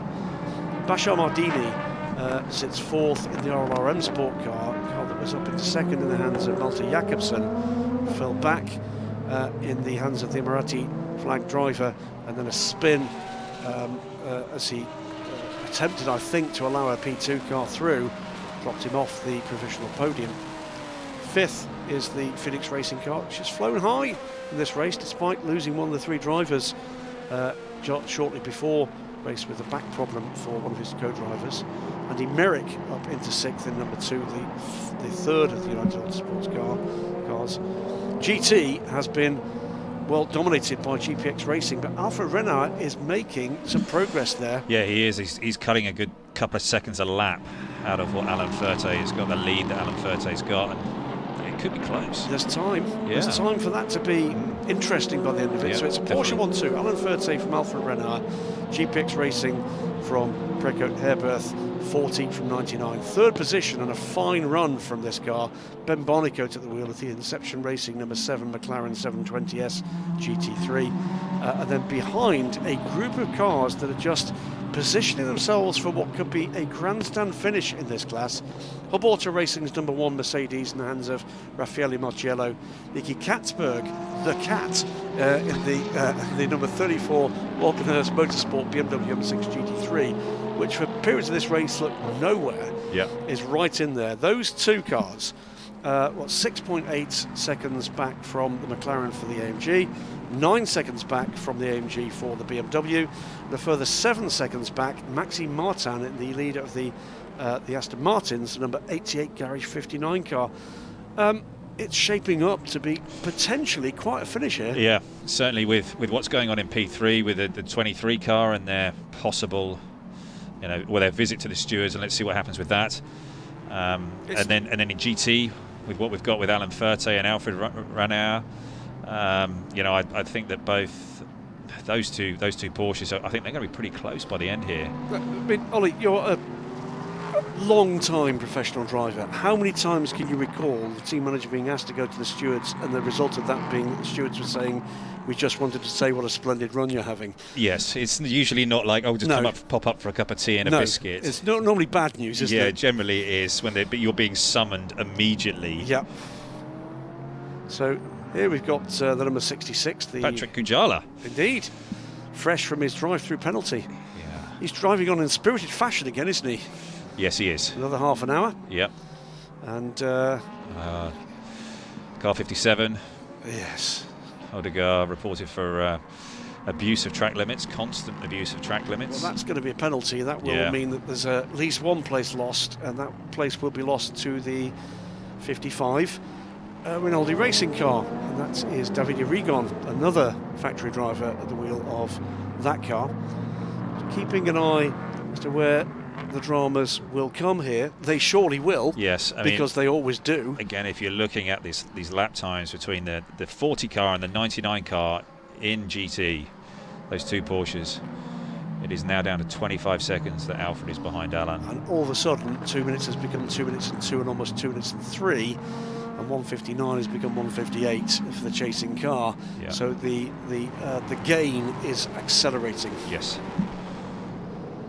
So 29 minutes to go, and all of a sudden that is looking on. It is a drive-through penalty, by the way, for Colin Odegaard for track limits. And I think that the 99 car, of the Precote Herbert Motorsport, has played a blinder here with a strategy, and they've only just had that stop there with Alfred, and they've new tyres possibly. And he's fresh. He's fresh. Get good tyres on for the car at the end. That's one of the reasons why he's making such a massive gain. They'll be hoping against hope that they get a full course yellow here to kind of stop the rots, because at the moment it's going in one way and one way only. Recovery in time there last time around from Alan Furte, back to the 2 minute bracket, but still losing time So 1:59.4 against a 2 minutes 0.6, so it's down to 24 seconds, 28 minutes. Now remember, when we first pointed out that gap, it was a second a minute, and he's done better than that. Yeah. We're now 28 minutes, 24 seconds. So we will keep an eye on that one. We'll keep an eye too on the progress of Raffaele Marciello, Nicky Katzberg and Maxime Martin in pursuit of Ben Barnicoat. But it genuinely could be any of those 4 men or 4 marks that completes the podium. It does not look to me as if real drama willing, we're going to see anything other than a Porsche 1-2 here. The number 11 Euro International car. That's that delayed stop of the 25 car. I think it's taken the pressure off Nicky Team now for third on the in P2. There's a wave from the driver. It's Antonio Ferrari, the team principal of Euro International, grandson of Enzo Ferrari. I'm pretty confident of that. More confident than I should have been about the fact that Manuel Maldonado was, other than the cousin of Pasta, and wasn't Colombian but Venezuelan. Do you want me to get it up again for you? I think we probably should. Yeah, just in case, double check. So if you're using my comments here for the Wikipedia pages, you're going to need to edit. Yeah, Manuel is Venezuelan. Venezuelan, yeah. Not Colombian. No. Mixing up my coffees. And he's the cousin of Pasta. Yeah. Not the brother. I feel ashamed. 27 minutes to go. This is Ben Barnicoat. We've not seen enough of this car. The McLaren 720 SGT3. The first time we've seen this car in the Asian Le Mans series. Not the first McLaren. We've had the previous car, the 650 SGT3, taking the title some years ago in the hands of the now defunct, I'm afraid, Clearwater Racing. Sad to see them depart the international scene. They were firm favourites with the fans with their fabulous liveries. But this team, one of the busiest in motorsports, I reckon, in the very much condensed 2020 calendar. Talking to a couple of the team members around the time when we had a one-off appearance by members of this squad, in fact, Ollie Milroy and Brenda Reeb, as in comes the 26 car. This is the final stop inside the final half hour as the 57 takes its drive-through behind. 17 consecutive weeks on the road for Optima Motorsport with those McLarens. Wow. And that's some commitment to the cause for their customers, and for that matter, for the guys who spun of those cars, do everything else with those cars, and their families. So away goes Habsburg. That was drama-free. Yeah. And that's what you want at this point in a motor race when you're holding that kind of advantage. No surprises, no dramas, no snaffus, no nothing. Just get the car out as through come a couple of battling P3 cars, and I think that is a battle. That looked to me to be Andy Merrick right on the tail of the Phoenix Racing car. It was. That's the 5th position, just ahead of these guys on the road. Not getting much respite. The Ginetta has unfortunately been pinged for speeding in the pit lane again, and it's rather frustrating end, I'm sure, for everybody in that operation. Maybe they've got an electrical issue. Oh, and the hub auto's in, and I think that they've maybe got a bit of an issue here. They're working their way around all of the. Oh, they're working out, and oh, you can see Philip, the body language, couldn't you? Philip, the team manager, he's done the dreaded hands across the throat, saying that they're done. Well, they're certainly out the battle. Let's put it that way. Yeah, they're done. That's a shame to see. Oh, very sad, because that was getting into the mix for a potential podium finish. But yeah, I think that's game over. Driver is getting out the car, and that's a sad sight at this stage of the race. No one wants to see that in the last 25 minutes. Yeah, Raffaele looked like he'd been struggling a little bit with the pace, and I think that they've just had a problem. This is maybe... Is it brakes? No, I think this is maybe something that came from that tiny bit of contact from the Ferrari. Okay. You know, when the Ferrari got spun around, I think at turn 10, and they just had some really light contact. Maybe it's from that. So there you go. That's one car that is going to be. I think we've got a couple of dramas here. We've got multiple cars, I think, in trouble for not selecting pit stop times. Now the 11, that car is out of contention for significant places. That's the second place of LMP2. The 33, that is Sandro Matiki's car, that's a CD Sport car in LMP3. That has dropped way down the order. That car must have been in trouble, because that's dropped all the way down to 33rd place, and that was the car, you remember, was in contention for the podium position. And the 93, which is Klaus Bachler's car, in Pricot Herbert, that car 16th in GT. They have all been reported to the stewards for not respecting pit stop times. So dramas for the teams, not necessarily any of them in significant racing positions right now, but we're now with a real world battle. This is a position for a points makes prizes slot, and also with the G-Drive car going up the outside, as I think that is there, to just drive by the battle for 5th place in LMP3, as Andy Merrick is trying to get onto terms with Jan-Erik Sluten. And we're looking at that battle for 1st and 2nd in GT. It's now down to 19 seconds, and it's 2 seconds a lap that Alfred is taking out of Alain. I think he's going to catch him. It's going to be really close. So Andy Merrick looking to put the German driver ahead under pressure, runs a little wide in the United Autosports car, but gets the power in pretty quickly, and the chase is very much on, beginning to be able to see these headlamps far more clearly than we did earlier. Sun is still up. It does go down here like it's been pushed off a cliff, but certainly not as bright out there as it was. And these boys in P3 are really going to be battling with tyres right now. You know, they'll have used every last little bit out of them, and it's going to be just hanging on. They are catching Bastian Mardini. That's the next car up the road, so this is not a battle for 5th, it's a battle for 4th. Right. And remember, the points are going to matter here. There's Mardini, there is Schluten, and there is Merrick, and there is the second of the G-Drive cars. That is Colapinto, who, by the way, is doing a fine job of closing in again.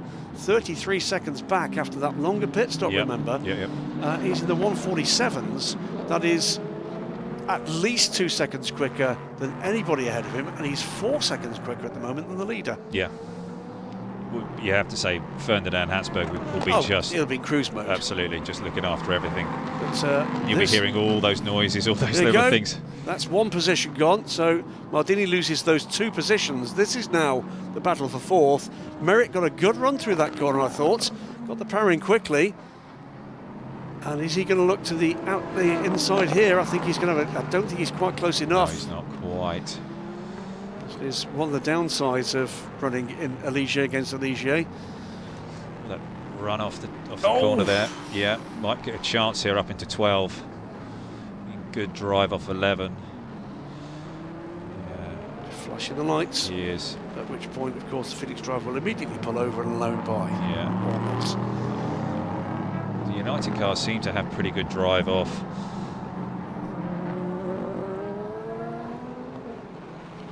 See. So I wonder if Richard's managed to work his magic with the stewards. The 23. On the 23. Richard Dean. Yeah. Well, we'll see. Yeah. And my guess is we'll see in the next 15 minutes or so. Yeah. Late penalties not unknown here. Indeed. Andy Merrick doing a fine job here. He is. He just needed to not sniff out. He did that classic thing of just looking as he came into the final corner. If he had just stayed in the wheel tracks and looked to get a really good run off of the last corner, he would have then had a far better chance at towing up behind and putting the pass in on the number 4 car. We're going to get some penalties, by the way. We talked about those cars being in trouble. There's going to be a 7 second stop and go penalty for 11, 1 second stop and go for 33, and 1 second stop and go for the 93 for those pit stop times. That will be the number of seconds they were short on their mandatory pit stops. Yeah. But 90 minutes to go. And through comes 25 car. Still chasing hard here. He's taking time out of the Nicky team. Yeah. He's running out of time. Yeah. But this will be this young man just finding out what it takes to bring the pace out of the car deep into a stint. He's What's his average lap time on these stints? Well, in the previous stint he was a good half a second quicker than Nicky, and Franco is the same. He's a good half a second quicker than the Nicky team. Yeah. So, and they're the quickest 2 cars on the track. So not sure that's going to make much of a difference. There is too big a gap, but the gap is coming down 32 seconds now to Nicky team. Not the Nicky team, by the way, has been slow in this car. He absolutely has not been. I think if we were in a position here where he was chasing a gentleman driver to the finish here, we might be a very different result. But the strategy has played out that's going to support, I think, the cars ahead. Sean Gelael has done a good job of getting his racing head back on. Yep. No, he has. He was strong in his second stint in the car.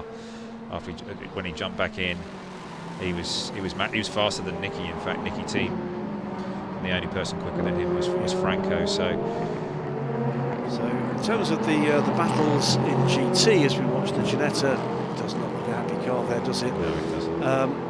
11 seconds the gap now behind Ben Barnicoat to now Nicky Katzberg is the chasing driver. So BMW, Volganurst Motorsport, going to sniff around this. Yep. It's not done yet. Might even get a podium here. He's getting a warning on track limits. Yeah. 15 car Bashar Mardini just pushing hard for home here. On average, Nicky is about half a second quicker than Ben Barnicoat in this last stint. So he's got what, 8 laps? Yes. It's not enough, is it? And the 2 G-Drive cars on track together in the final 17 minutes of this race. So that'll be one for the album. Yeah, formation finish. 26 car, of course, leading, 25 car in 4th, and Colapinto, I think, will want to drive by and go here. Yeah. But I'm not sure the team are going to want that, because he'll go by and spray their windshield Good point. full of oil. Oil's all going somewhere.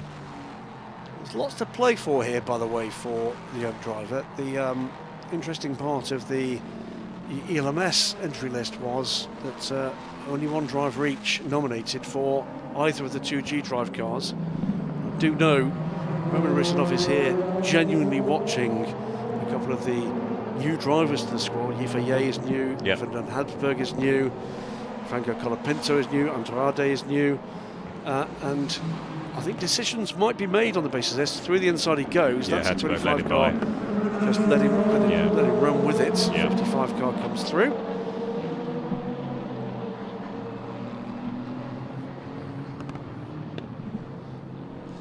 Car we've not seen much of in this race. That is the Kessel Racing car that's entered under their own name. Giorgio Roda, that's one of 3 GT AM entered cars, and in fact, at the moment that car is 3rd in those 3. That's a subclass, if you like, is being led by the Rinaldi Racing car, the 66. It's going to be down. That GT battle is going to be down to 14 seconds now between the 40 car and the 99. So he's going to be close. 15 minutes to go. So getting quite gloomy out there all of a sudden. Yeah. I mean, there's not been much of a change in the temperature. 21, 22, 23 degrees all day. The track will be dropping in temp for sure. Just be how you've got your tyres set up for that. And the teams will have tried. I mean, they had a night practice the other day, didn't they? That's that level of closure, 11 seconds now is the gap with the number 99. This is the leader. This is Alain Ferté. Is losing time to the number 99 car, and is losing time just quickly enough that this is going to be very, very close. Yeah. He's going to be caught at this rate, probably on the penultimate lap. It's going to be extremely close. And he just needs to be keeping it clean, really. Using all of his experience here, Alan. He's capable of about 2-minute laps in clear air, but with traffic, that's dropping to 2 minutes and 2 seconds. It's getting a good flash from, I think that's Fisichella behind him, trying to unlap himself. But behind him, Alfred Renauer, 159s, 158s at times. Yeah. Pushing hard. It's going to be qualifying laps from Alfred. It is. So this is the major position that could change in the dying moments of this race. And that would be pretty dramatic, wouldn't it? I'm not sure, other than around the pit stops, they've been headed for a single lap. No, they haven't. They've been dominant. Through goes the Phoenix Racing car. That's Nicky Team heading home. Under 30 seconds, by the way, back now is Franco Colapinto from Nicky. Yeah, but Nicky will be sitting there thinking, okay, I've just got to drive this to the finish, making no mistakes. Don't get pinged for track limits. Don't get yourself in any nasty scrapes. We've locked down a podium here, and it's good points. Yep. Adam made a mistake there coming into that last corner. He's run wide now. What was that time? 2:02 the last time around. 2:01.1 better. But where is the 99 car? Alan's also on older tyres than Alfred is. He's now been warned on track limits as well. Yeah. And the gap is 10.2 seconds. 1:59.9 plays 2:01.1. It's too big a drop off, isn't it? Still Fisichella can't get by. There goes the RA Motorsport car. Is that Giancarlo still trying to get past him? Yeah, what you don't want is Giancarlo to lose patience and have a bit of a dig in here, and just throwing up the inside. Yeah, it's. And this is not helping Alan Furte either. He's got mirrors full. It's. Alan's just got to be using his experience, Let's just watch hitting in the his marks. background, because we're going to be able. Yeah, you should be able to see here. You should see the black Porsche will be the next car along in the overall order. There it is. It's half the length of the main straight now. Yeah. He's catching him quickly, and it's now under 12 minutes, but it's under 10 seconds. And he's not got traffic between him and the 54 car that's sitting on the rear end of the Porsche. It's a clean run now for the 99. When you can see the car, that's just an extra carrot. Absolutely. He just keeps reeling you in, and when you're making ground on him, all of a sudden, you know, that's when you're maybe feeling a little bit hot or fatigued, or you've got that little bit of a problem. It just pumps your confidence. And remember what's at stake here for these teams. Pickup Airbus Racing, never been to Le Mans. Huge. GPX Racing, several members of that team have sniffed it, but looking good, certainly around this circuit. And we've got another race tomorrow. Same machinery, same track, same strategy. We'll find out. I'm sure GPX will run the same strategy tomorrow. I don't think GPX will run the same strategy tomorrow. No. This is too close. Do you think Furte for the middle stint? That would be my bet. So cross the line again, 10.2 seconds it was last time, it's under 8 seconds now, and that rate of closure is accelerated. Made a bit of a mistake there. It's got in deep there, it's turn one. But you can almost afford to make the odd error here. I think they're all going to count though. They are all going to, this is going to be super close. Meantime, Andy Merrick has made it past the Phoenix Racing car. Finally got it done. He got it done. He is not close enough to make an impact further up the order though, so it's they're still looking. Wayne Boyd from Colin Noble, that gap pretty static. Duncan Tappy 42 seconds back. Big gaps now actually there. That's going to come down to bringing those cars home. There we go, there's the gap again between the 40 and the 99. Yep. In GT. Giancarlo's just sitting behind the 40 car now, and just filling his mirrors. We'll turn his lights on full beam in a minute, just to to really get him going. So Fisichella, by the way, sitting down in 11th place, and with no real prospect of making an impact on Charlie Eastwood's TF Sports car ahead. Yeah, the Ferraris have dropped away today. Renault being warned about respecting track limits though, so race controller got their eye on this. Yeah. And that's the only way I think that this race is not going to come down to that sort of last lap, is if one of them just oversteps it and gets the ultimate drive through. So Habsburg cruising to the finish here. Colapinto sprinting to the finish, under 26 seconds now on the back of Nicky Team, but under 9 minutes to go. That's not going to get done on pace. There is the 26 car. Exhaust flaming away by their side from the side pods. Yeah, Colapinto is easily the fastest car on the track right now. nearly a good second clear on average but over all of the other cars in front of him. But the reality is, that's all he can do to prove his worth here. Yeah, of course. You've got to push.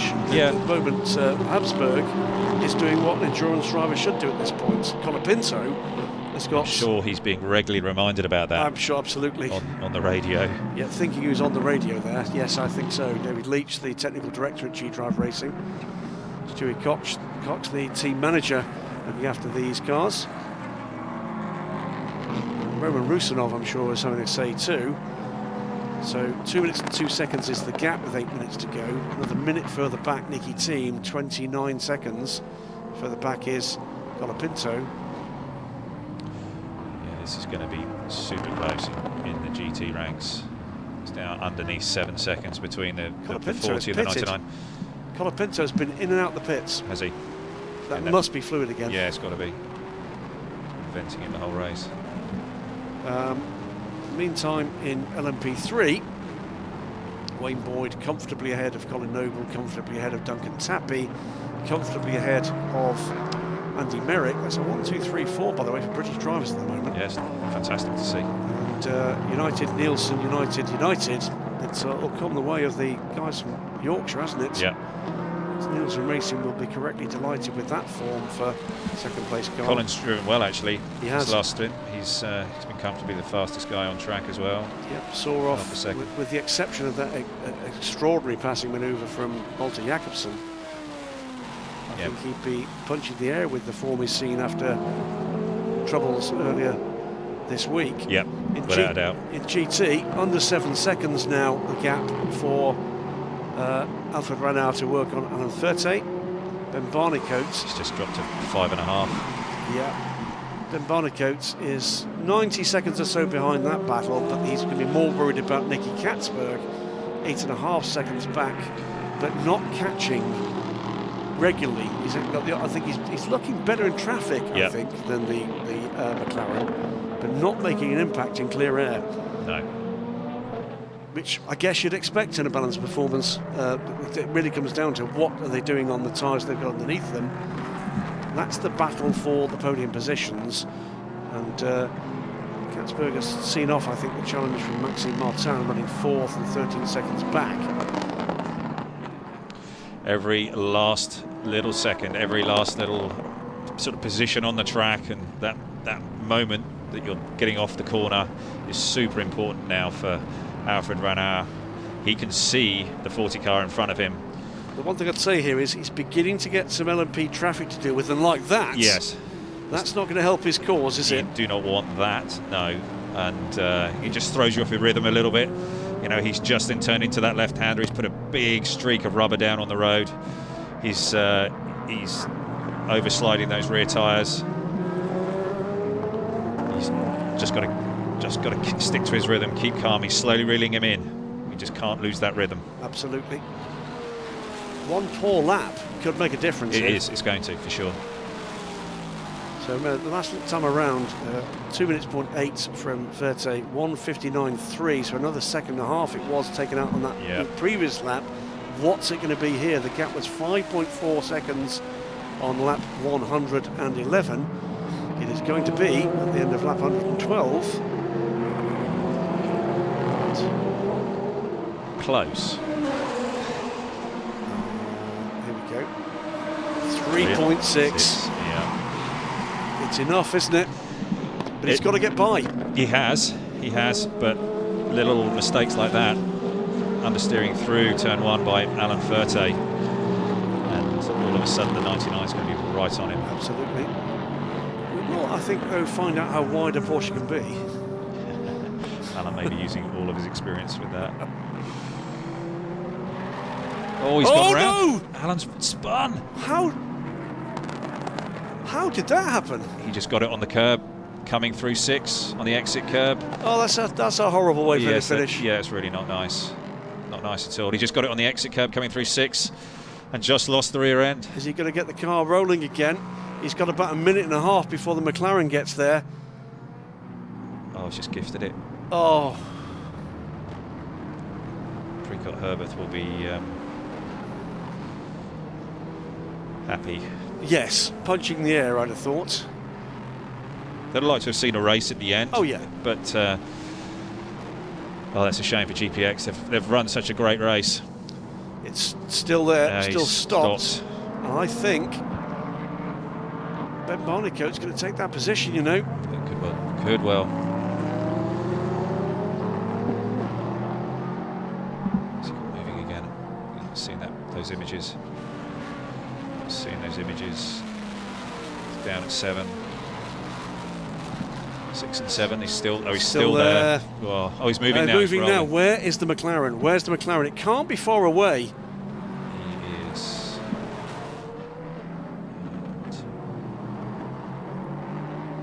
It's number 7 car. Yes, and no, he's got going again. He has got going again before he's got passed. Yeah, he's not got passed by the 7. So he's still sitting second. He's trying to get the rubbish off his tyres now,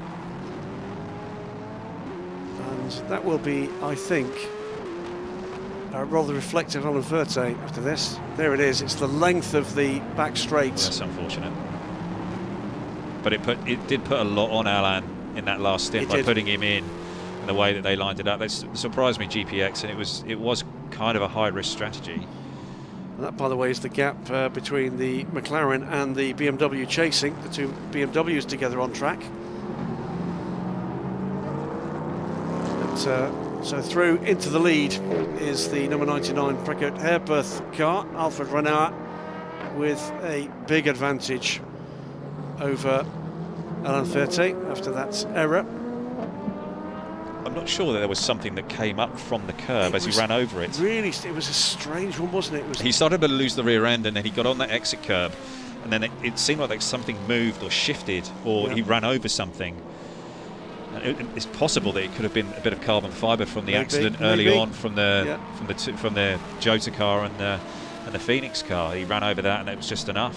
Well, we're into the final 90 seconds of this race, and this is the leader, Ferdinand Habsburg. Great run so far, and this should be the last lap.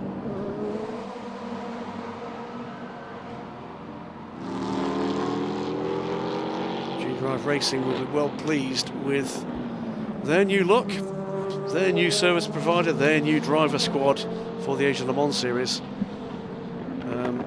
It's unlikely, I'm not going to say as easy, but as straightforward as this tomorrow, with two of the strong contenders.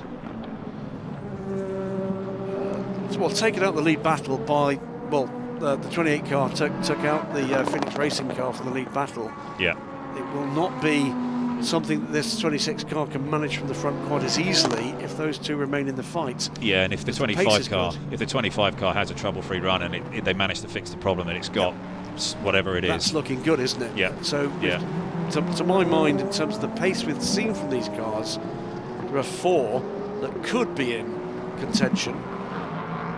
But the clock is running down. LMP3, Rick Boyd with a mighty minute plus. That's looking good. Yep. GT, that drama in the last 3 minutes for Alan Verte, handed what had been a dominant run from GPX Racing to the chasing Precoat Hairbirth car. It's still looking like a Porsche 1-2. Yep. Ben Barnicoat's 16 seconds back at the completion of the last lap. By the way, that lost 76 seconds for Alan Verte. Yeah, he looked like he was struggling to fire it up. He did. Just get it going again, find reverse, or just find a gear. But this is fantastic for G-Drive. It is the 4 hours plus 1 lap. That is the final lap now for G-Drive Racing. Just trouble-free next, what, 110 seconds or so. Absolutely. There's Alan Verte ahead. Yeah, Ferdinand will be hearing all of those noises you hear when you're in the car at the end there. You know, whether it's a bit of a vibration or a feel, or is the gearbox sounding strange, or is the engine checking up? Yeah. Ooh. Yes, it's never nice. Alan sitting there. Oh, what is that? Is that the 93 car? No, that's the 40. 40. The 40. That's the 40. Yeah. But but we'll go by him on the straight now. Yeah. Into something more of what might be described a comfort zone. But, whilst those early race incidents maybe robbed us of a closer race at the front, it's always good to see a team executing as well as these guys have. Now they've had a great race. So looking to go very much the way of G-Drive Racing, United Autosports and Pickup Herberth.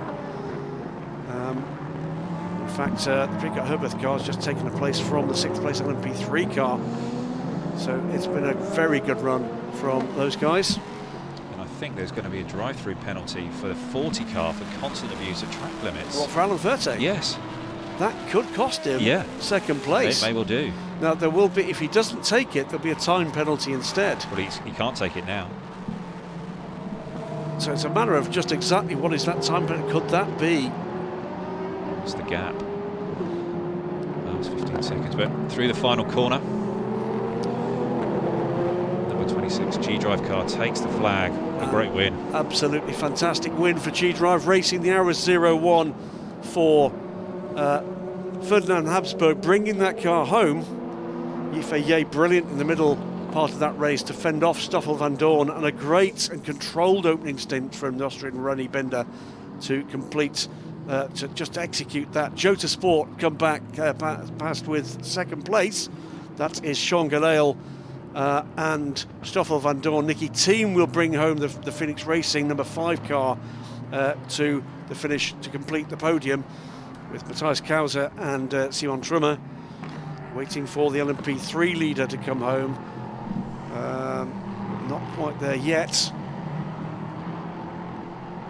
Brigitte Herberth, we wait to see what happens with that GPX Racing car, because the cars behind are so close. Yep. It could drop it off the podium, yeah, you know. It could. And they're over the line, aren't they? The GPX car, and so's the McLaren.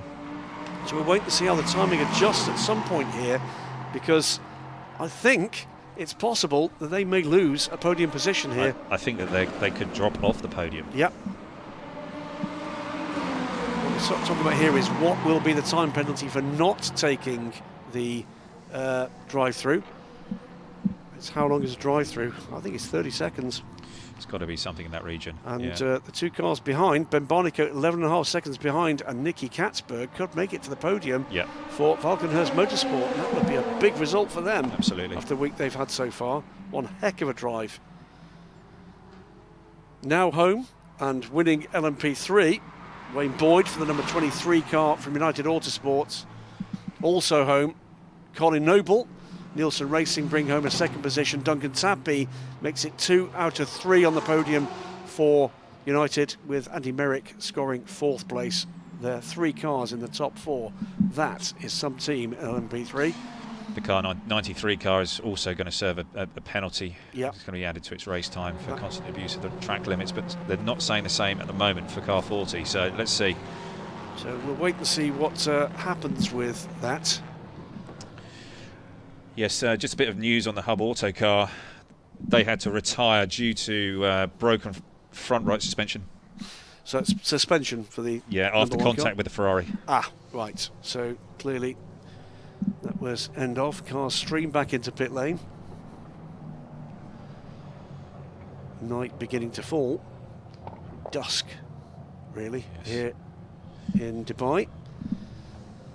Well, it didn't lack for incident. It didn't lack for action. At the end, we got drama. We did. Much of the kind of the real racing for position was not necessarily for the wins in the major classes, other than that drama for Alan Furte at the end. But if that's what we've got to look forward to for another 4 hours tomorrow and then 2 more 4 hours next weekend, it's great racing. It would have been a trip well worth making. It's been a great start to a delayed start for the Asia Le Mans series. We're looking at new forces in this championship, new drivers coming to the fore. I've been pretty excited by a number of the new faces. Franco Colapinto, clearly a star. Nicky Thiem, I thought, did brilliantly. Yep. The trio in the 26 car executed beautifully. It will be good to see how they do under pressure. Yeah, I feel that the 26 car wasn't really pushed today. Yep. They just drove. Absolutely just executed, did their job. That's the way the order actually reads in terms of the overall finishing order. LMP3, well, United Autosport did what they often do, which is they get their strategy right, and there's no drama in terms of their on-track performance. They'll bring it home, and it's very likely to be on or around the podium, and if it's on the podium, quite likely to be at the top. Yes. Which is exactly what they've done again. Absolutely. It looked like there was a little bit of a snafu in the pits there at one point where they had all 3 cars in at the same time, and that looked a little bit congested, and they had cars jockeying around. And I believe that Richard had to go up and see the stewards at one point, but obviously that was explained away, and they come away with a fantastic result here today. But what we did get in that middle order, which eventually delivered that second United car to the podium, was a great battle between United, LMP Sport, at times that CD Sport car. We don't quite know what happened to that car at the end. And the Nielsen Racing car, the number 8 car, the number 9 car rather, the defending champions come home with second position. And we'll build, I'm sure, from there. Absolutely. So that was a great battle. As far as the GT battle was concerned, as we look at the overall order now, that confirms G-Drive Racing there ahead of Jota and Phoenix Racing. The LMP3 order, United's 23 car ahead of the number 9 Nielsen car and the number 3 United car. And, big gaps there eventually because of the way that actually all worked out. GT provided the last gasp drama. That was the mistake, I think we can say, from Alan Furte under pressure from Alfred Renard, who did a fantastic job of just continuing to turn that screw. Yeah, he did. They'll be utterly delighted with that. Yep. We'll wait to see what the final order produces by way of whether or not there'll be a time penalty for what we saw on the screen, which was a track limits induced drive-through for the 40 car. Are we going to see that yet? We're not. But we would expect, if that track limits drive-through is converted, that's going to cause potential problems, certainly whether or not that car finishes second, third, or indeed fourth. Yeah, for me, it was a rather high-risk strategy by GPX in the 40 car to put Alan Furte out there at the end. He is very experienced, but it's getting dark. Yeah. Being able to see out there. When as you get older, it gets harder to see at night. It does. And you have to take all these things into account. And I think come tomorrow, I think that they may well run an alternate strategy. Well, that's going to be interesting. See what lessons are actually learned in terms of the way these teams actually approach it. We don't want to take anything away from Precourt Herberth did, because they ran a fantastic race. At the back end of the timing screens, remains to be explained exactly what we had in terms of problems with DKR engineering. Spent a long time in the pits and then stopped out on track. Not heard anything from Nielsen Racing about the fate of the number 8 car. ARC Bratislava's Ginetta was troubled certainly throughout the latter part of that race. Looks like it had brake issues and then some form of handling issues as well. It just never looked happy on track, did it? But what we're going to see tomorrow, a slightly later start, I think, for tomorrow's race, which means we're going to get a little bit more darkness at the end of that, which will bring to an end the first half of this season, remember. And then we're going to get into the excitement of just exactly how these points are going to start to wander forward. Not much of an issue at the moment. We don't yet know what the tenor of the season is going to be, but you can see from that long shot, the night really does come very, very quickly indeed. So that's the end of the first race of the first 4 hours of Dubai. We've got another one tomorrow. Let's take a look back and just see how that all panned out from this afternoon to this evening. Well, bright sunshine after a foggy start at the Dubai Autodrome, and the record 36-car grid got underway with a first corner lunge from Sean Galel, shaking up the order. The number 7 McLaren didn't seem to be in the running at first, with a dominant display for the GPX Racing Porsche, but a very last-minute spin from Alan Furte handed the win to the number 99 Precourt Herberth car. Alfred Renard bringing home the car that had been anchored by his twin brother to a great win for the German team in the number 99 Porsche.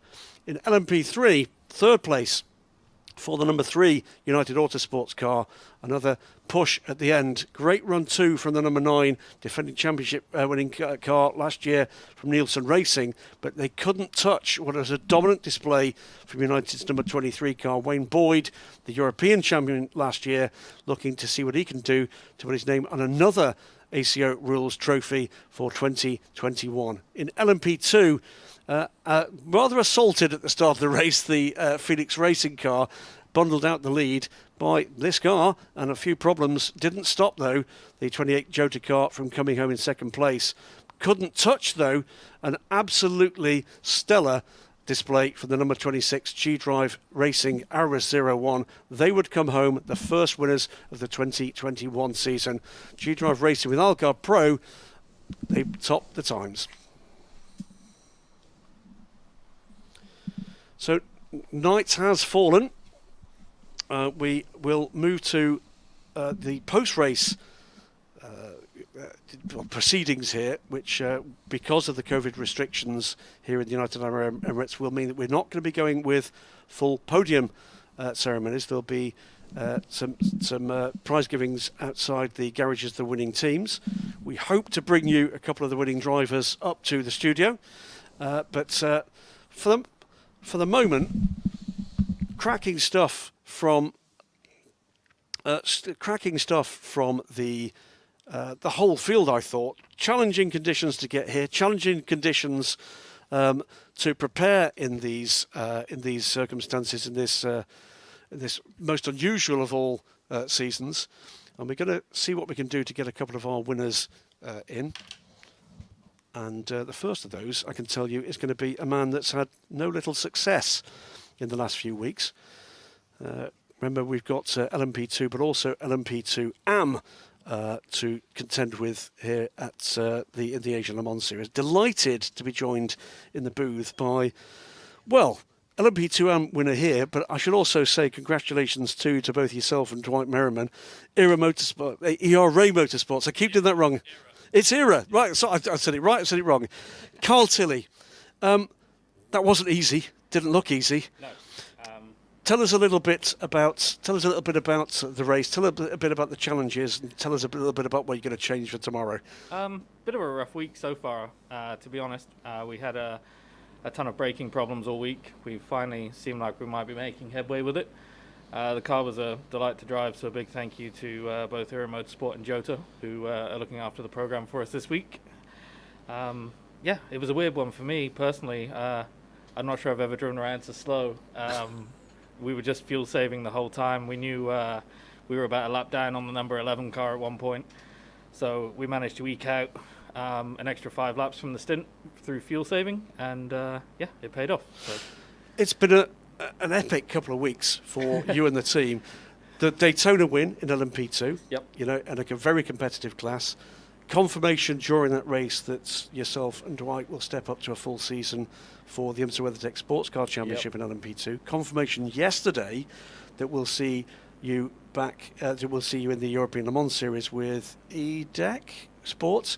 And delighted to see Ryan DL coming back into European competition. Yeah, we dragged him with us. Absolutely right. And of course, this full season effort here in the Asian Le Mans Series. Yep. Just how many entries for Le Mans are you trying to win? This is great stuff. All of them. I think is the answer. You know, obviously a Le Mans entry is never a guaranteed thing, and it's such a special event that we're doing everything we can to try and help support the ACO and hopefully getting an entry. Great to see a new force, a new effort into LMP2 racing. Great to see the passion from Carl and from Dwight. Great to see the car very brightly coloured as well. We do like a bit of a blue car, yep. Around too. And an LMP2 AM victory, and that car coming home in 6th position overall. It's great stuff. So thanks very much for your time, Carl. Go back and celebrate, I'm sure, with the team and with Dwight.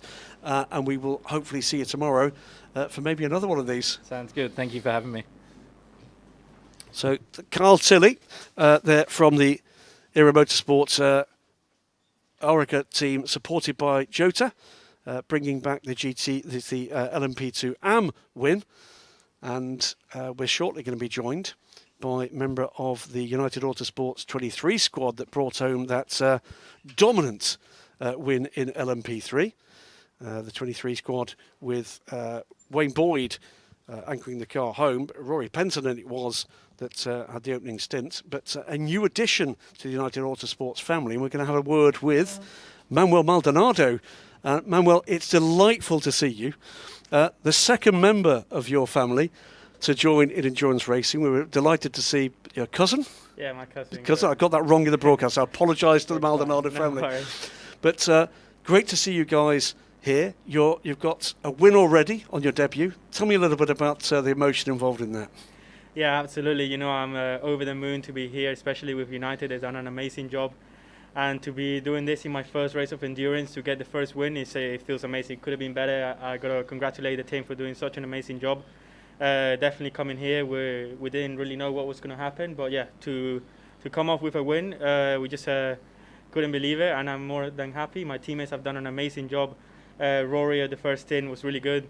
Me in the second stint, and then Wayne to finish the job and bring the car home. It was amazing to see.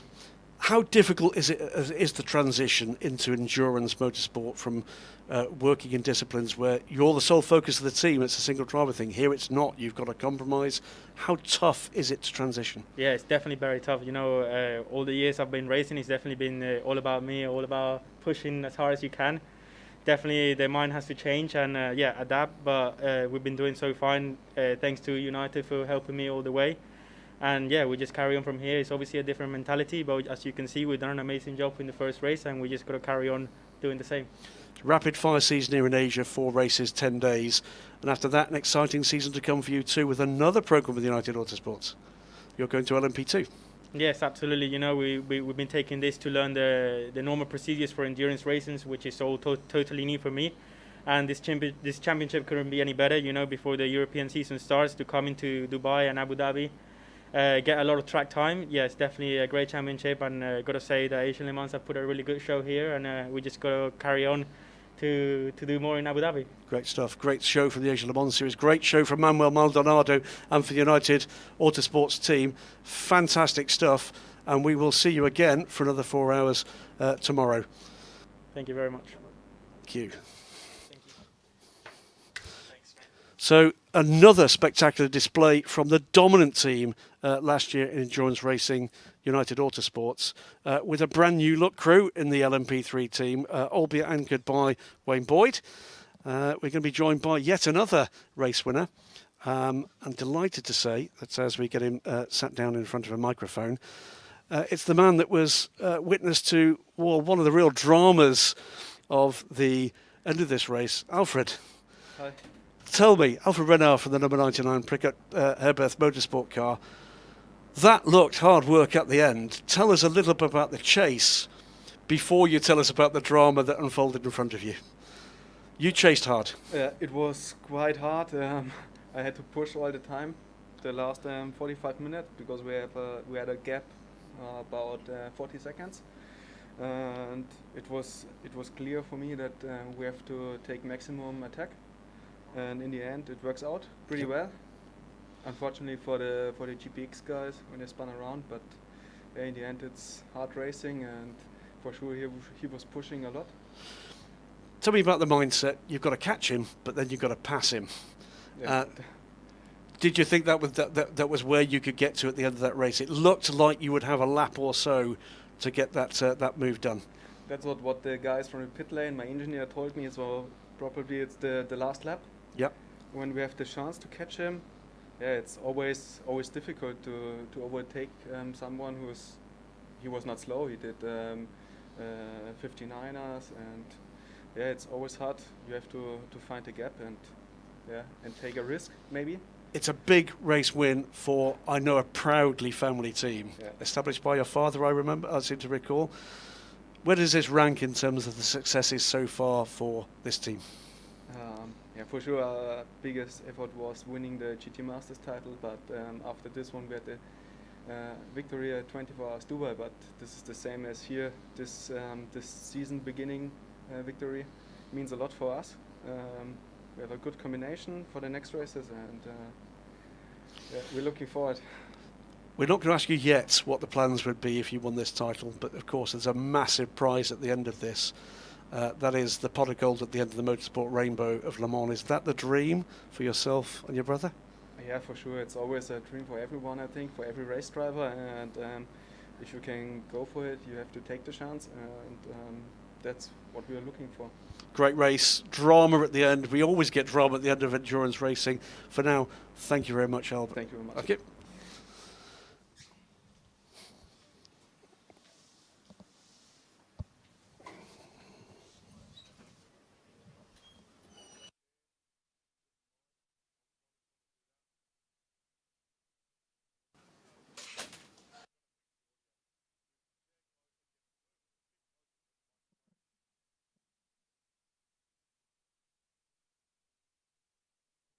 So I think I'm right. It's, we've got overall all winner and another debutante in endurance racing. I am utterly delighted to say congratulations, Yifei Ye. Thanks a lot. First of all, I have to thank the team for doing the fantastic job, for preparing the car perfectly, so we have them in the best condition possible. Yeah, for me it was quite a challenge because I haven't driven the car until Tuesday, so it was the first experience for me this week. So without doing any testing pre-season, I'm pretty happy with my qualifying result. First of all, yesterday, and then today we had a flawless race from my teammates Rene and Ferdinand, so very happy about that. And a bit unlucky for our sister car. We could have finished maybe 1-2, but sometimes you don't always have the best luck in racing. But yeah, happy with that. First sports car race for me and first win. So yeah, looking forward to the race tomorrow. Your role here, after Rennie did a fantastic job of actually just coming through the chaos at the start of that race, your role was to basically, I guess, demoralise Stoffel van Dorn, and you did a fantastic job of making sure that he realised he couldn't catch you. Were you conscious that that was the job in hand? Yeah, I mean, at the beginning of the stint, my engineer told me that it's Stoffel in the car, and he was basically about 35 seconds behind me. So yeah, having in mind that there's a very quick driver right behind me, but having to save the tires to make them work for 2 stints, so I have to push, but at the same time not taking risk in traffic, because that's how it happened to the leaders in the beginning. They fall out of the order. So not take too much risk in traffic, and then manage the tires well, and at the same time pushing. And on the second stint, my lap time was still up there, and then I was looking at the Jota car and catching, and was quite excited about it. Yeah, I know it's very good driver in front, and then I have to say, the car is fantastic from the team to drive. So yeah, big credit to them, and yeah, I'm very confident about our pace, and hopefully we can do the same tomorrow. There's been a fantastic history in the Asia Le Mans series of success from Chinese teams, Chinese drivers, Jackie Chan DC Racing, of course, for many years. Offer you this, a word or two to family and friends at home, a big audience back home in China, in your own language. 各位新年快乐，感谢大家的支持。明天的比赛我们继续努力，加油！谢谢，新年快乐。 Fantastic stuff. Yifei Ye, the whole G-Drive Racing team, congratulations on a faultless run that just kept everybody else at bay. And we get to do it again tomorrow. Yeah, thank you very much. See you. Thanks very much for that. Okay, we're not far away from wrapping up. And, well, what can I say? It was a very different 4 hours of Dubai, in a very different place in the world we expected to be racing. We've been delighted to bring you the action from the opening race of the Asian Le Mans series. We know there's been a big audience around the world and the many streaming services that are taking this live. We get the opportunity to do it again, and in fact we're going to get an opportunity to do this again with one more interview.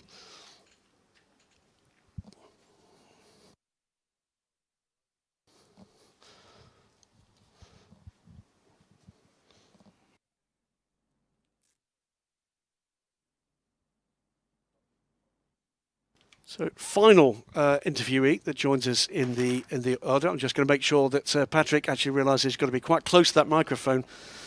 Patrick Carla from the Rinaldi Racing team. That was pretty fast, pretty furious, and very close in GT. You bring home the car for the GT AM victory, but tell us what it was like in that pack today. Well, first of all, I want to thank my team, Rinaldi. They did a great job. Very happy with the result, first race of the season. So we can be very pleased. And yeah, it was very tough race.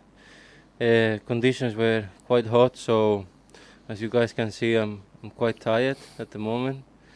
And yeah, let's say I'm going to sleep very well tonight. We've got to do it all again tomorrow, a little later in the afternoon, so maybe a little cooler towards the end of the race.